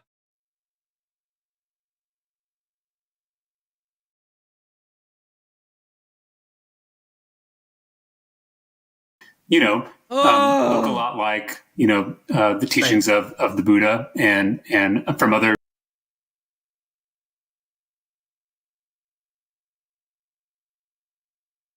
This dude is like the embodiment of an illegal immigrant that comes here and protests America. Literally. He's like the illegals that are standing down there getting taxpayer money to protest, holding up like a fucking communist flag or some stupid shit. That's like, oh, I want America changed, but it's like, dude, you're not even America. Like, what are you talking? Like, I'm a Christian, but I'm also like anti-Christian, and it's like, dude, that doesn't even make any fucking sense. And holy shit, how are these people becoming elected officials? How? What the fuck is wrong with these fucking idiots? Other great mystical traditions. It's very strange. The only thing that's a mystical tradition is your fucking brain cells colliding. Holy shit, I thought we got rid of all the goddamn stupid people. How the fuck we got more coming in? What the hell? Think about it, that the most popular figure in our country, particularly on the conservative right, is this, socialist anarchist from ancient Palestine. Jesus is a socialist anarchist from Palestine. You see, this is just bad. This is just bad. See, what we got to do is we got to put this dude in a box. Got to put him in a box. Got to sterilize him. Got to make sure he don't have no kids. You know what I'm saying? All right, here to respond, we have Republican candidate for Texas Senate, Ken Paxton, is with us. I think I heard it very clearly. I think you're right. Fake Christian, fake Texan. I'm not a Texan. I'm from Louisiana. But you goddamn fucking straight that I will fucking, I believe in the First and Second Amendment. You best fucking believe. Mr. Attorney General, and that is he says he's a Christian that hates Christianity. He believes in 6 genders. It sounds like a retard that doesn't know he's a retard. That's what it sounds like to me. It sounds like he's stupid. Don't know what the fuck he's talking about. God is non-binary. Is that in sync with the values in Texas, or is that more of a Mamdani, New York value? No, I think you've hit it. This is a Mamdani value. This is anti-faith. We gotta figure out who skull fucked this generation. We gotta figure out what happened. We gotta like, when this dude dies, we need to like examine his brain. Seriously. We gotta figure out what caused this. Anti-Texas values. That's why the socialists are behind him. That's why he raised $11 million last month. That's why he's been spending his time in San Francisco, in Chicago. That's why I need help at kenpaxton.com. But I can tell you this, these are not Texas. There's no way this guy wins, right? There's no way. There's no fucking way that Texans are going to vote on this guy. It doesn't matter how much money he raises. There's no fucking way. This dude's literally anti-Texan. Surely there's no fucking way that this guy's going to get anywhere. Values, and once the people of Texas know and hear his own words, the words that you just played, there's no way he's going to win Texas. Okay, so a guy that believes God is non-binary, do you know what the other four genders are? I know way too many Texans that are heavily Christian. I know way too many people that I have met that are Texans to the core that if they heard this guy talk, they'd be like, this guy's fucking stupid. There's no way I'd ever vote for him. Straight up. Too. And why is he advocating for biological men to have a right to an abortion? Can you explain that to me? None of it makes sense. We all know that there's only two genders. Scientifically, that's absolutely true. Thank you so much. We need to keep saying that. Just keep saying that, and eventually this stupid narrative that these crazy people are trying to pass will fall apart per the usual. There's not 700 genders, there's two, male and female. Females have babies, males don't. Like, it's not complicated. Don't take something simple and complicate it. I love how these people are like, we don't want the government in our everyday life, yet you're going to sit here and do exactly what the government does on a daily fucking basis, which is take something really fucking simple and complicate the shit out of it. It's ridiculous. Why he's pushing this sixth gender thing, why he's pushing saying that if you're against the oil and gas industry, or if you're for it, you're not a Christian. Why he's pushing all of these crazy philosophies, I don't know. It's actually surprising to me that he came out today and said he's a Christian, but he hates Christianity. None of it makes any sense. And again, none of it fits. You know what makes sense whenever you realize that somebody may have just gotten hired to push a political goal? Then it makes a lot of sense. Is it so crazy to think that might be what's going on here? Come on, guys. What Texas voters, once they know, they are not going to vote for this. Has word gotten out in Texas about all of these things that he has said, all the positions that he has taken? Do the people of Texas, are they as familiar with this as you are, as I am, and people that follow politics every day are? No, I don't think yet. I think you're starting to get the message out. Others are starting to get the message out. We're certainly, with our resources, we are going to get the message out. All we have to do, as you did, is start playing clips of what he says he believes. I mean, this is a guy that voted against the ban on transitioning children that now suddenly says he didn't really believe that. So I think it's going to be relatively easy to show the people of Texas. You fucking around with fire if you in Texas trying to fuck with that, brother. I'm going to tell you that firsthand. You fucking with a lot of parents that have guns. I would not be fucking with that in Texas. You may have gotten away with that shit on all them other blue states, man. If you think for 1 second that the government around here is just going to be able to do what the fuck they want, there's going to be a whole lot of pissed off Texans with AKs and fucking rocket launchers and tanks that aren't going to deal with that shit. I promise you. I promise you don't want to fuck around with their kids. I will stake my fucking life on it. You don't want to fuck with their kids. It'll probably be the last thing you do. And that's not a threat. I'm just saying, I'm just stating a fact. Because he is so good at expressing himself on TV. And so I think we'll absolutely get this message out. We have 5 months, 4.5 months left. We will get that done. All right, Ken Paxton, thank you. All right, thanks for watching. Check out my new podcast, Hanging Out with Me, Sean Hannity. The big interviews, the debates you won't get any. Well, W Fox. All right.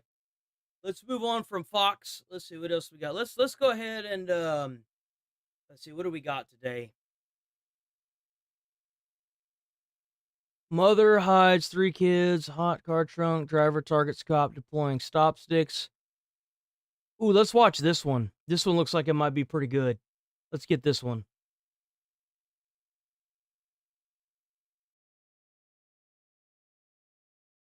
Y'all check out Midwest Safety on YouTube. Midwest Safety. Hell yeah, Midwest Safety. Make sure y'all check out Midwest Safety on YouTube.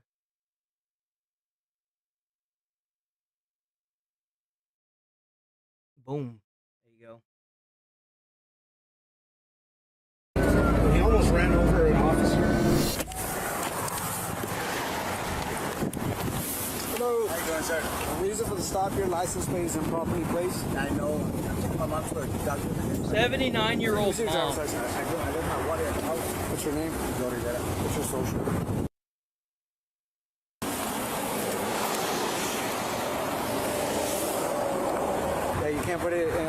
inside the vehicle, you're still in violation. All right, sir. It's going to be a warning for that. Oh, it's Texas. Oh, here we go, boys. Here we go. In my neck of the woods now, big dog. Right here, I'll be right back with you. I want to say, I think he's lying to me. He gave me a social, and I'm looking at this warrant, and the social is very similar. There's only one letter off. Yeah, he's lying to me. This is going to be him. Can you work on getting a photo for that warrant, and let me pull him out of the vehicle before he runs on me? You see that? Bro got a social security number that was one number off. And he was like, no way. Dude, W State Trooper. Can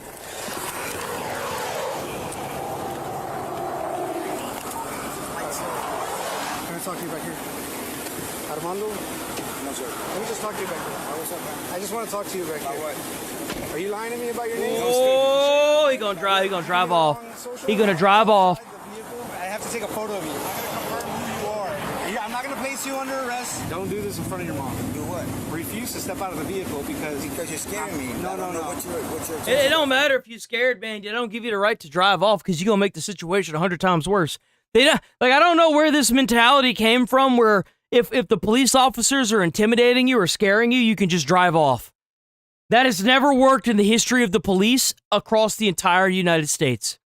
My intentions are to confirm your identity. I'm going to go get my phone and take a photo of you. If I confirm that that's you, now I'm going to come back over here and I'm going to have to tell you, hey, you're under arrest, and then I'm going to yank you out the car if you don't want to step out. And I don't want to do it in front of your mom. I really don't. Hey, look, man, I don't have no warrant. I had a ticket warrant. That was okay. I don't want to arrest the wrong person. It's probably not you. Just wait right here, okay? He's going to drive off, and he's going to drive off. Oh, there he goes. There he goes. And away he goes. There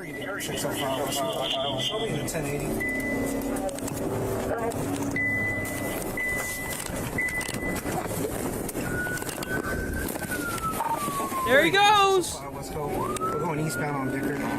Oh, that's a nice little clear spot. Have the cop pull back. Boom, airstrike. Done. No, he can't do that because he's got the 79-year-old mom in there. No, never mind. Nope, this is an instance where they'd have to chase him down, huh? Nope, they'd have to chase down.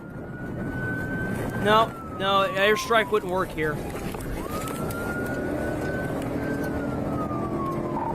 Speed's at 80 miles an hour. Just for a 1014, there's going to be an elderly female in the passenger seat. Bro. What a piece of shit human being. You driving like this with a 79-year-old mom next to him in his car, bro. Coming up to McCall, still on Dickard. He's slowing down. Speeds at around 80 to 90.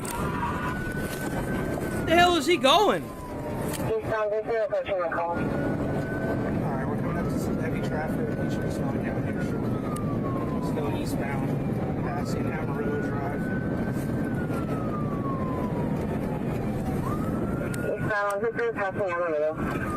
Oh my god, dude, he's so close to these cars. He's so close to these cars, man. Once he slows down, I'm gonna keep up with it. Driving into the oncoming traffic, bro. Like, holy shit. God damn, bro.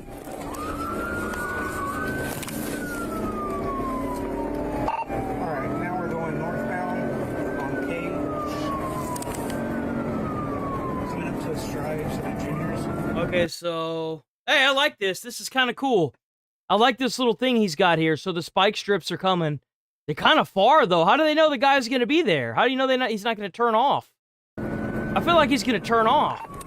We're crossing Thomas Road. You know how I know this is a Texas road? Because it all links up to one big-ass road where there's a shitload of stoplights.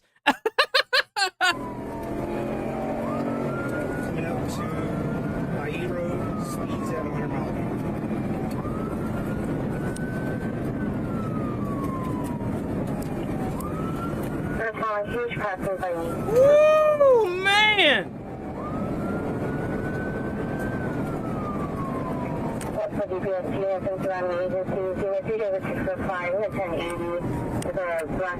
Oh!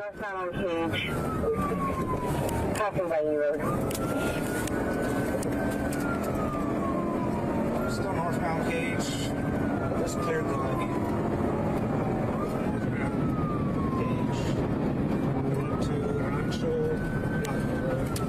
And we'll be passing. Another red light. He's about to blaze it. Yep, there it goes.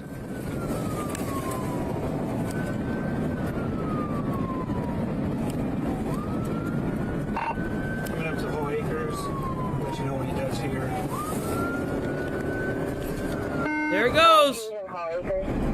As the suspect approaches the stop sticks, we calculated the speed of the suspect using their distance traveled over a 5-second period to be approximately 73 miles per hour. As the officer deploying stop sticks positions himself in the middle of the road, the suspect heads straight for him. Nuh-uh. Oh! Oh! He got so close. Oh, dude, he barely dodged that. That fucking asshole. Alright, let's go. He almost ran over an officer. I believe it was a constable. He's trying to set up spikes. He can swerve through his unit into it. Alright, still northbound, coming up to Ridge Road. I'll be conducting a pit here. Going eastbound Ridge. Come on. Still haven't conducted the pit, trying to catch up. Eastbound Ridge, picking up speed. Man, this guy is full on. Oh, dude.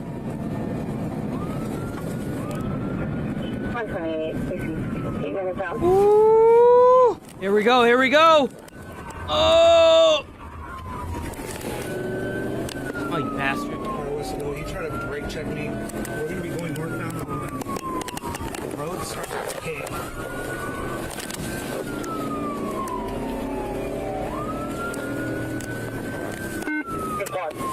I'm coming up westbound on Business. We're on Pine and Linden. Oh! What the hell's he doing? Hey!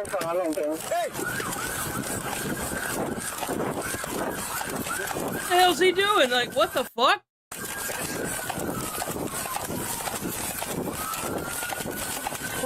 Bro, that's a nice neighborhood. Look at that neighborhood, man. Look at that. That's a nice neighborhood. Yo! I can see. Get down! Get down! Don't hurt me! Don't hurt me! Get down! Don't hurt me! Get down! Dumbass. That's what you get. What about the mom? I'm down, bro! Get down! I'm joking! I can't breathe! It sounds like a personal problem. Maybe quit resisting arrest. I can't breathe! I can't breathe! Maybe stop resisting arrest. Go limp. Get down! Hold on! Get down! Put your hands behind your back! Put your hands behind your back! I can't breathe! Hands. I can't breathe. Your back. Get those hands. Breathe. I can't breathe. I can't breathe. Shut up. I can't breathe. Yes, you can. Cry about it, pussy. Cry about it. Cry about it. Wait.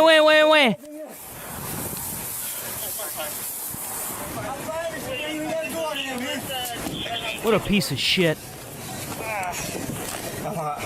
Dude, he wouldn't give up. He hasn't worn. His grandma's in the car though, or his mom. She's an old lady. How old is she? She's old, dude. She's like 70 plus. Shit. I'm out of shape. Ah, he did damn good, bro. He caught that mug. That's what's up. Ma'am, ¿estás bien? ¿Qué tiene su hijo?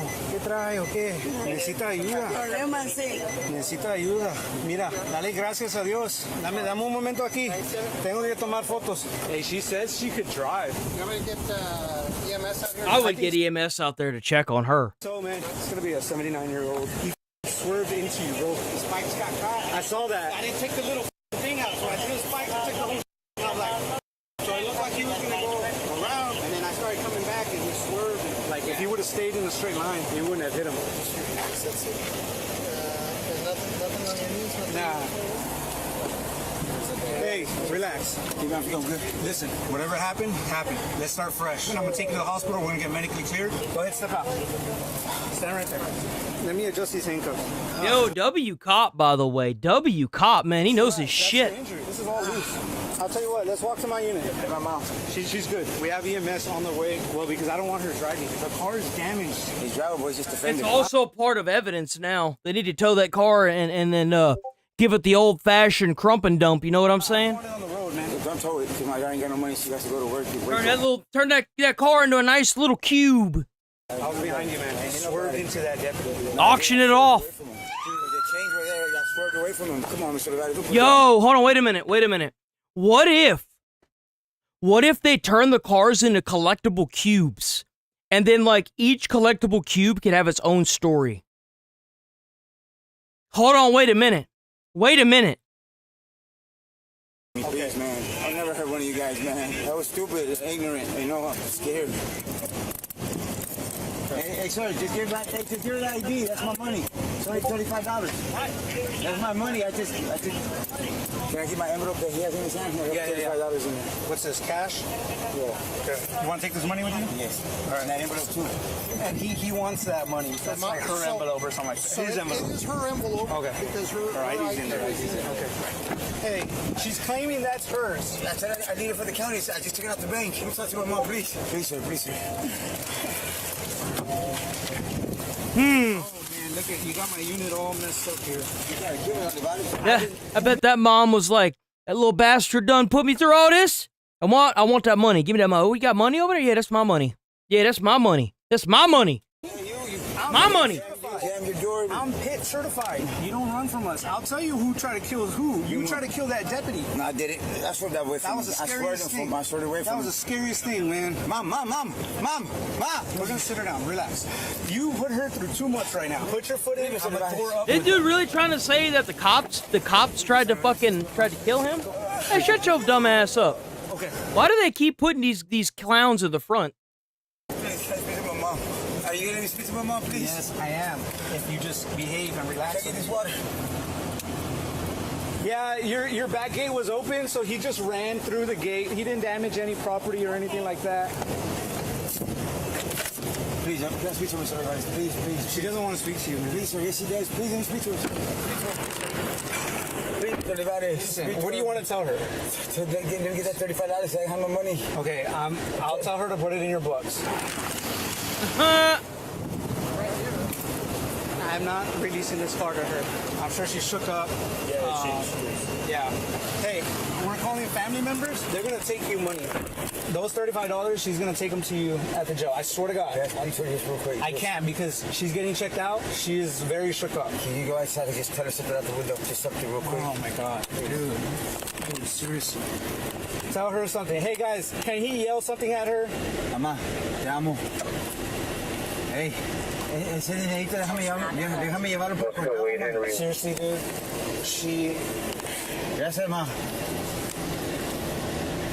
Before we get driving, I'm going to read you your rights. You have the right to remain silent. Do you understand these rights? No, sir. You don't? Okay. But that's fine. Sounds like a you problem. Yeah, what happens if you're too stupid to understand your Miranda rights? I mean, like, I'm sure that's come up, right? They just not care. You do understand. Sir, please, I'm sorry about that charge. What you do? You're too stupid to understand your Miranda rights? Well, sounds like a you problem, guy. Did you swerve? Well, wait, did you swerve? And then I wait till he crosses. You can only read a dog a child's book so many times before you realize that you're reading a dog a child's book, right? Yo, W Cop, by the way.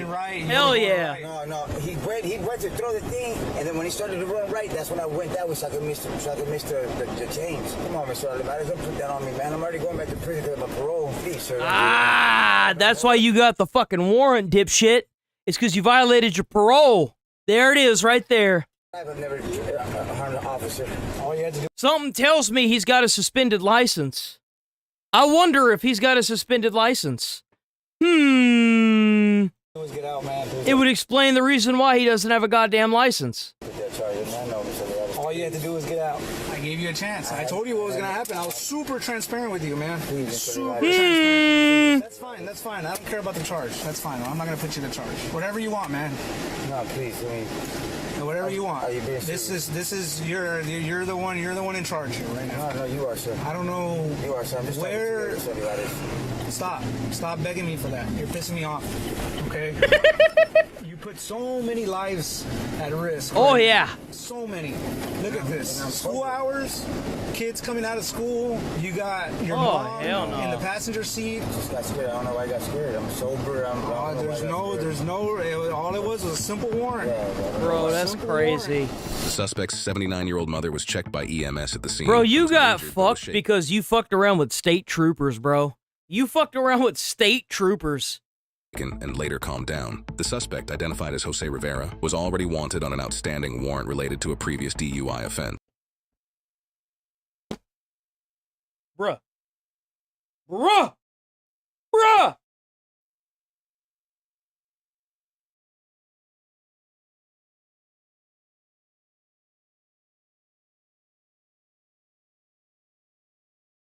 Oh, God. Oh, what? He had a DUI offense. Really? I hadn't noticed. Well, big surprise, he didn't even have a damn driver's license. He was ultimately charged with multiple offenses, including evading arrest with a vehicle, evading arrest with a previous conviction, failure to identify with intent to provide false information, tampering with physical evidence with intent to impair, possession of a controlled substance, resisting arrest, search, or transport, parole warrant, and attempted capital murder of a peace officer or firefighter. Ooh, shit! Man, damn, boy, that boy fucking racked up some charges. Woo! And they all gonna get dropped too, huh? Transport, parole warrant, Well, it's Texas, actually. It's Texas. an attempted capital murder of They a might peace stake officer or him. firefighter, totaling a bond of $100,000. Man, it don't look like that $35 is enough. $165,000. However, the capital murder charge was later dismissed by court order and did not proceed further. Jose Rivera is innocent unless proven guilty in a court Damn. That's how you know that bro's about to get staked up on them charges, man. of law. Damn, bro. Damn. All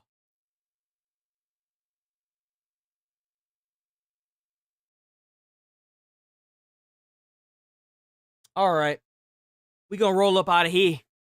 W chat as always, man. W chat. W to the constant supporters. Y'all are freaking awesome. I love having y'all, by the way. Y'all are awesome. I love all of y'all that continue to show up or drop in every now and then. Y'all are awesome. W stream. W stream, guys. Y'all are freaking awesome. I love having all of y'all here. Y'all are freaking awesome, guys. No matter how much shit talking the internet does on y'all, I know y'all the real ones. Yo, W chat.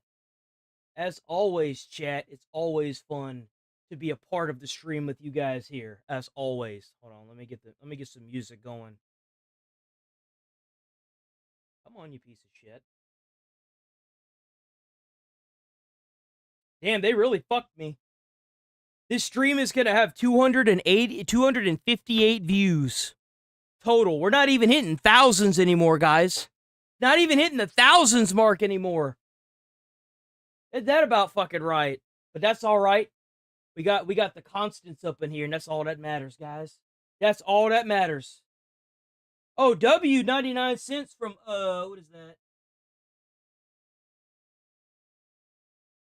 The Chud USA. W the Chud USA for the 99 cents. Hell yeah, big dog.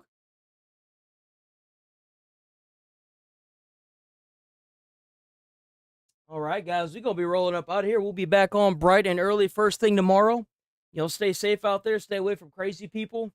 I don't want to have to pull somebody up with a green name or a name in general that I see here constantly. Gonna be back bright and early. Stay safe, stay friendly. Enjoy the rest of y'all's day. I've actually got quite a bit of work to do. So, because I got to do the stuff for the weekend, and I want to do some YouTube shopping stuff. I got to do that shit too. So I got to crop out a bunch of videos for the next few days. It's crap. But we will be back on bright and early first thing tomorrow. Y'all stay away from crazy people. Stay safe.